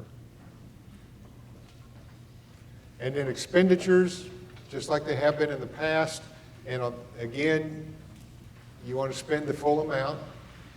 And down at the bottom, you'll have a check expend error until you get the correct amounts transferred, at least that amount, to at-risk and to bilingual. And we'll tell you over here on the right in blue how much those amounts are. So you don't have to go back to the Form 155 to see how much your transfer needs to be. So again, you can transfer more, but transfer at least that much or you'll have an error message. Okay, where's my cursor? We've got through the first 2 funds, general and LOB, and those are, the budget authority is locked in, right? From Form 150 and then 155, you're locked in and how much you can really spend. What about the special funds that we're coming up with? Is there any budget authority limit on any of the special funds? There's none. So that's totally up to you. We always recommend on all those special funds, you kick that budget up a little bit to make sure you don't have to republish during the year. And we had, Craig, quite a few this year that had to republish in capital outlay. Some in food service because if you get additional federal revenue in the food service fund, unanticipated federal revenues, you can overspend your budget by that, as Craig mentioned earlier. But if you have to spend more than that, then technically you have to republish. So it's always good to get these funds up high enough so you don't have to republish them in May or April or whenever. So I've got at-risk pulled up here, but in all your categorical funds, we're going to show you on the right-hand side how much weighting you're receiving so that you can try to match up your expenditures. You're not required to spend as much as you receive, but again, there's a report published that will show, here's how much weighting we got for career tech ed, here's how much we spent. At-risk, pre-K at-risk, whatever the fund might be, bilingual, because the legislature wants to know. Here's the money we appropriated for that purpose. Did you really use it for that? So it's a good idea to kind of keep an eye on those numbers. In the case of at-risk now, you have all those required transfers. Burl mentioned giving yourself budget authority. We're not showing a whole lot of additional money being spent here. We might want to consider, we got plenty of cash balance at the end of the year, $90,000. Let's come down here and say we're going to spend another $40,000, even if we don't intend to, just so I've got the budget authority if I need it. But that's kind of your call, what's an appropriate number there, and what you and your board are comfortable with. So all of your special funds are going to be set up similarly and can be budgeted similarly. And one you particularly want to consider showing additional expenditures is capital outlay. Capital outlay. On this one, there's a lot of things that can come up during the year on capital outlay. You may have to buy a new bus, you may have to repair the roofs. There's just a multitude of things. So most districts like to budget just plenty high. And the key is you just need to be sure you're letting your board know that you're probably not going to spend that much if you budget high. So they don't have a heart attack when you see that they're doubling the expenditures or whatever. But keep them informed. But again, budget high enough so you don't have to republish capital outlay. And again, the revenues will come over here just like they have in all the other funds on all the forms. State aid will come over here automatically if you qualify for state aid. And then when you get down to determining your budget, if you look at column 3, at the very, very bottom, that will tell you what your projected cash balance is if you spent that full budget authority that you budget for. So that can be adjusted though, that 12-month expenditures up or down, but usually you want to go a little high. And as we said, capital outlay in particular is one you want to pad because you don't know what's going to happen, and it can be kind of expensive when you have to repair a roof or replace a bus. Excuse me. And it's hard to republish capital outlay because by statute, in order to republish, you have to have non-property tax revenue equal to the new amount you're going to spend. Well, capital outlay, you really don't get much revenue other than property tax. So even though you've got all this cash sitting here, if you don't have the budget authority, you can't spend it. And you have to tell your board, well, we got to let the roof leak until July when we can get budget authority to spend that money. So at that point, typically when people call and ask, what can I do? We ask them, which law do you want to break? You can't republish by law because you didn't get non-property tax revenue. You can't exceed your budget. So pick which one you want to break and go ahead and do it. You can't just let your roof keep leaking. I typically advise people to err on the side of informing people what's going on and republish.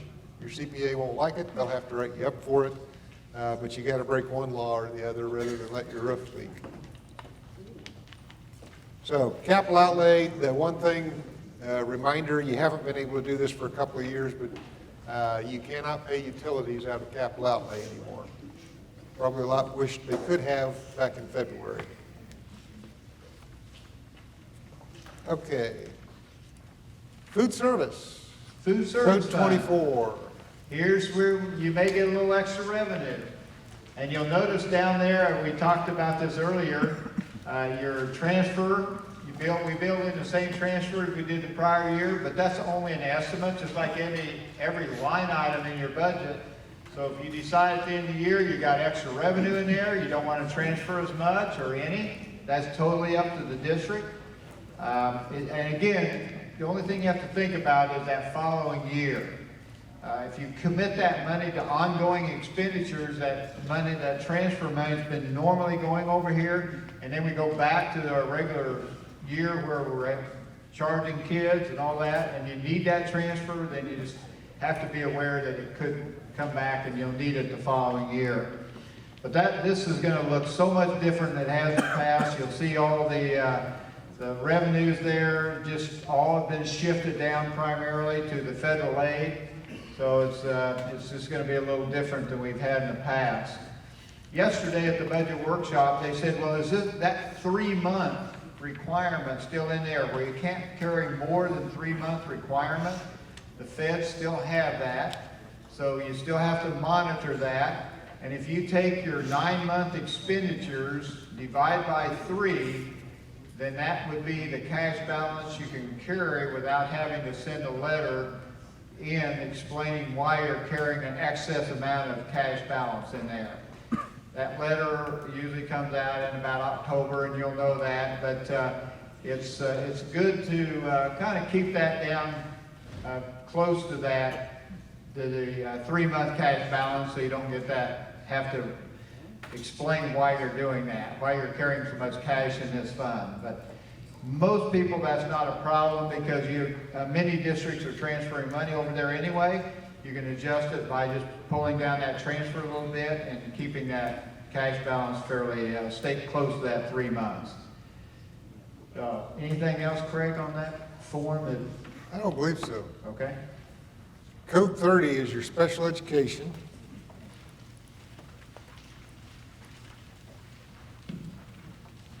There we go. Couple things to note.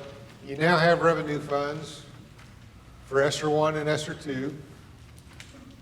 So when you draw down special education ESSER funds, you'll deposit those directly into Code 30. They will not go through your federal funds like the rest of the ESSER money. They'll deposit there. The $28 million that's coming from the federal, if you are a standalone district, you do your own special ed, it'll come in just like the rest of your federal revenue. You'll report it there. If you're not, if you belong to a co-op or interlocal, you won't even see the money. It goes to the co-op or the interlocal. This is another fund you probably want to pad your expenditures. You don't know what kind of needs might move in. If you're in a co-op or interlocal, that kind of smooths that out for you a little bit.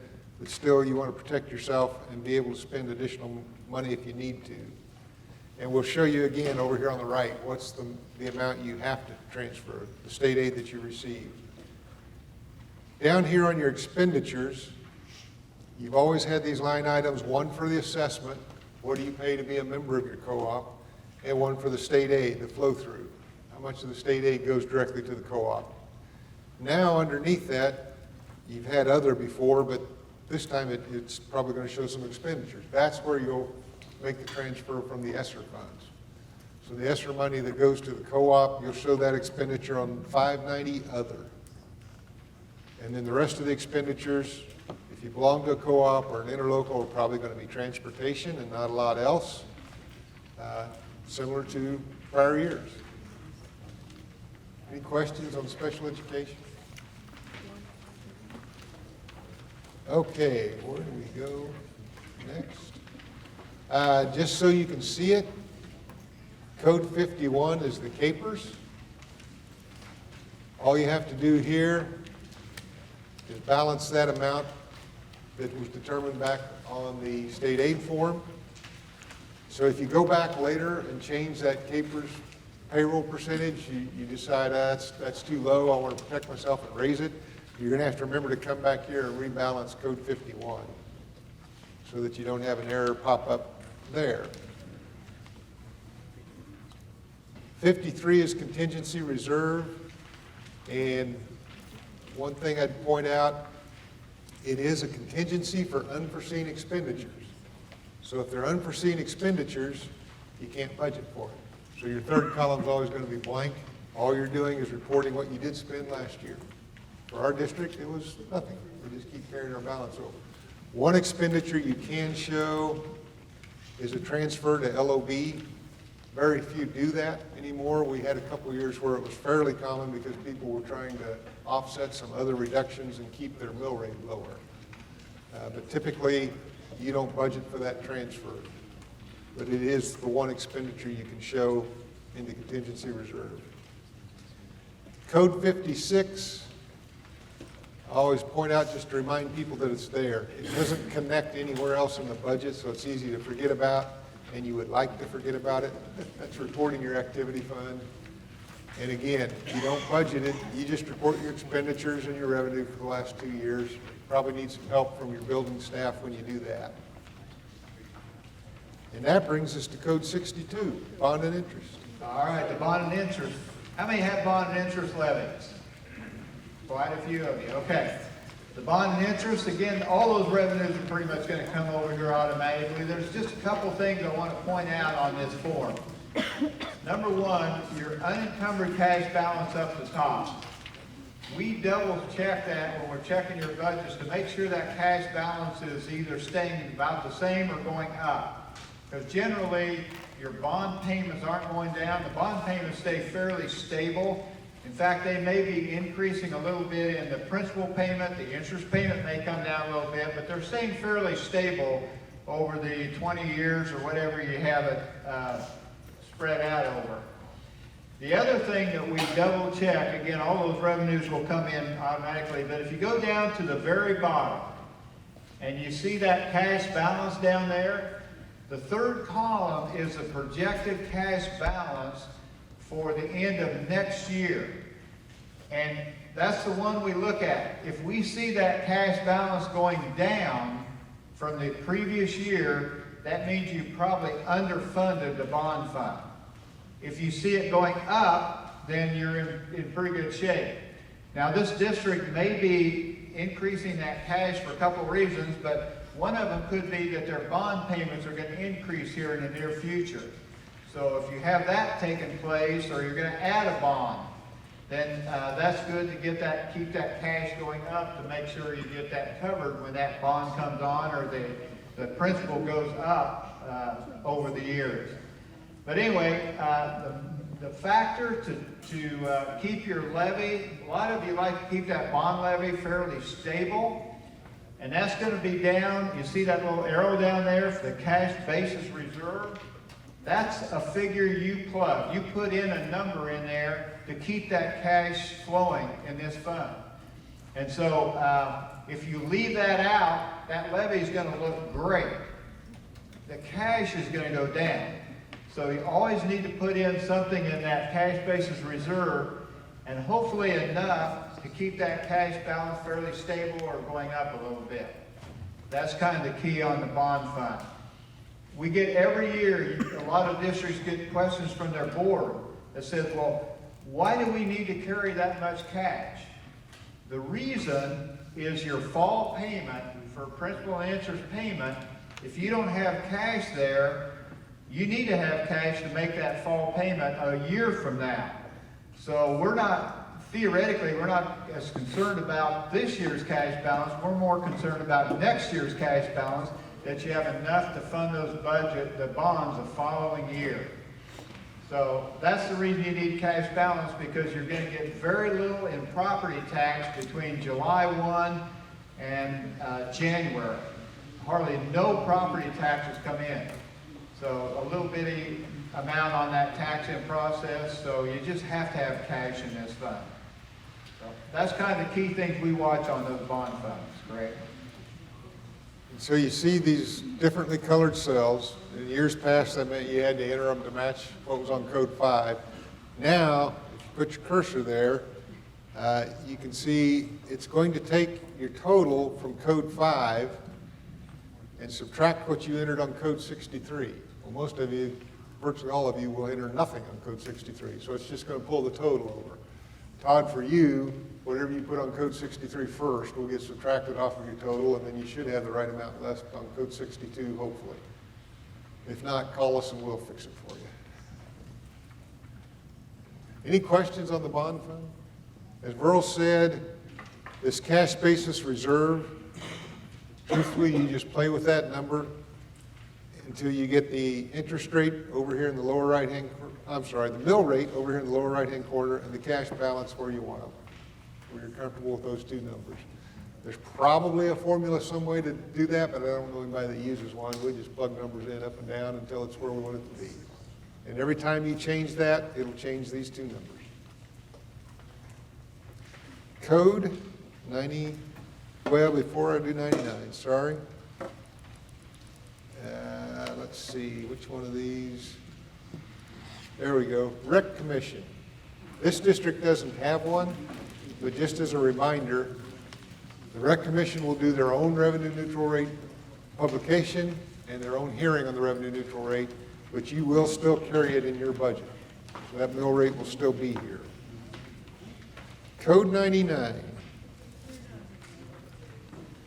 By the time you get here, we all know you're sick and tired of looking at numbers. However, this is what's going in the paper. This is what's determining what you get to spend next year.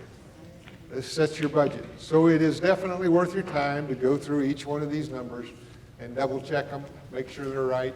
Have somebody else look at it and say, well, does it make sense that last year our general fund was 8.5 million and this year we think it's going to be 8.9? Just to have a second set of eyes look at it. Same way with the taxes levied and so forth. Up at the top is where you have all the information about the date of your hearing, time, location. In the past, there was a separate tab down here to enter that. We've moved it. So now it's just over here on the right.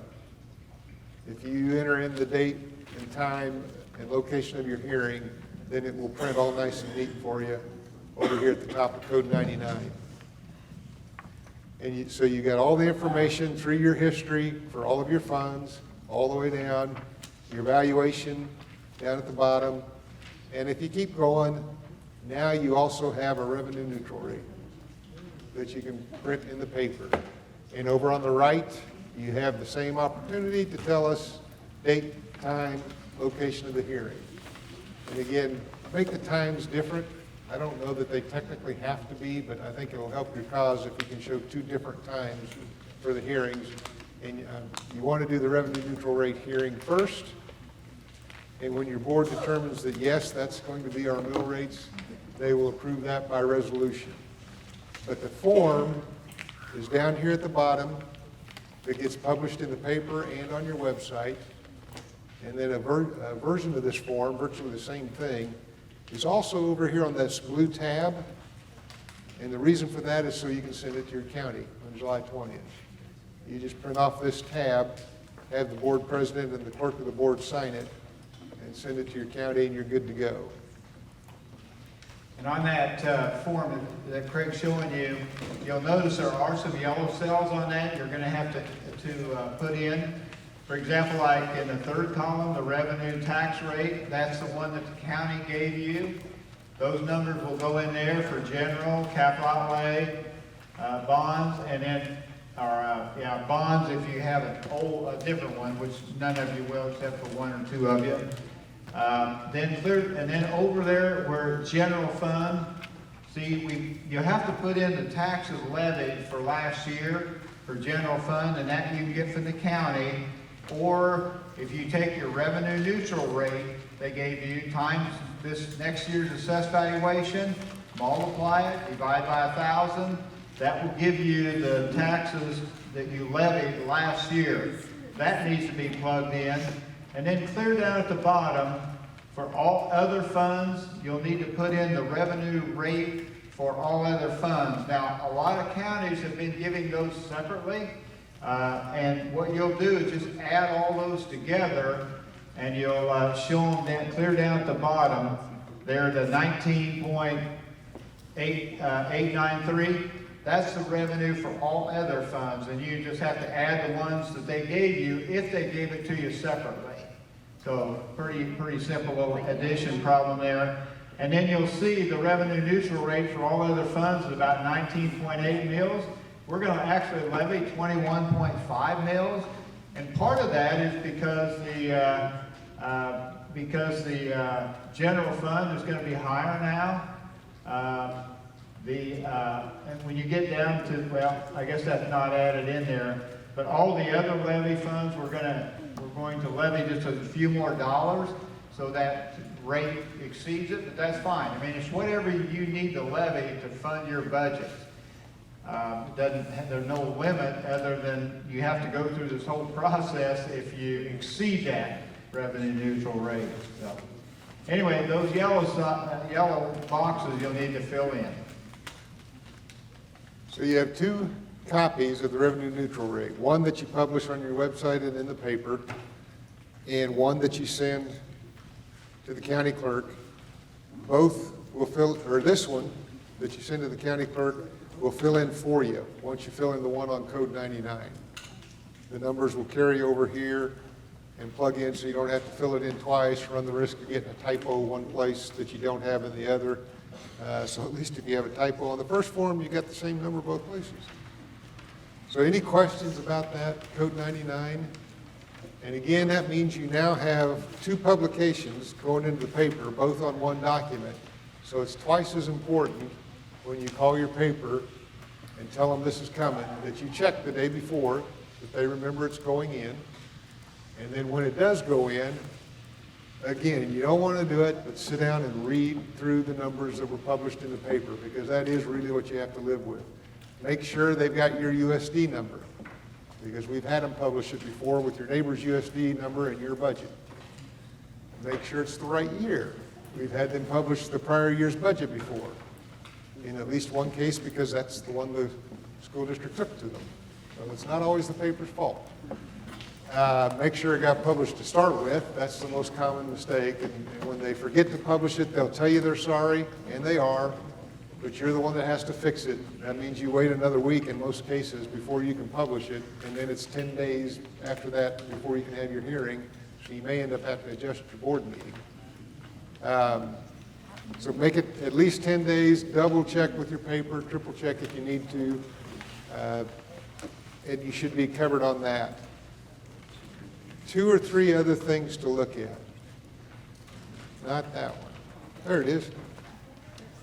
There's a tab in here for cash balances. And you've seen the cash balances in each fund as you've gone through the budget. But it can be helpful to see them all together on one page. And when you bring your budget in for review, we're probably going to look at this. And typically, we start with the total. And if it's changed significantly, then we're going to go back and look up at the individual funds and see which one changed. Did you just pass a bond issue? Did you just pay one off? Did you just have a big project coming out of capital outlay, so your cash balance dropped? Whatever the case may be, it can be instructive to see what's happening to your cash balances. And I think it's helpful to have them all on one page and worth a couple minutes of your time to review those. And the last one is this red tab. It says budget checks. It's software, it's an Excel spreadsheet, so it can check some math for you. So in each of your funds, there are certain mathematical formulas it will check and run, and if they all balance like they should, you'll see OK up here. So when you get done with the budget, if you go to budget checks and scroll across that page and you see nothing but OK, you know that at least mathematically your budget's working and everything's all right as it should be. If you see something that's not, you'll know, for instance, it's in code 19 and I need to go back there and see what's wrong. So that should be helpful. And once you reach that point, you're done with your budget. One other warning, if you get here and you see there's something wrong in code 19, you go back to code 19, you correct it, and print off code 19 and stick it in the budget, throw the old one out. That's probably not enough. Remember, everything is linked to another page in the budget. So whatever you changed on code 19 may have changed 3 other forms as well. Even though we like to save paper, if you change something on one form, reprint the whole budget before you take that to anybody else. It's worth it to do that rather than have a mistake pop up several places. Questions? What have we left out that you wanted to know about? All right. Well, we thank you for your time today. We thank Shawnee Heights for hosting the job that they did. We'll review any budgets that you would like to have reviewed. Just call our offices. We'll make the appointments and be happy to help you any way we can. Hope you have a good rest of the day. And by Monday, you should have software in your hands.